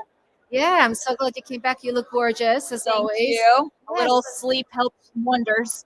So apparently no one knows you, but I do not. So, and I don't think the audience does. So who are you? Why are you here? And what are you passionate about? Hey, aloha. I'll let you go first. Ladies first. My name is Jessica Silva, and I am a Florida attorney. So I do estate planning and probate, and then I'm also a voiceover artist. And we live in Tampa and Vieira, Florida. And we were here all day yesterday, and then back for a second. I got in round. last night. Oh, good. I'm also a lawyer, and I had Welcome. lawyer stuff to do and law school stuff to do. So I missed the whole thing yesterday. Oh, nice. I say, well, aloha avakea. That's good afternoon in Hawaiian. I'm Keone Silva. I'm husband of Jess. I am retired veteran, Air Force veteran. I retired back into, what is it? Let's see how fast time flies, 2020. And so now I am, as retired, I'm consulting with a company, do government consulting, but I'm also launching a Hawaiian line, talking about aloha wear, aloha life, Hawaiian life, mindset, pushing forward, accomplishing goals, and not being anchored by anything. Also, there's a lot of folks that I've encountered that don't really know Hawaiian history, and that it's an actual language. There's an actual culture there. Like for instance, aloha has a deeper meaning than just hello and goodbye. It means presence. It means breath of life. And there's a meaning and a thriving culture behind that I want to make aware, especially for us with our children. They didn't grow up on Hawaiian Islands. So that helps them to have, that type of opportunity to get immersed in that. And so the wear that I have, the active wear, it's meant for all kinds of stuff. If you're going to the beach, if you're going to the gym, if you're just lounging around your house, but then it's there to remind you. Like this one that I particularly have on is something about Hawaiian history. But when you see the word aloha, it reminds you, hey, don't forget to breathe. Don't forget to enjoy life. I love that. I went to Hawaii a few years ago with a spiritual retreat, and we learned the real traditions behind the hula and the real what the meaning is behind the words, and a lot of very deep traditions that people typically think are, oh, this is cool touristy stuff. We did all the things that were not. That's amazing. From people who've had generations that have lived there, and it was such a deep and meaningful experience. So I'm so glad that you're bringing that out to the masses. Well, thank you. What island did you spend some time on? Well, years ago I went to Maui, but this time we were on the Big Island, and Oahu and a couple others. So and the volcano was erupting at the time. So we went They each have their own personalities, don't they? We went to the lip of the volcano. We went into a cave. It was beautiful. Yes. A lot of sacred offerings. It was just a beautiful experience. So That's awesome. And yeah, you could one tell, of the areas of the vortex, the the way you're whales as speaking. well. So yes, that's great. Do you design your wear? Yes, I'm the chief creator. I do all the designs, but I'm not going to take all the credit because my wife and I, we actually do a lot of collaboration, showing her the design work, and we work on it together and stuff. So it's really How good. do you work together as a husband and wife? Tell everybody your secrets. Well, when he was in the military, every time we would go, we have 3 children. They're all grown now, so we have grandchildren. Mic a little closer. And so as we did all those, I was like the standing force at home. So I would buy our homes, I'd buy our rental properties. He would be deployed a lot. I'd raise our 3 children. Now we're on to grandchildren, so it's much easier. Life is much more enjoyable. You get your sanity back. But we've just always tag teamed. Like I know I have 4 college degrees. He has 3. We take turns. Like it's your turn to go get a college degree. Now it's yours. Oh my gosh. And communication is huge. So that is one thing that if we didn't communicate, we would have gone stagnant. And we watched a lot of marriages fall apart for different reasons. So we wanted to stay together. We wanted to make it work. And neither of us want to be miserable. So we did what we had to do. And then in this one, he creates. So he hand designs. He's pulled a lot of all-nighters. Wow. And then I come in and tell him what I like and don't like and how it could be enhanced and how I think the general public would react to it. So we kind of work together that way now. Right. So you both use your strengths to make things better. Oh, very as much. opposed to compete and fight against. So for my law firm, he designs A lot of people all my logos. cannot be married to lawyers and work with them. No, Not like I've ever heard that before. He probably is shortchanged in our arguments because I'm very big into evidence and past, so that one's harder for him. He's more emotional, but no, he does. He designs all the graphics for my law firm. He designs all the promotional materials, so we work really well hand in hand with our strengths and weaknesses. And you're probably also best friends. Yes, That's so 99% of the time. Yeah. No, that's beautiful. It's amazing. Like you're both doing your part, but you came together in such a powerful way. Yeah. So tell us how you help people with their anything that they need with probate. And, So law, when I'm doing the estate planning, I like to say I'm helping set you up for success to avoid the probate process. That's a really scary process for a lot of individuals because they don't understand it. So for people who don't know what probate is, can you just talk a little bit about that? Absolutely. Probate is when you pass away in the state of Florida, because that's where I'm licensed. It was created for the benefit of creditors. So it wasn't created for you or your loved ones. It was their way to attach to your assets on their way to the beneficiaries, and your beneficiaries gets what's left over, which is where all of the word on the street is scary. They take your money. It's time consuming. There are ways to avoid that process if you set yourself up for success prior to your incapacity or death. So if I get them while they're alive, I help set them up to not need me or the court process later. And then if I'm getting them after the fact because they didn't know, then I'm helping advocate and transfer the wealth and with the minimal damage as possible. I think there's a lot of misconceptions out there that people see that people think, oh, well, it's just logical, right? That's my father's house, it should be mine. And then there's all these different things that fall into place that people don't think that it's actually there, and it comes back to. why do so many people avoid that? Like avoid handling those things early on. They do. I get that quite often. And I do my offices. I have offices in Tampa and Satellite Beach, and they're intentionally set up with stocked snacks, stocked refrigerator, comfortable couches, Netflix, music. And so I literally have clients that come nervous and they leave saying, this was the best thing ever. You are my most favorite attorney. I wish I didn't wait 5 years to come see you. We didn't know it would be like this. So we brand ourselves intentionally to, I don't talk legalese to my clients. I break it down. I make sure they understand it. And so they appreciate that. They appreciate all those little touches. Yeah, and that's integrity, right? It's putting integrity back in your life. And I think we all have areas of our lives that are out of integrity, right? And it's always having to have the right people to help you put the integrity back in. I treat it as a way of giving back to my community as well. So I have knowledge that they don't realize, and they don't realize that they've done a couple things differently. It would have avoided so much chaos, so much expense, so much damaged family relationships. So I like to do my part to educate and assist as possible. Now, there's a lot of people that don't do this because I have a lot of friends who say if I mention anything about estate planning or wills to my family members, they're going to have one of three reactions. Are you trying to kill me off and take my money? Why are we talking about these things? Don't put that out in the universe. Like it's very difficult for them to even have those conversations. So what's some advice that you have for people about how they can sensitively have those conversations with family members so it doesn't become a difficult thing? Once you're 18, you should have an estate plan. It's really that simple. Just like taxes, death, everything is going to come. And just like in making an investment in your Roth IRA, making sure you're healthy and take care of yourself, set up your bank accounts, have passwords on your phone, you should have an estate plan. I always highly recommend. People say, I don't have an estate.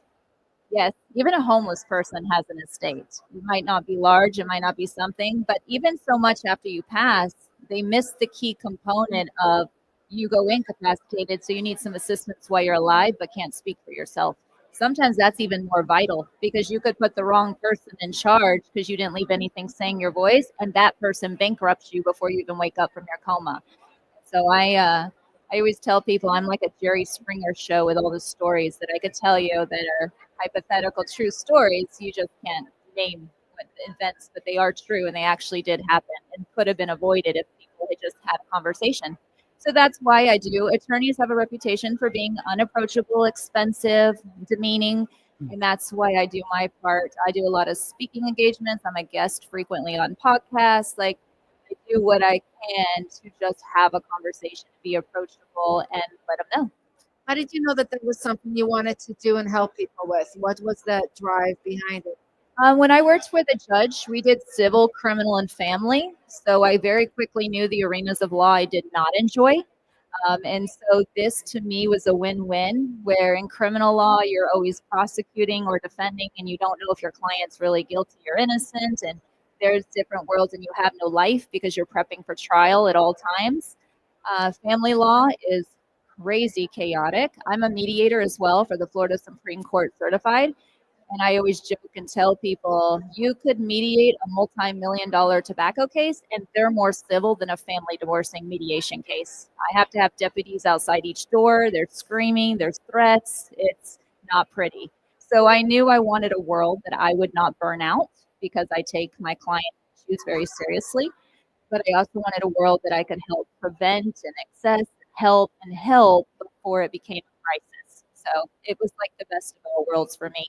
Yeah, it's great. You're helping people, making a difference. Thank you. You're very welcome. So how do people find you and connect with you? Mia, I am on my website is jessicalynnlaw.com.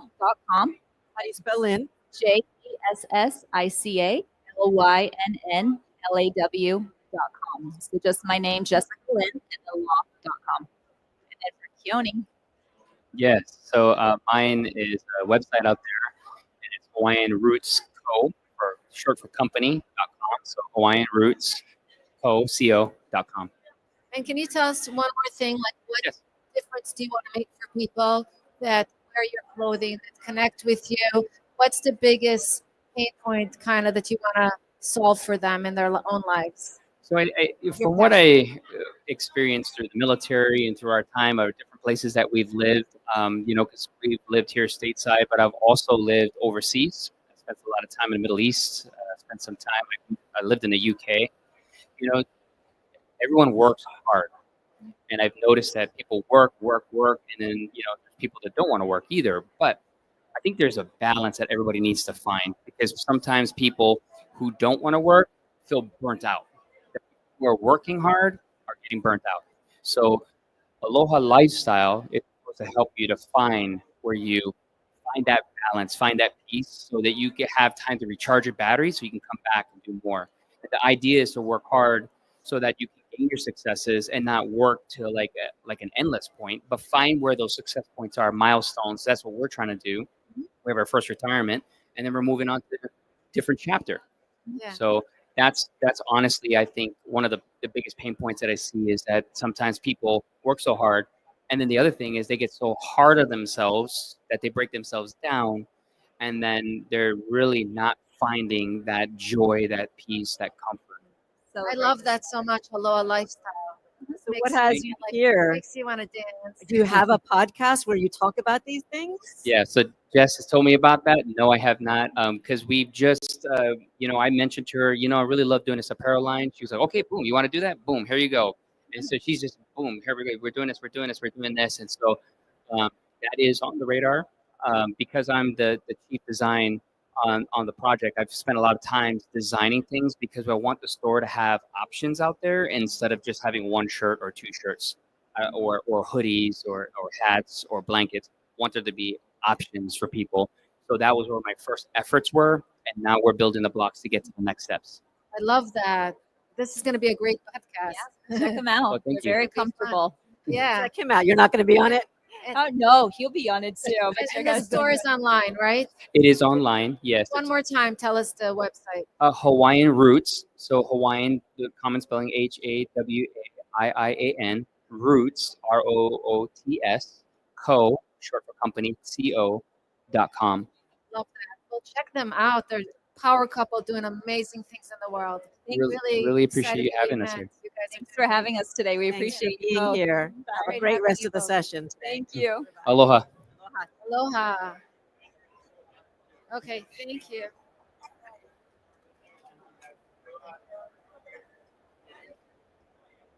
I think I'm done for the day, though, right? I'm done for the day also. Okay, perfect. And we'll get copies of the stuff.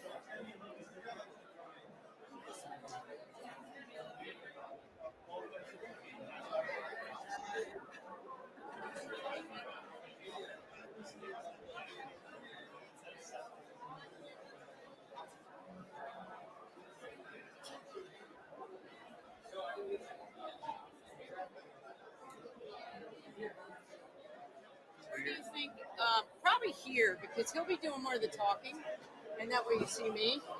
You see the owl. Owl.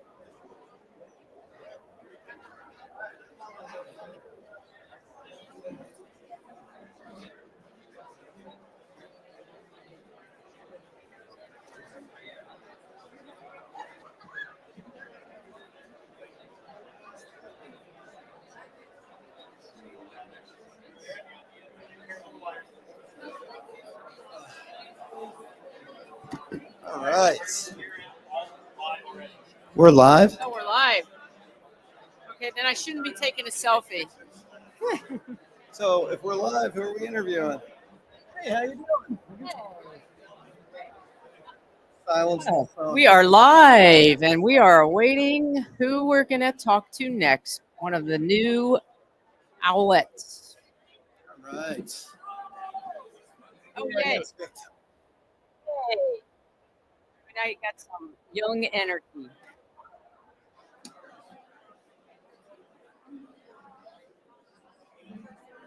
So I joined Owwll when I'm the co-founder of the Pitch Club, a community. It's kind of like a mini Shark Tank community on social audio platforms. And over the years, since the pandemic, when Clubhouse was soaring, we led about 2 to 4 hours of content a day. Everything from how to pitch to VCs and angel investors to welcome, guys. We're just doing a little intro. To live pitch rooms on Sunday, to female founders room, to Africa, Middle Eastern, North Africa rooms. And Jason, the founder of the Owwll app, Connect, Learn, Grow, is as you may know from watching this podcast, it's basically a SaaS platform that allows you to get on the app and connect with all kinds of people across every kind of interest you can imagine. You can search for lawyers. sports, you can search for lawyers, you can search for, finance, you can search for surf, you can search for all time. And now you can actually bring your network to Owwll. So you can bring your network to Owwll. Yeah. They're also, Jason's recently doing college outreach. So with FAU, there's 100 students at Florida Atlantic University that every month they're required during their semester to make one call on Owwll as a network. It's kind of like a coffee chat, as young people. But anyway, my name's Laura. This is Jeff, and I'm going to turn it over to Jeff. I'm David. David, tell us a little bit about yourself. Well, I published a book about 10 years ago. It's real close. It's like even closer. Yeah. It purports to uncover the solution to the Da Vinci Code. It's interesting that you have Owwll as your mascot. Owls actually factor in quite extensively into the history of myth. And owls are a very unique and fascinating part of the code.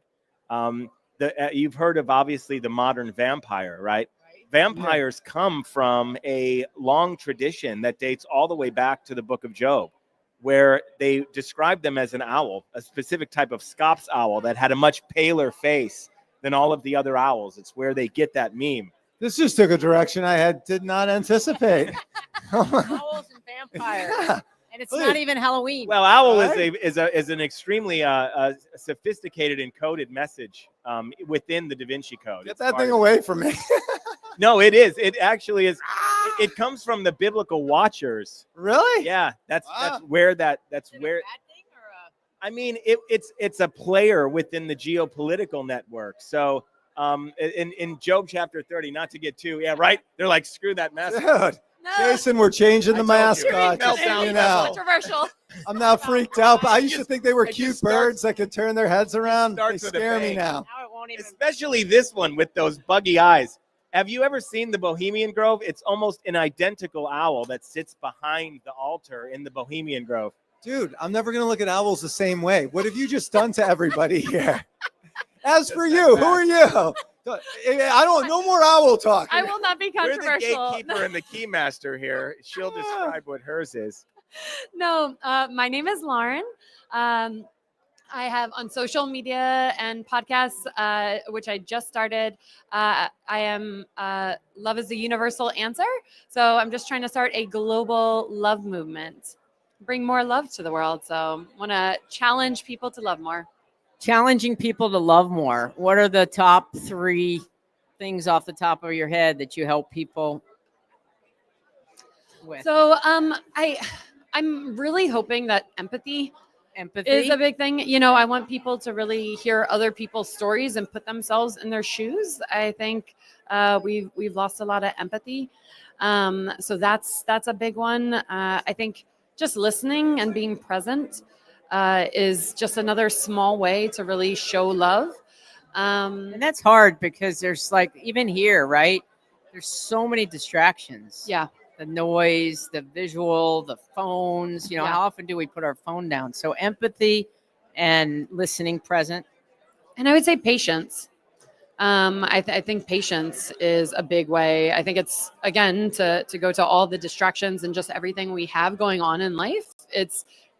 Everything is go, go, go, go, go. So I think sometimes just slowing down and being patient is really makes a difference. So I just want to share an exhaustive list of examples of what various people are doing, how they've learned from love, what other people can learn from their example, and how they're committing to change and love better, more deeply, and hoping that other people can see themselves in those stories. Sorry. Very interesting. What is it? What is it that you find so important about this that drives you to moving this forward? That's a great question. So I've been through a lot of crazy shit in my life. I was in a very abusive marriage. I've done a lot of dumb, young, immature things in my life. So some of it was self-imposed. Some of it was not. Learning experience. Yeah, exactly. All Exactly. have, right? I've done some dumb older. Yeah, I was thinking that too, actually. It's not always dumb young. It's just We're always learning. Sometimes Just we're always a little immature. No, and I think for me, it really was community, and I think that there are 2 different ways, right? Like, life can fuck you over, and you can come out of that and still love, still forgive, still find hope, still see the goodness in people, or you cannot. And I saw both sides of that, and I'm very grateful that I chose that way. And so I just want to inspire that in others, because I think everyone has a story, right? I think that's where the empathy comes in. I think most people have been through shit. It's all relative. But I think that choosing to still love, forgive, see the goodness, still have empathy for humanity really just makes life so much better. Well, kind of with something that you said earlier with present momentness and awareness. So yeah, everybody has a story. Everybody has gone through something. You can rest assured of that. Just know that ties into empathy. The challenge sometimes with people, at least that I've found, and maybe you all have found this too, is some people are more in touch with their past, what shaped them into the present, is other people still have it locked away where it sometimes surfaces only to sabotage them later in life. Yeah. So I'm wondering if part of the journey with the movement you're creating is to help people unlock parts of the past and say that that's okay. Yeah. You just went through a period of your life. You're here today. The past was true in the past, but it doesn't have to be true in the present moment. Yeah. Getting back to love, self-love. Absolutely. I think I think sometimes seeing people's past and seeing where they are and it feels, I don't know if you all saw like 8 Mile. Oh yeah. With Eminem. Eminem, yeah. It feels very like, sometimes it's just like putting your shit out there and then you can just kind of like move forward. That's definitely what it feels like to me. But I think you're right. I think there's a lot to looking at where people have come from and where they're going. And it's a choice point. We all have a choice point. 100%. And some people are going to be ready. Other people, their journey is just going to take longer. And that's where the empathy comes in. Yeah. Seeing the people who are just, hey, let's show me how I can be better. Show me how I can do this. And then some people are just going to, it is going to be what it's going to be. Yeah. It takes all types to make a world. Yes. Yeah. Yes. Actually, you wouldn't have a movement if it wasn't for it. Sadly. Yeah. It's like, what did they say? The police, the DEA would all be out of jobs if there weren't drug dealers. How are you going about doing it? Like, how are you actually implementing this? So that's a great question that I'm figuring out. I just posted my second podcast today, or second episode. So really my goal is to have people commit to like challenging themselves to love more, right? Like when I think about it, it's as people are listening, it's like, okay, is there something that I see or hear in this episode that I relate to that I can challenge myself? So it's really about that like commitment for people to say, ooh, if it's maybe a stay-at-home mom, right? My sister is a stay-at-home mom. She homeschools her kids.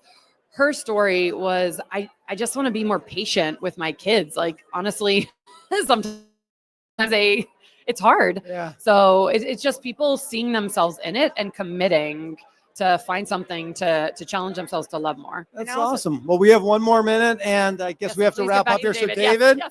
go ahead. Well, in line, we both realized that we're in the save the world business, the two of us. I'm obviously in it at a completely different level. There is, in order for love to spread, I think there is very real forces that are aligned against love. And a lot of people think that this world is just organically evolving. And I believe that there is enough evidence now to prove that that's not the case. There are organized forces against love. And in order to actually maximize the love movement, you have to deal with those forces. And the first thing to do is to expose them. So you've been exposed, Owwll. I'm going owl hunting this weekend. Who wants to join? Look up, well, this is just an offside, but yeah, look up the Bohemian Grove. You'll see almost an identical owl. That's crazy. I think we're wrapped. Yeah, I think he's killing it. All right, how can people find you guys? Just give a quick Instagram, social media. Instagram, YouTube for full video interviews, and anywhere that you stream podcasts. Love is the universal answer. Awesome. I'm David Klinkenberg. I'm a well-known concert violinist. My Instagram is the Klinkenberg, but I'm coming out with a new show. It just got greenlit. Paramount Pictures documentaries on a new show called The Network, and you can find that at thedavincisolution.com. Very cool. Well, we loved having you guys here. Thank you. So nice being here. Thank you. Thank you so much. We weren't too controversial. Cut each episode. Awesome. So I have a question. How do we? One of the things I would like to begin to do is have the link to this and ask the people that we're interviewing that we push this out. So is this live on YouTube?